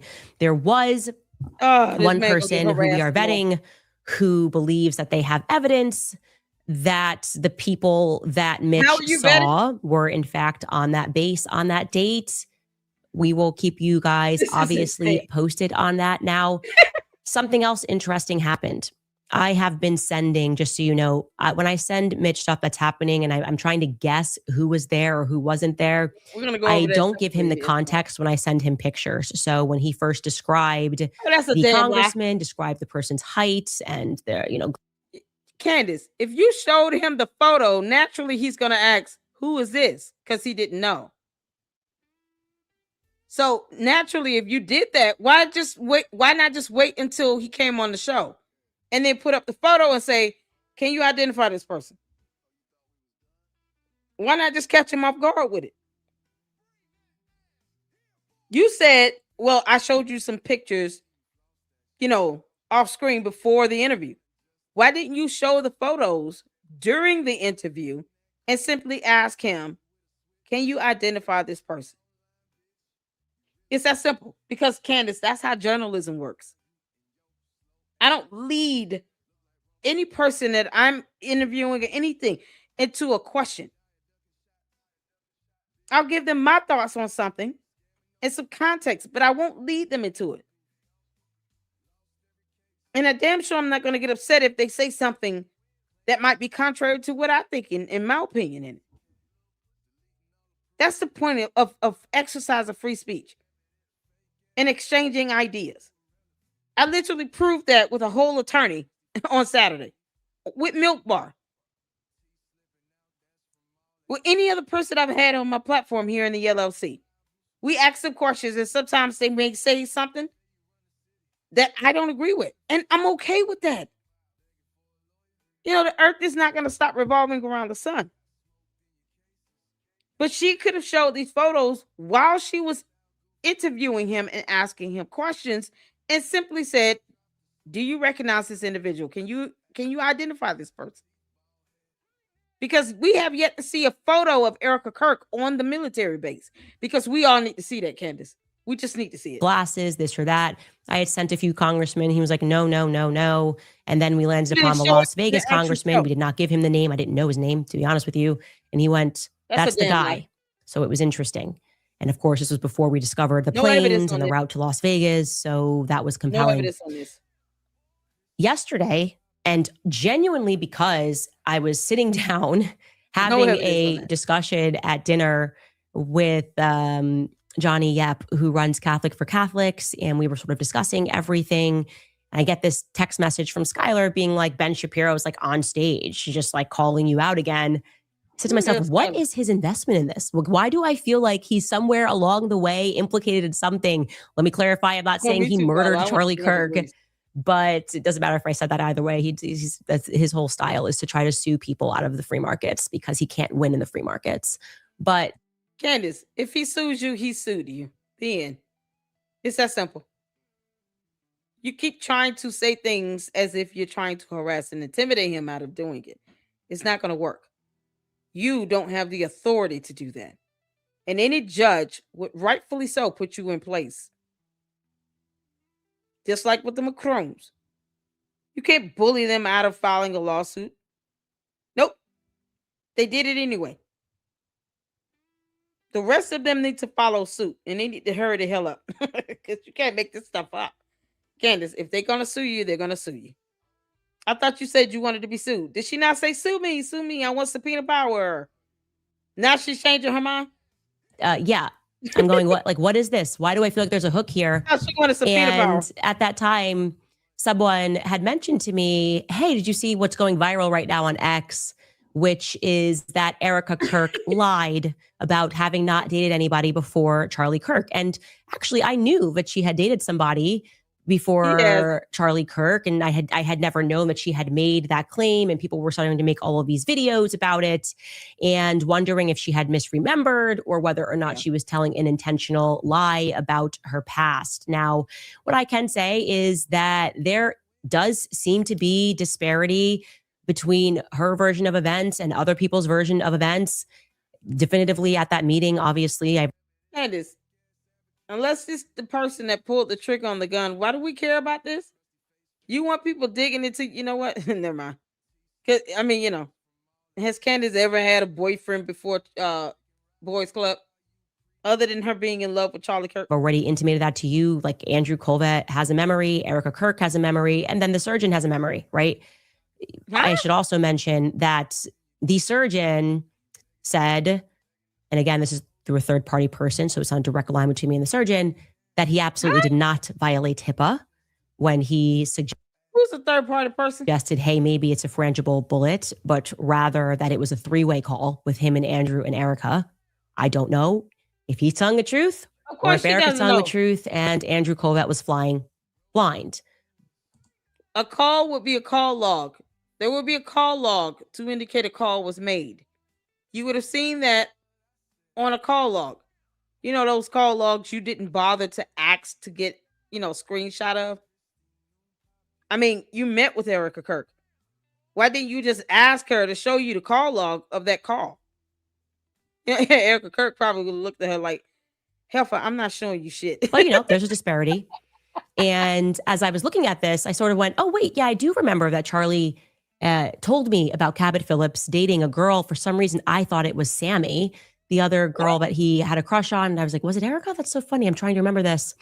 Yeah, because she can't remember that when he actually started dating his wife, because they were such close friends. I want y'all to pay attention to this. To the Luxters, because the cult members gonna believe whatever they want to believe. To the Luxters, she was very, very close best friends with Charlie Kirk, and yet she can't even remember, at the very least, when he started dating his own wife he married. Right? But we all know that she was sitting here in love with this man, madly in love with him. But somehow she has no idea when he started dating his own wife, let alone another woman, because she doesn't know anything. Because reasons. But, there's a disparity. And as I was looking at this, I sort of went, oh, wait, yeah, I do remember that Charlie told me about Cabot Phillips dating a girl. For some reason, I thought it was Sammy, the other girl that he had a crush on. And I was like, was it Erica? That's so funny. I'm trying to remember this. No, and then I saw a picture in somebody's TikTok of Cabot Phillips. I hadn't seen him in a very long time, and he works for the Daily Wire. And he had a beard. And that was the thing that he kept saying to me, as this guy had a beard. He's around 37. Anyways, I sent him the picture of Cabot Phillips, and he says, but she never showed it during the show when she was interviewing him, and just let him identify him in real time. No, because Candace, you lie by omission so much. We can't even trust that even if you were to do that you will be doing that in good faith. That whole concept of doing something in good faith that goes over your head because you're not doing this in good faith at all. Because she's not doing this in good faith. Yes. That's the person I remember being at the base. Now, wait, did he pull the trigger on the gun? I'm like, that would be totally crazy. Maybe, again, this could be a lookalike. And so I messaged Cabot Phillips and did not get a response. I messaged Cabot Phillips twice today, actually, and asked him if he wanted to have an off-record conversation, because nothing is off the record with you, Candace. No one trusts you. Did he pull the trigger on the gun? Did you put him on the scene of the crime with the gun in his hand? Because we're still waiting on you to tell us that. You can't just take that to the bank. Like I said, I am terrible with faces. So if I saw Cabot Phillips, I had to just from memory, there's 30,000 other people I would say it was definitely him too. And I can't trust Mitch's vision on this, but it at least is compelling. And I was like, let me do some basic fact checks here. What do I even know about this guy, Cabot Phillips?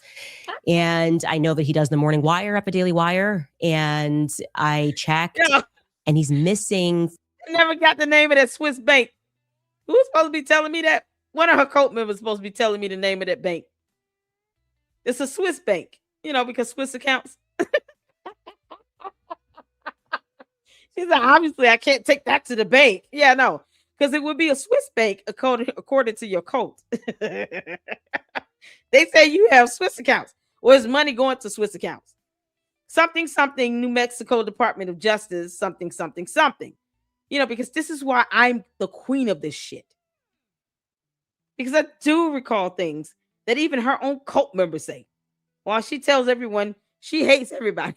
From the morning wire. He doesn't do it daily, but he does it enough times that I noticed that he is missing from September 4th to the September 10th on that show. And so I am looking to see debunk or remove him from the picture. Yeah, that's the bomb. That and maybe to get a clearer understanding that maybe, Mitch thinks he remembers things. I mean, he's super detail oriented, telling me what kind of watch the person was wearing, because he was like, I was going to go up to him and I was going to say something. But I'm going, I don't know anything about actually Cabot Phillips. And it was very difficult to find any information outside of his father kind of watch the person was wearing, because he was like, I was going to go up to him and I was going to say something. But I'm going, I don't know anything. Pause. You don't.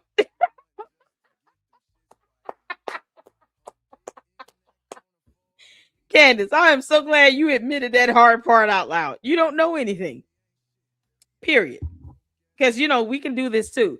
Just like you like to trunk up and slice up videos and only watch one part and not the other. Yeah, we could do the same thing. Candace does not know anything. We can all agree to that. Amen. Amen. All right, let's put amen in the chat. Candace does not know anything. Candace, you remember when you only played half of a video to try to make it seem like Tyler Robinson didn't say a certain term? No one says this word, but they say this word, and then he turns around and says the word. Candace, we can pause and sit here and slice things up too. This is fun for me. You can't make this up. Candace doesn't know anything. I'm so glad she said. Candace, you don't know anything. Can you tell us who pulled the trigger? You gonna be able to do that? I think she might be admitted before she does something like that. I first see this going down this path, Candace, where you end up faking some sort of a fainting spell. And then, you get somebody to say, oh, she's under so much stress trying to find out who pulled the trigger on the gun. And Lady Luck Club is just so demanding while she keeps stealing my quips. And then, she decided to do facial recognition of everybody that came in the hospital so that they can make sure that they didn't spot her ass laying up in here, faking it until she made it because of her fainting spells, because she cannot solve the mystery of who shot Charlie Kirk. She just can't do it because she can't. Candace, because you don't know anything. So you don't even think to ask for video camera footage either. I mean, seriously. And all that getting gets some understanding. Reading is hard for Candace, apparently. Words are just words. It's like letters put together. As long as they have less than 2 syllables, I think she can read it, but she still doesn't comprehend it because the internet is interneted. About actually Cabot Phillips, and it was very difficult to find any information outside of his father. That's how she who talks. I had a lot of information about. Actually, he's a pretty big guy, taking a lot of money from the Adelsons. You're stretching out and his hours. Definitely a neocon. I'll tell you that for free. What? So I thought, could this be the reason that, in my back of my mind, could this be the reason that Ben's having some sort of a weird spiral? Does he know something? Or is this just a case? And it could be, just be very clear, it could be a. Yeah, Bonquisha is high as hell. I forgot to tell you.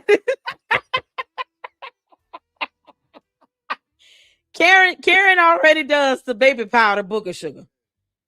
Bonquisha is just high as fuck. Like she high. She on cloud 9, honey. She talking about neocons. Oh, that's a unicorns. That midget horse. He came in on a midget horse. It was purple. Ben Shapiro, Candace said you were riding midget horses. And they're purple. They have this little nodule in the middle. Like My Little Pony. You had a My Little Pony in your possession. And you told no one? How dare you? Full case of Mitch misremembering, but I didn't give him the context. I didn't say this is Erica's ex-boyfriend from 2017. And I just found that to be interesting. And yeah, so I don't know what the reason would be to say that you didn't date someone. You did. Yeah, who knows? And I don't understand. I genuinely don't understand that at all. And the internet did pull. Maybe she's trolling you, Candace, and all of your cults.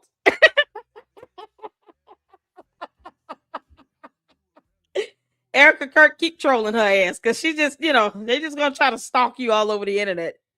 Yeah, just keep trolling them. You can't make this up, which I think we can show that. Yes, we're that couple who gets painting lessons together. There's a lot of social media activity between her and his family. I was also really compelled by how close she is with her cousin. Really jealous of her. This Nicole Rothstein, who defends her in the comments currently, by the way, and says, Eric. Yeah, because maybe you should just leave her alone. Candace, why do we care about this? Did he pull the trigger? Who's the other guy? The Cabot Phillips, who still works for TPUSA. Did he pull the trigger? Is he the gunman? People were asking why it seems like now there's this bend towards Israel, and Nicole Rothstein was like, "I'm her cousin. She's half Jewish." I did not genuinely. I did know that she was part Jewish. I don't know about any of this at all. But it is interesting that they had a relationship, and I don't know why that's being wiped from the memory. There's nothing wrong with having a relationship. I don't care. Maybe she's lying. Who cares? Did he pull the trigger on the gun? I'm gonna be honest. I care nothing about another woman's past love life. Candace is very bonquisha. Don't make me pull up that photo of you grabbing that woman's ass. Can we talk about that? Can you tell us who that woman is that you took that photo with where you were very, very pregnant and you're grabbing her booty? Is that what you're trying to do with Erica Kirk? You want to grab her booty? Where you find love of your life at all. And so I'm hopeful that we can get some answers. And that's why I asked them publicly. When I can't get answers privately, I ask them publicly. Do you want to know why? Because I have a right to ask questions. And like I said, I don't like the way. Oh, she's the only one to ask questions. Candace, we got a ton of questions. Let's start with the hotel camera footage, or the military base camera footage, or this con artist you're raising money for that has no photo, or his DD-214, or when are you going to post his court documents? When are you going to post that FBI text messages? I could keep going, girl. Ben is signaling that he doesn't want people looking into Erica, okay? And when people start looking in, they then find that a Daily Wire employee dated her. So that seems interesting, to say the very least. And we should figure out, you know, what's actually going on. Like, what is actually going on? He even says the Mossad. I never once said the Mossad killed Charlie Kirk. So was that by accident? You said the planet did. We're all traitors. We're all treasonous. I hate everyone. You remember that? Wouldn't that include them? Wait, you said any country could be accused of being genocidal, right? We could replace that with Mossad, could we not? Candace, there are a lot of things that you could say and a lot of things you don't say that you should be saying. At the end of the day, you're not telling us anything that is substantiated with evidence. I'm still daring you to say that Russia commits genocide. I dare you to say that. Accident. Definitely starting to think in a major way that Israel's got something to do with killing Charlie Kirk and the Egyptian planes, which we are putting the final touches on because I don't want there to be even one typo or mistake on this that we're going to put up on our website. When are you going to be done? Tell us who the shooter is. I don't care about your theories about that. Is it going to be the shooter that is photographed at UVU campus with the gun in their hand? That's what we want to know. Right. It leads you to Israel. It just does. Okay. No. There's no question. That's why they were panicking about the Egyptian planes. Fort Huachuca is involved in lawsuits and sworn affidavits regarding 9/11. People who asserted that the prepping for that took place. The vibes are vibing here at Fort Huachuca. The more of it I learned about Fort Huachuca. And that's why we open you guys to this investigation to send us tips. And I would like to focus you on what we would like to learn. If you have concrete evidence of what occurred at Fort Huachuca on the early morning. You're starting with the actual military base security camera footage that has date and time stamped because it will. Let's send that. And don't send it to Candace because she's not going to show it because it doesn't fit her moot point. And she never did ask this con artist of a Mitchell Snow why he failed to take out his cell phone and take a picture of Eric Kirk. He could have taken that photo his damn self, you know, because he was already there for allegedly getting documentations. For what? I don't know. Where's the court documents? Candace, you said he's raising money for a legal fund. And the Federal Circuit Court, 3 judges upheld a ruling for his matter to be dismissed for failing to prosecute. Court rules matter as well, Candace. You'll learn that the hard way. Judge Rennie has no problem teaching you a few things or two. Pay attention. Of the 9th, we want to hear from you. We do not want an email about what Mitch did in 1993 and why you don't think he's a good person because he had a divorce. Yeah, send her all of that in her tip line. Send her every single thing. Go back 20 good years, 35 good years. You know, tell her, here's the timeline of what he did between him going to the hotel room and taking a poop for 2 hours. Give her everything.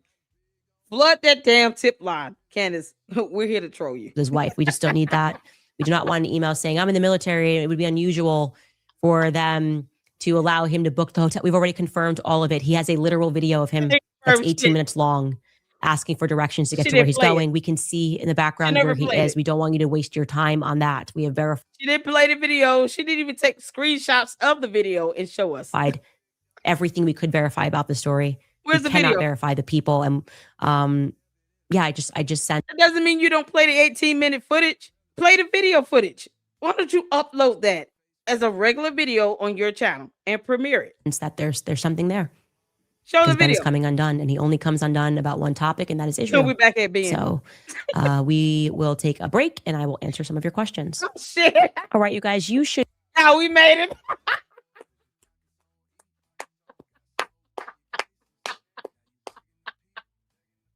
Why? Candace.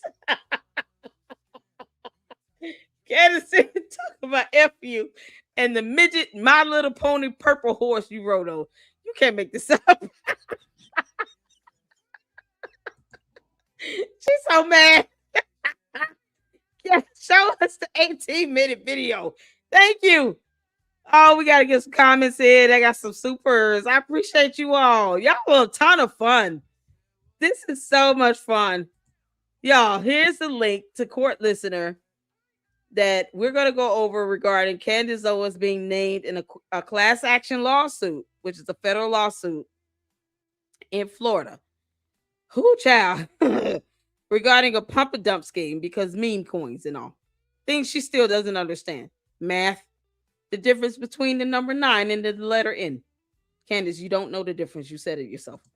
What's going on, Blue Moon? Shout out to you. Thank you so much for the $9.99.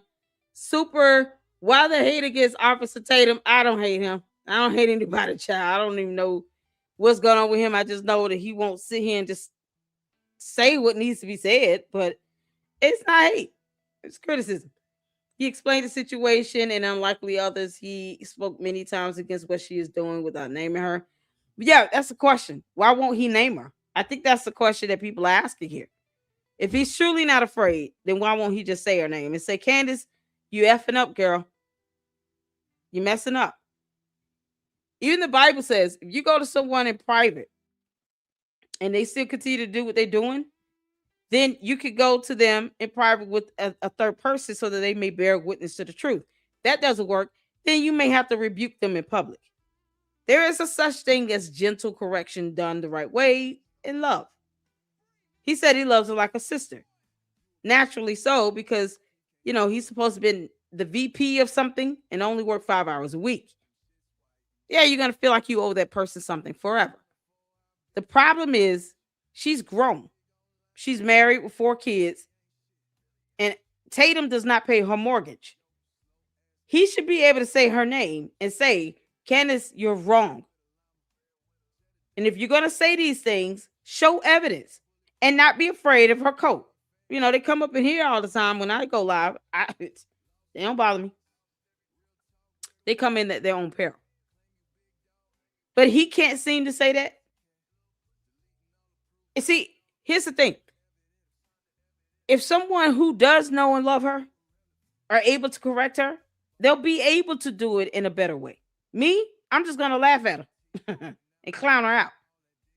But if he claims to be like a big brother to her, he's always going to love her, see her as family. People who love you and care for you want the best for you. They're not going to let you sit here and make a fool of yourself, which is what she's doing. And then she sets herself up for lawsuits and gets mad about it. But if he cared about her and her well-being, wouldn't he want to say, Candace, you got to stop? Or these people are going to be suing you left and right because the questions you're asking have nothing to do with who pulled the trigger on the gun. And you're supposed to be looking into that and telling us that. So please just stick to that and just tell us who pulled the trigger. Even if he encourages her to just get back on the path to where she said she was going to be on. She want to talk about everything else but that. I don't know Tatum.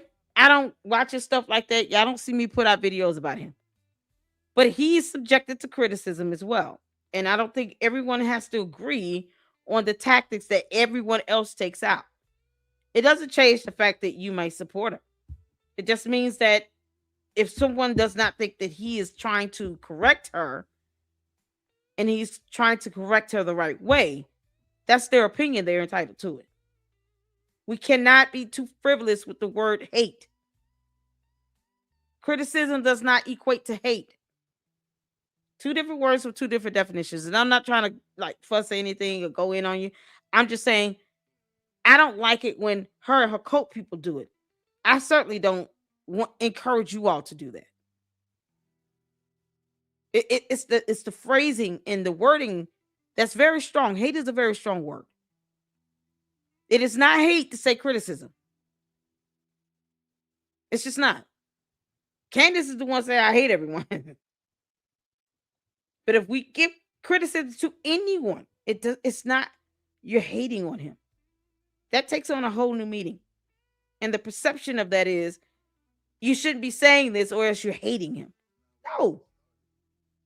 It's just pointing out the obvious of what he's failing to do. Just like you're saying in your comment. He won't say her name. So why leave it vague and ambiguous if you're talking about someone specific? If he has the courage and the spine to say everything else, why can't he say her name? That would be my question. But Tatum, I don't keep up with Tatum. I'm gonna be honest. I don't. That's another 99 Super Blue Moon. Says he spoke about her one time, and she is no full-blown mental. She is allowed to attack others for 3 months. No one can attack here. And I like her. Ben did not lie. I want to make sure I'm understanding your comment correctly.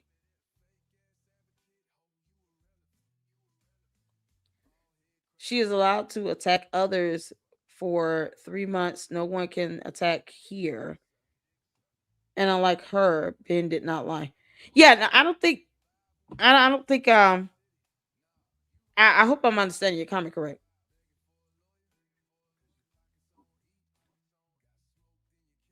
I don't know if Ben. Ben didn't lie about anything. I think he was very sensible in what he said. So that I agree to. Or maybe I'm confused with your comment. Just let me know. Or you can email me and give me some clarity. Because I do want to make sure I'm not misinterpreting it. So feel free to email me. So I'm not misinterpreting your email. Shout out to you though. Thank you so much for the 999 super. I appreciate that. I really do. And like I said, even if we don't always agree, it's okay. I don't think anyone has to agree with, anything that anyone says all the time. People disagree with what I say. and it's gonna happen. But I just want to make sure I'm not misinterpreting what you're saying. If that makes sense. I appreciate you. Thank you so much for that. Gentle contribution, generous contribution. Carrie said, go watch the Storm Monroe interview with Candace's cousin. It's interesting. Okay. I will check that out. That's why I highlighted your comment because I wanted to make sure I didn't forget to do that. So thank you, Carrie, for that. Storm Monroe, I'm assuming is another content creator. Or is that the name of the cousin? Just let me know. I want to make sure I look up the right person. You don't see her relatives out like that. Thank you so much, March on, for the $20 super. Bonehead Bonquisha wishes she was as smart as Benny Boy. Happy holidays, Ms. LLC. Thank you for bringing joy and making this sheesh palatable. I'm happy to do it. Yeah, I have to laugh because Candace knows I don't take her crap seriously. I get irritated when she tries to insinuate the army or any military into a whole civilian death. And the fact that she just completely forgets the kids exist, that's disgusting to me. But this whole this live stream today, child, this video today.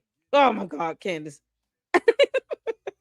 Bonquisha is just high as hell on cloud nine. You can't fathom it. I can't take it seriously. Candace. Just show us some damn evidence, girl. Show us the court docs and the army base footage. Chabu. Thank you so much for the $20 super. We gotta laugh at things to keep from getting a headache. Mark Johnson, another 10. Megan Kelly doesn't look well. It's gas or something like that. Megan Kelly is just full of crap. That's what it is. Megan Kelly needs a whole BM. Megan Kelly, you are a disgrace to the bar. I'm just saying that. I didn't have to go to law school to say this. You're a disgrace to anybody that is a real, true litigator. I mean, honestly, you dropping the F-bomb. These people are using profanity. Tatum is going off, blowing off steam in videos. Candace is just say F you, talking about midget horses and My Little Pony. You got Megan Kelly dropping the F-bomb 3-4 times in a row. And all for what? Tucker Carlson talking about nonsense. He just always yammering about something. Who knows? They're the ones that are actually sitting here, getting angry and upset. That's what's so interesting to me. Between Tatum, Candace, Megan Kelly, and Tucker Carlson, those are the ones that are sitting here going off in videos and cussing at everybody. I use profanity, but I'm not sitting here trying to fake the funk about anything either. But they're the ones trying to set off this image like that's just perfect. And then when they get upset because they know the questions coming their way, the comments coming their way, makes sense. People aren't going to stop because they don't like it, because then they're infringing upon our free speech and expression. They're just going to keep catching it. And then people are going to look at them weird because now they're getting mad about it. I mean, it's like with Tatum. He didn't have anything constructive to say. He won't say her name. Then don't say anything at all. But he chooses to speak, so he shouldn't get mad when someone responds to his ass. Neither should Megan Kelly. People are going to respond to her. But they're the ones thinking that people should not respond to them or critique them or question them. And it's crazy. It's hypocrisy. So, yeah, I laugh at them every chance I get.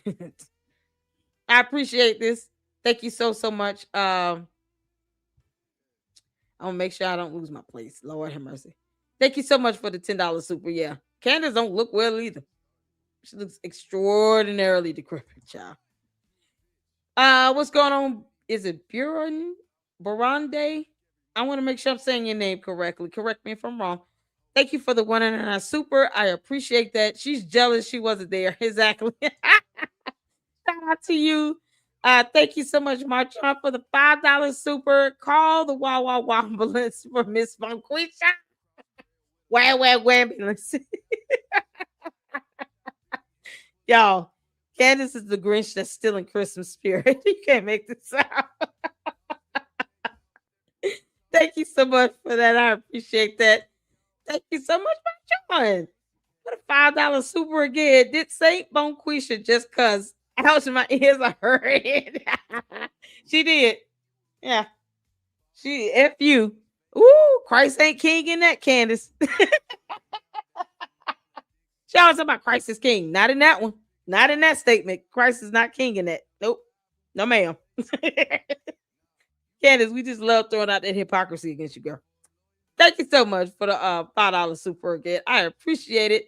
It is an absolute blessing. Thank you so much for the generous contributions. I appreciate that. And we got the $19.99 super sticker from Pat Brooks. Thank you, Pat, for the super sticker. Shout out to all of you all. And like I said, I want to make sure I'm understanding your comment, Blue Moose. Feel free to please email me. That way I can read in its entirety what you said, and I'm not misinterpreting or misunderstanding anything, because I do when it's genuine, sincere comments and questions, I do want to understand what you guys are saying. The bots are one thing, they are what they are, but I appreciate all of you all. Y'all, another person is being dragged into this nonsense. This Philip person, all because he dated somebody. Can you believe this? Candace, you gotta come, girl. Yeah, so thank y'all so much for tuning in. That's all we have for this live stream. Tomorrow, I'm sure she's taking off a week or so because it's Christmas. So tomorrow we'll do Umar, because I said I was going to do Umar, and we're going to do some Umar and enjoy that and have a good time on that one. And then hopefully I can get this DeFord, this lawsuit, this class action lawsuit down covered. If anyone comes across any court documents on Mitchell Snow suing any government agency, because Candace Owens refuses to post that information up, please send it to me. If it's not the same case we read tonight, send it to me. Because, like I said, it took a minute to find that information. I don't believe it's the same person, but whatever. Yeah, let's just start with that and go and see where it goes. And then that way I can share that information because people need to know this, Candace. You keep making these false promises, girl. And you still can't tell us who the shooter is. So I appreciate all of you all. Tavares, you should be very happy, bro. We're gonna go over Umar tomorrow. As a matter of fact, I'm gonna schedule the live to make sure it's done.